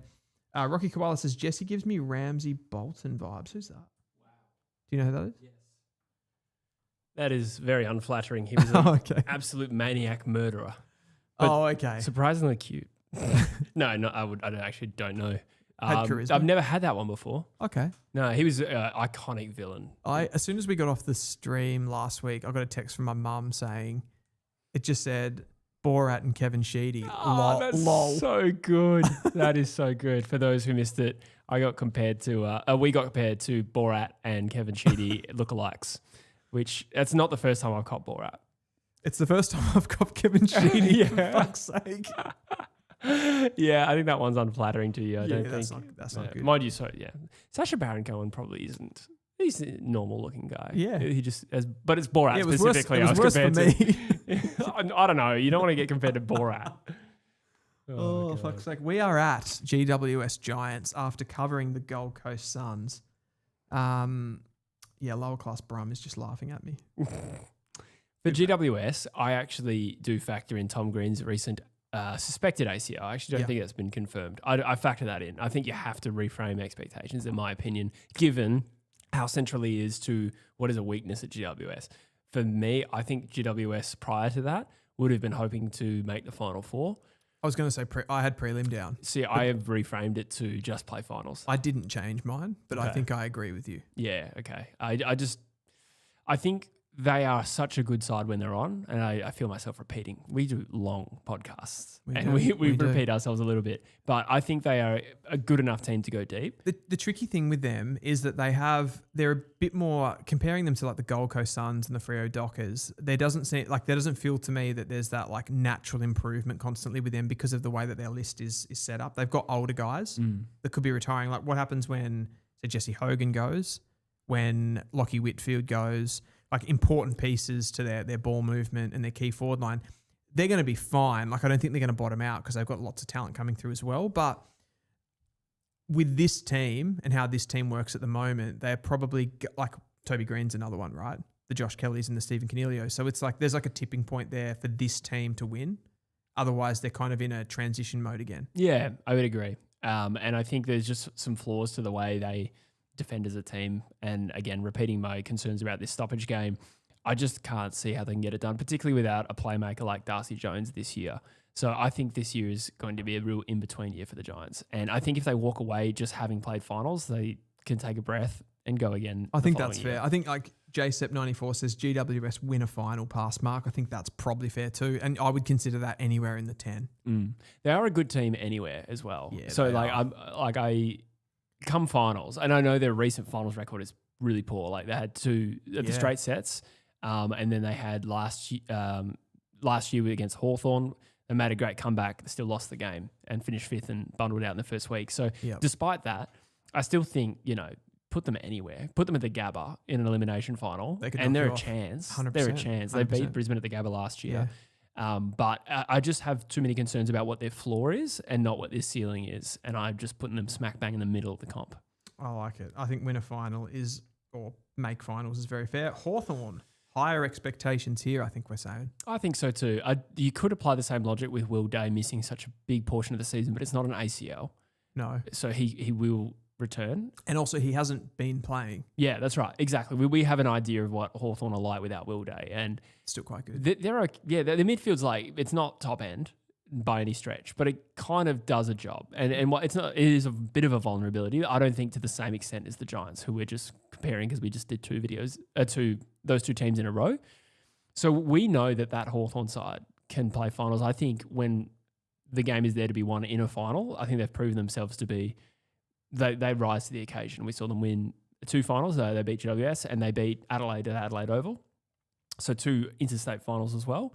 And then they made a real good showing in the prelim against the Cats. They got several goals in front, I think 3 or 4 goals. So again, we're talking about a club here who, like Geelong, probably have internal expectations to win the flag, right? Yeah. But I would say prelim. I put prelim. Yeah. I don't know if they have it in them. I did predict them to win the premiership, didn't I? Or finish first. I did say that. I don't think we've done an actual... No, we did that in December. Oh, okay, I did it in December. Yeah, well, that's a while true. ago, right? Yeah, but I'm not locked in on that. I don't think a pass mark is playing a grand final. I think it's a prelim. I think they're where their players are at, and again, like they've got guys like Barras who are coming into their 30s. They've got some older guys and some younger guys in the team. I think like it will be interesting what the midfield looks like without Day, and then they've also moved on Warple, who wasn't a star, but he was kind of like he was doing a job in there at least, and will be somewhat important to depth. So I think they would have preferred not to lose him overall, but they have. So it's tricky, but at the same time, there's only like the way that Hawthorn are moving and the way that they've done their list management, bringing in the Battles and the Barasses, like they're only looking one way, aren't they? So that means the expectations have to sit there at somewhere around. And I don't think if they finished 5th to 10th and lost in the first week of finals, like are they happy with that? No. I mean, again, separating a little bit what they're happy with and what we walk away and go, okay, that's about right. Yeah. That's probably different answers.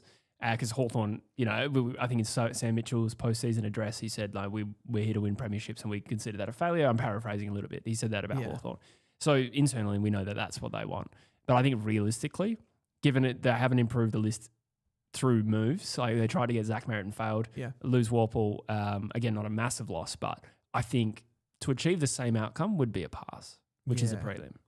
I agree. Melbourne.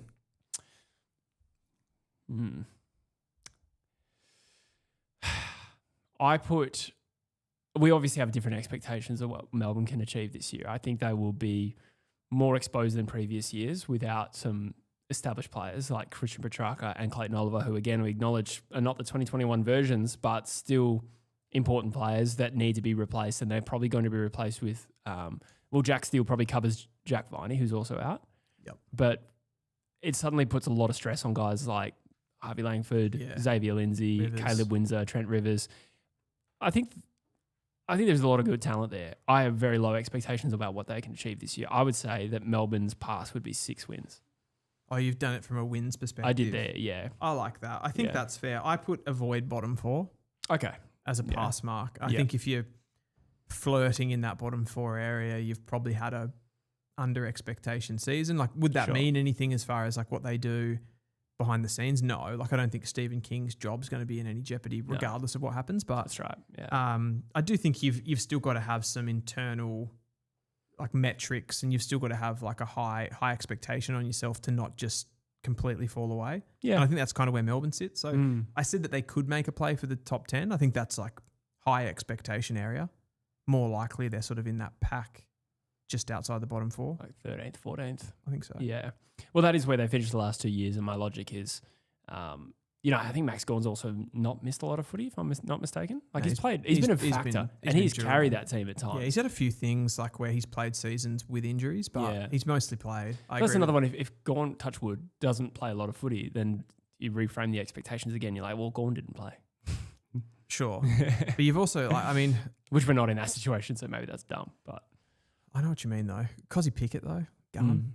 Yeah. Jake Lever's still a good player. Daniel Turner. Yeah. KPD. Yeah. Yeah.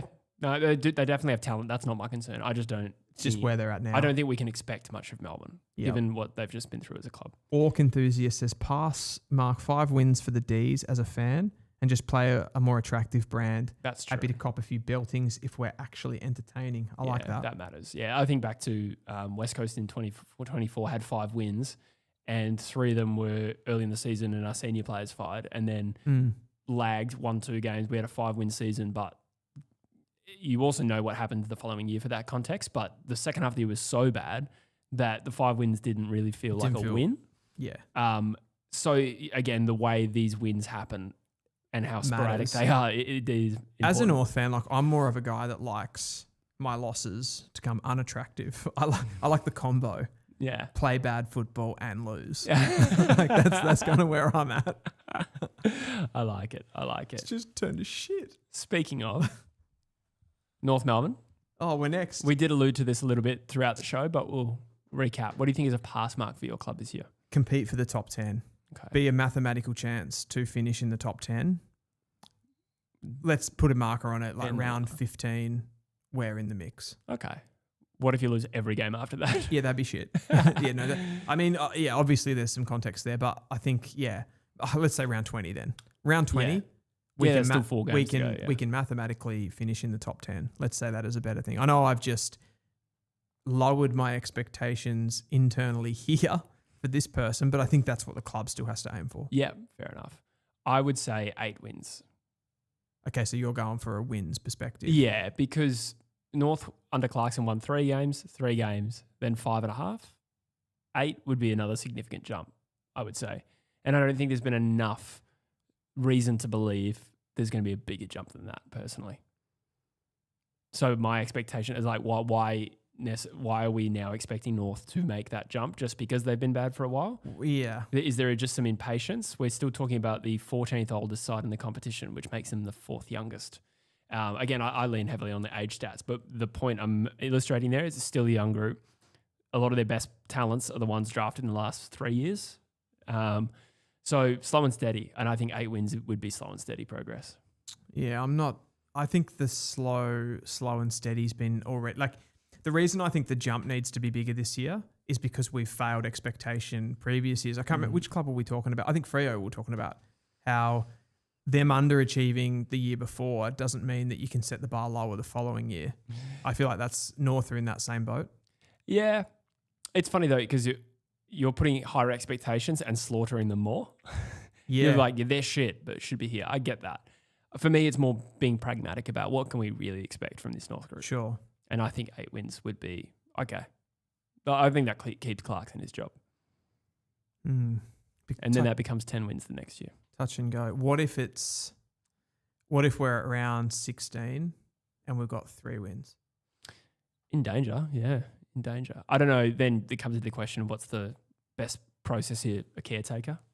I'm not sure. Yeah, I don't know where you go. Yeah. No. I don't know where you go. So I'm more of a end of season decision maker, unless that. Oh yeah, I wouldn't. I don't think the trigger would get pulled there. I think it's more. There need to be a reason to cut ties if things were getting toxic. Like things got a little shitty with West Coast and Adam Simpson, and there's there are lots of clubs there with that example. But absolutely, Port Adelaide.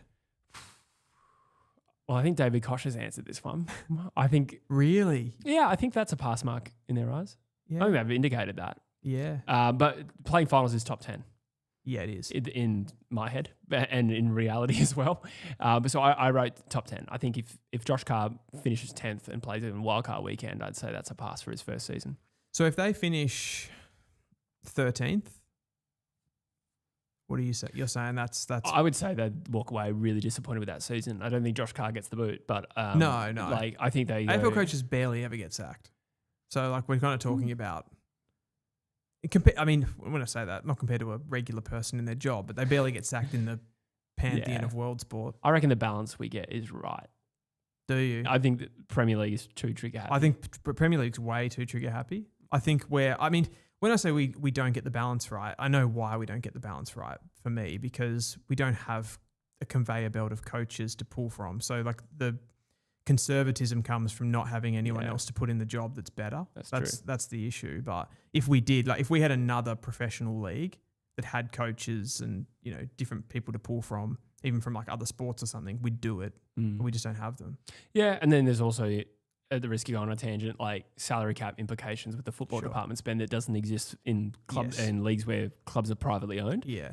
So like, West Coast, again, using that example, could have sacked Simo the year before, but they would have gone in from a profit to a loss that year. So you hang on. And they're not like privately owned. It's the West Australian Football Commission who has to then sign off on that decision. Yeah. So like that's part of the reason. But Clarkson, in summary, 8 wins, I think. We're talking about Port Adelaide.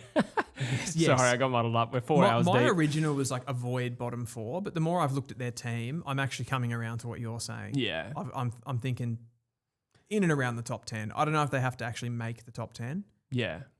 Given where they're at and a new coach, but yeah, I think fair. Like I reckon you want to set the standards pretty high. Yeah, it's not as though they've hit the draft.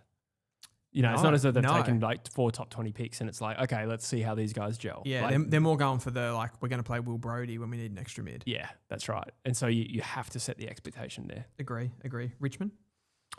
I still think because this was a successful season, I think honestly they just need to avoid the spoon. That's what I said. Yeah, that's it. Avoid wooden spoon. And it's a boring answer, but it's all about the development of those players. Yeah. A disaster season would be Sam Cumming pulls a hammy, Sam Lawler gets another long-term hammy injury, Josh Smiley doesn't play. Like that's kind of what you're looking at there for That's them. right, exactly, yeah.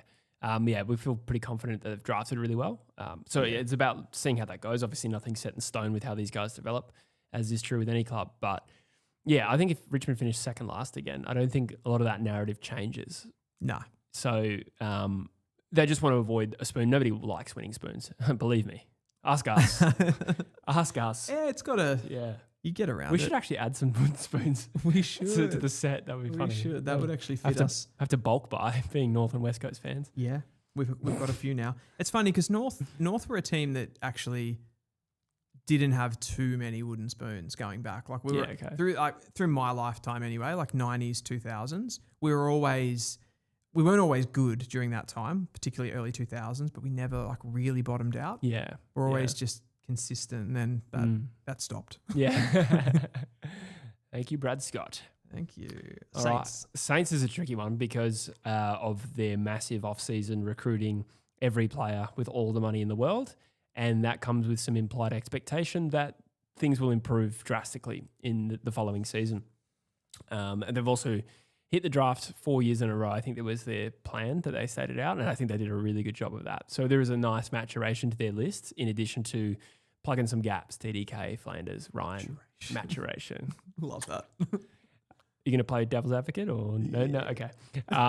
So I personally think, like externally, it's okay to expect this much change to a best 22 to take some time. So I personally don't think of it as there should be heat if they don't play finals. But I think finishing inside the top 8 is probably a pass mark when you spend millions of dollars in the way that St Kilda have. I'd say it's probably a failure if they finish 12th or 11th. Yeah, I think so. I had top 10. Yeah. So... But at the same time, I would then say show some patience, give it one more year before really turning the screws. It's interesting, isn't it? I don't know if it's the factor of time off over the preseason, the fact that we have a shorter season, but I do feel like at AFL clubs, there's at least expectationally, there's when when teams have a big list changeover and they get a lot of new players in, it seems to take a long time in AFL for that to come together a lot. Definitely. Yeah. And particularly with the types of players they got, like this is a pure new ruckman, an extra midfielder coming in, and also a key defender as well. Like I do think that they're going to take some time, and particularly with the fact that they're gelling with younger players too. Yeah. I think if you looked at it from a 24-month period, that's different. Yeah. Yeah. That's absolutely different. But over a 12-month, I think top 10. Yeah. Yeah. Sometimes players get the first year blues when they move to a new system. A couple of good examples would be Lockie Schultz and Dan Houston, both at the same club. And both a complicated system. Yeah, exactly. Collingwood. Yeah, that's right. That's right. Yeah. So cool. So, sorry, did you agree? Finish inside the top 8? Oh, I said top 10. Okay, yeah. Yeah. Fair enough. Yeah, that's probably about right. You just got to be in that finals conversation, really, for me. Sydney, a team that has played in 2 recent grand finals and recruited Charlie Curnow, boasting one of the strongest midfielders in the game, if not the most balanced list. Mind you, Charlie Curnow solves half that issue. Yeah. Defensively, probably could add another key defender, but I think all in all, there's a ready-made list. Nobody's got a perfect list. No, that's true. So with that being said, what do you think is a pass mark for Sydney? Make the grand final. I wrote prelim. Fair. I'm not sure if I feel strongly against grand final though. The reason that I went for that is, again, that conversation around age profile. Like what if the Sydney Swans finish, if they win a semi-final, sorry, not win a semi-final because that'd be prelim, but if they get knocked out in the semis, I don't know, even if they finish top 4, but if they finish 6th and go out in a semi, where are they going from there? Like where are they actually improving? Dean Cox has kind of had that freshman year, I suppose, as a coach, and he's kind of fucked around a little bit. Now it's go time, really, isn't it? They've filled all of the pieces that they didn't have last season. They've kind of got them now, and like, it's not a perfect list, but nobody has a perfect list. So it's got to be time to go. So I think you're winning the premiership, you're making a grand final. You can't ever guarantee a premiership, but this is time. Yeah, I agree. Again, we're just splitting hairs a little bit between prelim and grand final. I suppose because they fell back, maybe I dropped it subconsciously. Maybe there's a part of me that thinks Sydney fans think, thank God we didn't play in the grand final because of their recent history. 100%. I just have that's tongue in cheek. In that sense, I mean, you could go even a step further there with because it's Sydney specifically with that history. You could say like they kind of have to win the premiership, but I mean, yeah, true. You can't really put that on anyone. Yeah, that's it. But Joe just makes a really good point here. Brisbane's list is pretty perfect. I do agree. Yeah. But 23 players run out on a Saturday or whatever. So you've got they're not all going to be brilliant players. Like there's going to be some holes in that. And I think even Brisbane probably do have some, what do you say, like round square pegs in round holes. Is that the saying? Mm-hmm. Mm-hmm. Yeah, it does. And then lost a couple of role players, Archie and Starcevic, like underrated players. 100%. Yeah. So I think we're in line with Sydney. It's just a case of whether it's grand final. It's got to be a good season. Yeah. It has to be a good season. Yeah, absolutely, no doubt there. West Coast. Speaking of West Coast, I'm going to go first here. Sure. I'm just going to, and then I'm going to let you speak. I just put avoid the wooden spoon. Yeah, I put the same thing. Okay. I don't think it really matters like how many. I don't think West Coast need to make massive strides up the ladder. No. But you do want to avoid a third wooden spoon in 4 years. That is a blight on your football club. If it's not one already, it gets worse with the third one in 4 years. So absolutely. And I think, I'll be cheering hard for that outcome. Hopefully we can pull that off. It's hard to see who finishes last if we don't. But you'd be looking at, in my opinion, Richmond and Melbourne, and it does feel like there's a gap there still. So yeah, I'm not 100%. I'd put Melbourne in, throw them into that conversation. But I Would think you put North into it? Oh, potentially. Wow. Yeah, I don't think we're like completely out of the woods there. Yeah. But I do think West Coast and Richmond are probably the front runners with just how much youth they're going to go with this year. I think probably for West Coast, it's like from an outside perspective, and it's nothing to do with him having a bad year coaching, but it's probably more of a year of seeing what Andrew McQualter can do from a developmental point of view. Yeah. I think that's going to be a big piece to this year. Yeah, absolutely. He's still an unproven coach, right? Yeah, that's it. So last year, there was no real expectation. No. I would say... and he really brought into that. Yeah. I think he was given one of the worst lists a coach has inherited for some time. That being said, I do have faith in him. So I actually think West Coast could easily avoid the spoon. That's just blind faith at the moment. But I have some optimism that they're going to be a lot better than last year. But I would say avoid the spoon is the pass. If they finish second last with 5 wins, you'd say, okay, let's look at next year then. That's fine. I was pretty excited by their match sim, and there's an absurdity to that because they were playing themselves and they're fucking and shit. dominating. Yeah. But like, I don't know, like the way that they move the ball, and I was looking at Dersmer and Duff Tytler and Lindsay and these young guys, and I'm going, okay, like Schoenberg looks pretty good in this team. He's a little chody, small Chody forward Walker. mid type. But like, I don't know. I was like, that's going to bulk out the midfield a little bit. Their waffle team's going to get better with McRae and these kind of guys.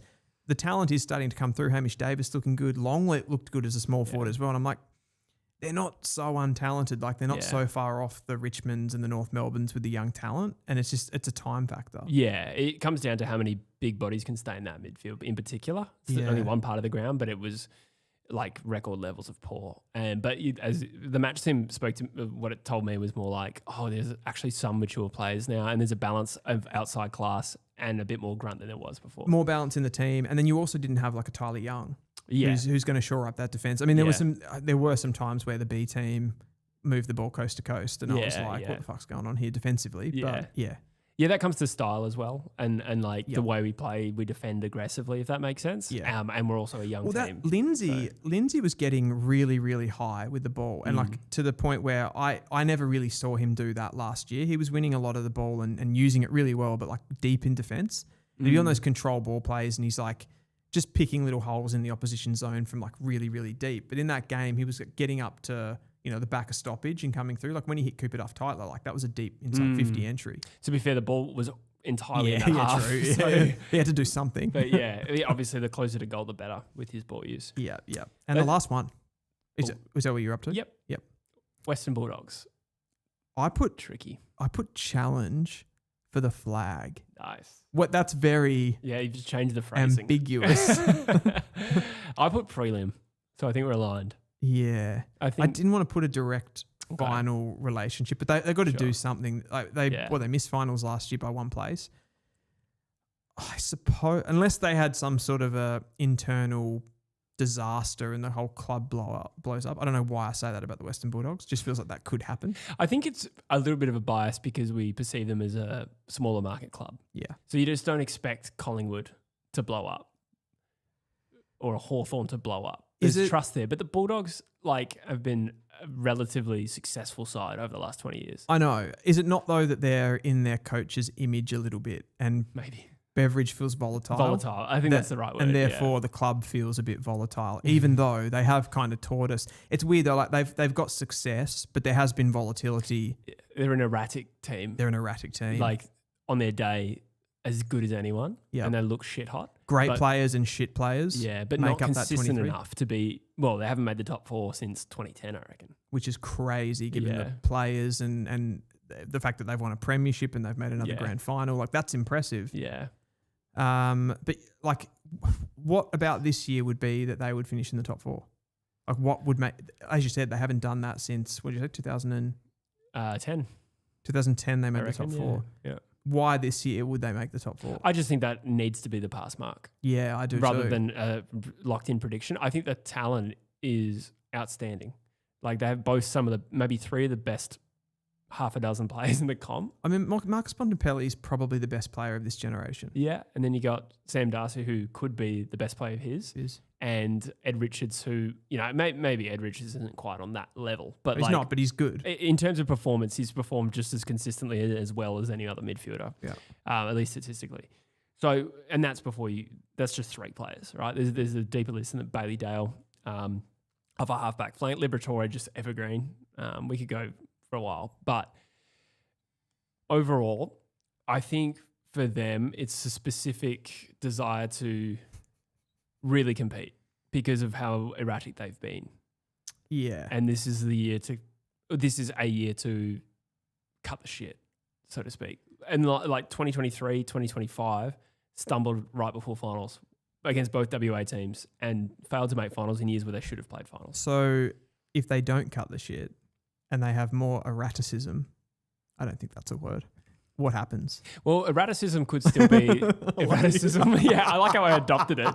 I just took it on. I was like, fuck it. Play through it. I mean, if 8th and a prelim, it's not bad. And this Bulldog side could do that. They could. They could win wildcard weekend, win 2 finals, and make a But prelim. they also could finish 5th and lose an elimination final. They could. So that would be an unacceptable outcome. I But think. you're happy with the 8th and a prelim. Yeah. Well, of course. Well, but not happy, but yeah, I think they need to get to the final 4 with the talent profile they have. Yeah. Yeah, wow. They're an interesting one. Now that we actually unpacked that, I didn't think that was going to be that. That high? Yeah. Or I didn't think it was going to have that much conversation around it, I suppose, just because I thought they were a little bit more, well, yeah, they've got to do well. They've got good players, blah, blah, blah. There's a bond window. There's a bond window, but do they have, is the defense going to be good enough? Are they going to be able to defend? And I don't just mean, are their key position defenders good enough? Are they actually going to be able to defend the ground and not be that erratic team that concedes 6 goals in 12 minutes? That'll be the biggest challenge. There's not much else they do wrong. No. To be honest. No, they put it on the They're a scoreboard. dominant team from stoppage. They're one of the most prolific in front of Admittedly, goal. though, they stack the stat sheet against shit teams. They do. Yeah. But that gets labelled as a criticism. We got that in the mid 2010s, but it's when your forward line is so dominant that it's going to happen naturally. They're going to pile the score on when you have field position and sure. But if you line them up against just top 8 opposition, that would there'd be diminishing returns on that. You know what I mean? Yeah. Against the top teams that can defend them a little bit better and they're a bit more predictable. But yeah, I think I agree with everything you've said. I think it's got to be it's got to be a prelim, and I think maybe internally with what they've done as a club historically or in the last 10 to 15 years, they're going, we could win a premiership with this team. Yeah. I guess to put a cap on it, is that the right? I don't know. Draw a line under it. Yeah, thank you. Yeah. I would say they would walk away from a prelim saying that's not a failure. Yeah, 100%. Yeah, 100%. They didn't make the finals last year. Yeah, exactly. Yeah, that's right. Cool. That was every club's pass mark for 2026 and our opinions. Let us know in the comments what you agree with and disagree with. Those ones always go for longer than I expect them to. Yeah, it's a good yarn though. That was fun. That was fun. We've got 168 people still on the chat who have been doing. They've been doing this Saturday stream with us since 11 a.m. Wow. How many hours is that? That's 4 hours. Just under, yeah. It's good. We did that last week as well. Yeah. It's crazy. I didn't think that, coming into this, what is the date today? It is, it's the 14th, isn't it? 14th of February. I didn't think we'd have this much yarnage this far back in preseason. We've had to cut stuff, I reckon. We've had things planned this preseason that we've just pushed into the future with no plans of we'll get to them, but let us know too, guys. If you have anything that you want us to talk about, let us know in the chat. Let us know in the comments. If you want more West Coast chat. Exactly. I think most people do. Yeah. Everybody wants to know about the 1-win team from 2025 and how they can improve. I think we'll leave it there. Just under the 4-hour stream, will we? Do you have anything else you want to cover, Jesse? I think we're good. I guess. Oh, we should clarify. This is our last Saturday show. It is, at least for the preseason. We are moving to a Monday regular show. Yep. I'll speak for myself. I acknowledge that Monday that we're filming around this time, there's no perfect time to do this stream. We found that doing it during games wasn't particularly helpful. So our plan is to do a regular Monday show that we'll do live. If you're there live, that's great. Maybe in the future we can find an ideal time of day to do it on a Monday, but you can also just watch the show back on the Monday night. I think the Monday thing too, it's the benefit of it is that you're going to be fresh off the games. Yeah. And you're just going to get that news kind of hot off the press. Yeah. And what our thoughts are about it, as opposed to the Saturday stream, you're either kind of halfway through a round, you're talking about previous week's information and stuff like that. So it's maybe just a little bit hotter. Yeah, last year we were sort of ad hoc with the way we went about it. And I think we're just refining it. So Monday is the best option right now. And then we'll also be doing the occasional game call as well, which will be available on YouTube and on Sideline FM as well, if you want the audio version only. So next Saturday, we will not be with you. It will be the Monday, the 23rd of February. Absolutely. As I said, game day squad, get your game day squad as well and get it going in the Discord. Send us who you've got. Open those packs. Let us know. Do some trading, those sorts of things. And Joe just says, you better make up for it well. Deal to the partner for spending 4 hours with Jesse on Valentine's Day. I'm going to be honest, when I woke up this morning, I forgot it was Valentine's Day. I think you said happy Valentine's Day to my wife for me. Yeah. I said it to both of you. Yeah, you did. You did. It wasn't weird. Yeah. At all. All right, guys, that is a wrap for this one. As Jesse said, we will be back next Monday, and that'll be kind of like more of a locked-in time. We'll refine that and let you all know. There'll be preseason games to talk about. That's the reason we're not doing it on the weekend, because there's actual preseason footy next weekend. Yeah, that is so beautiful. Yeah. Are you getting to any of the games? No, it didn't even cross my mind to. You can now. Yeah, true. You got that Melbourne location. What's your address again? I'll be certainly watching the preseason derby, probably with Drews. Yeah. Those are always fun. Hey. All right, guys, we will see you on Monday. Have a wonderful weekend and a beautiful Valentine's Day. See you in the next one. Love you.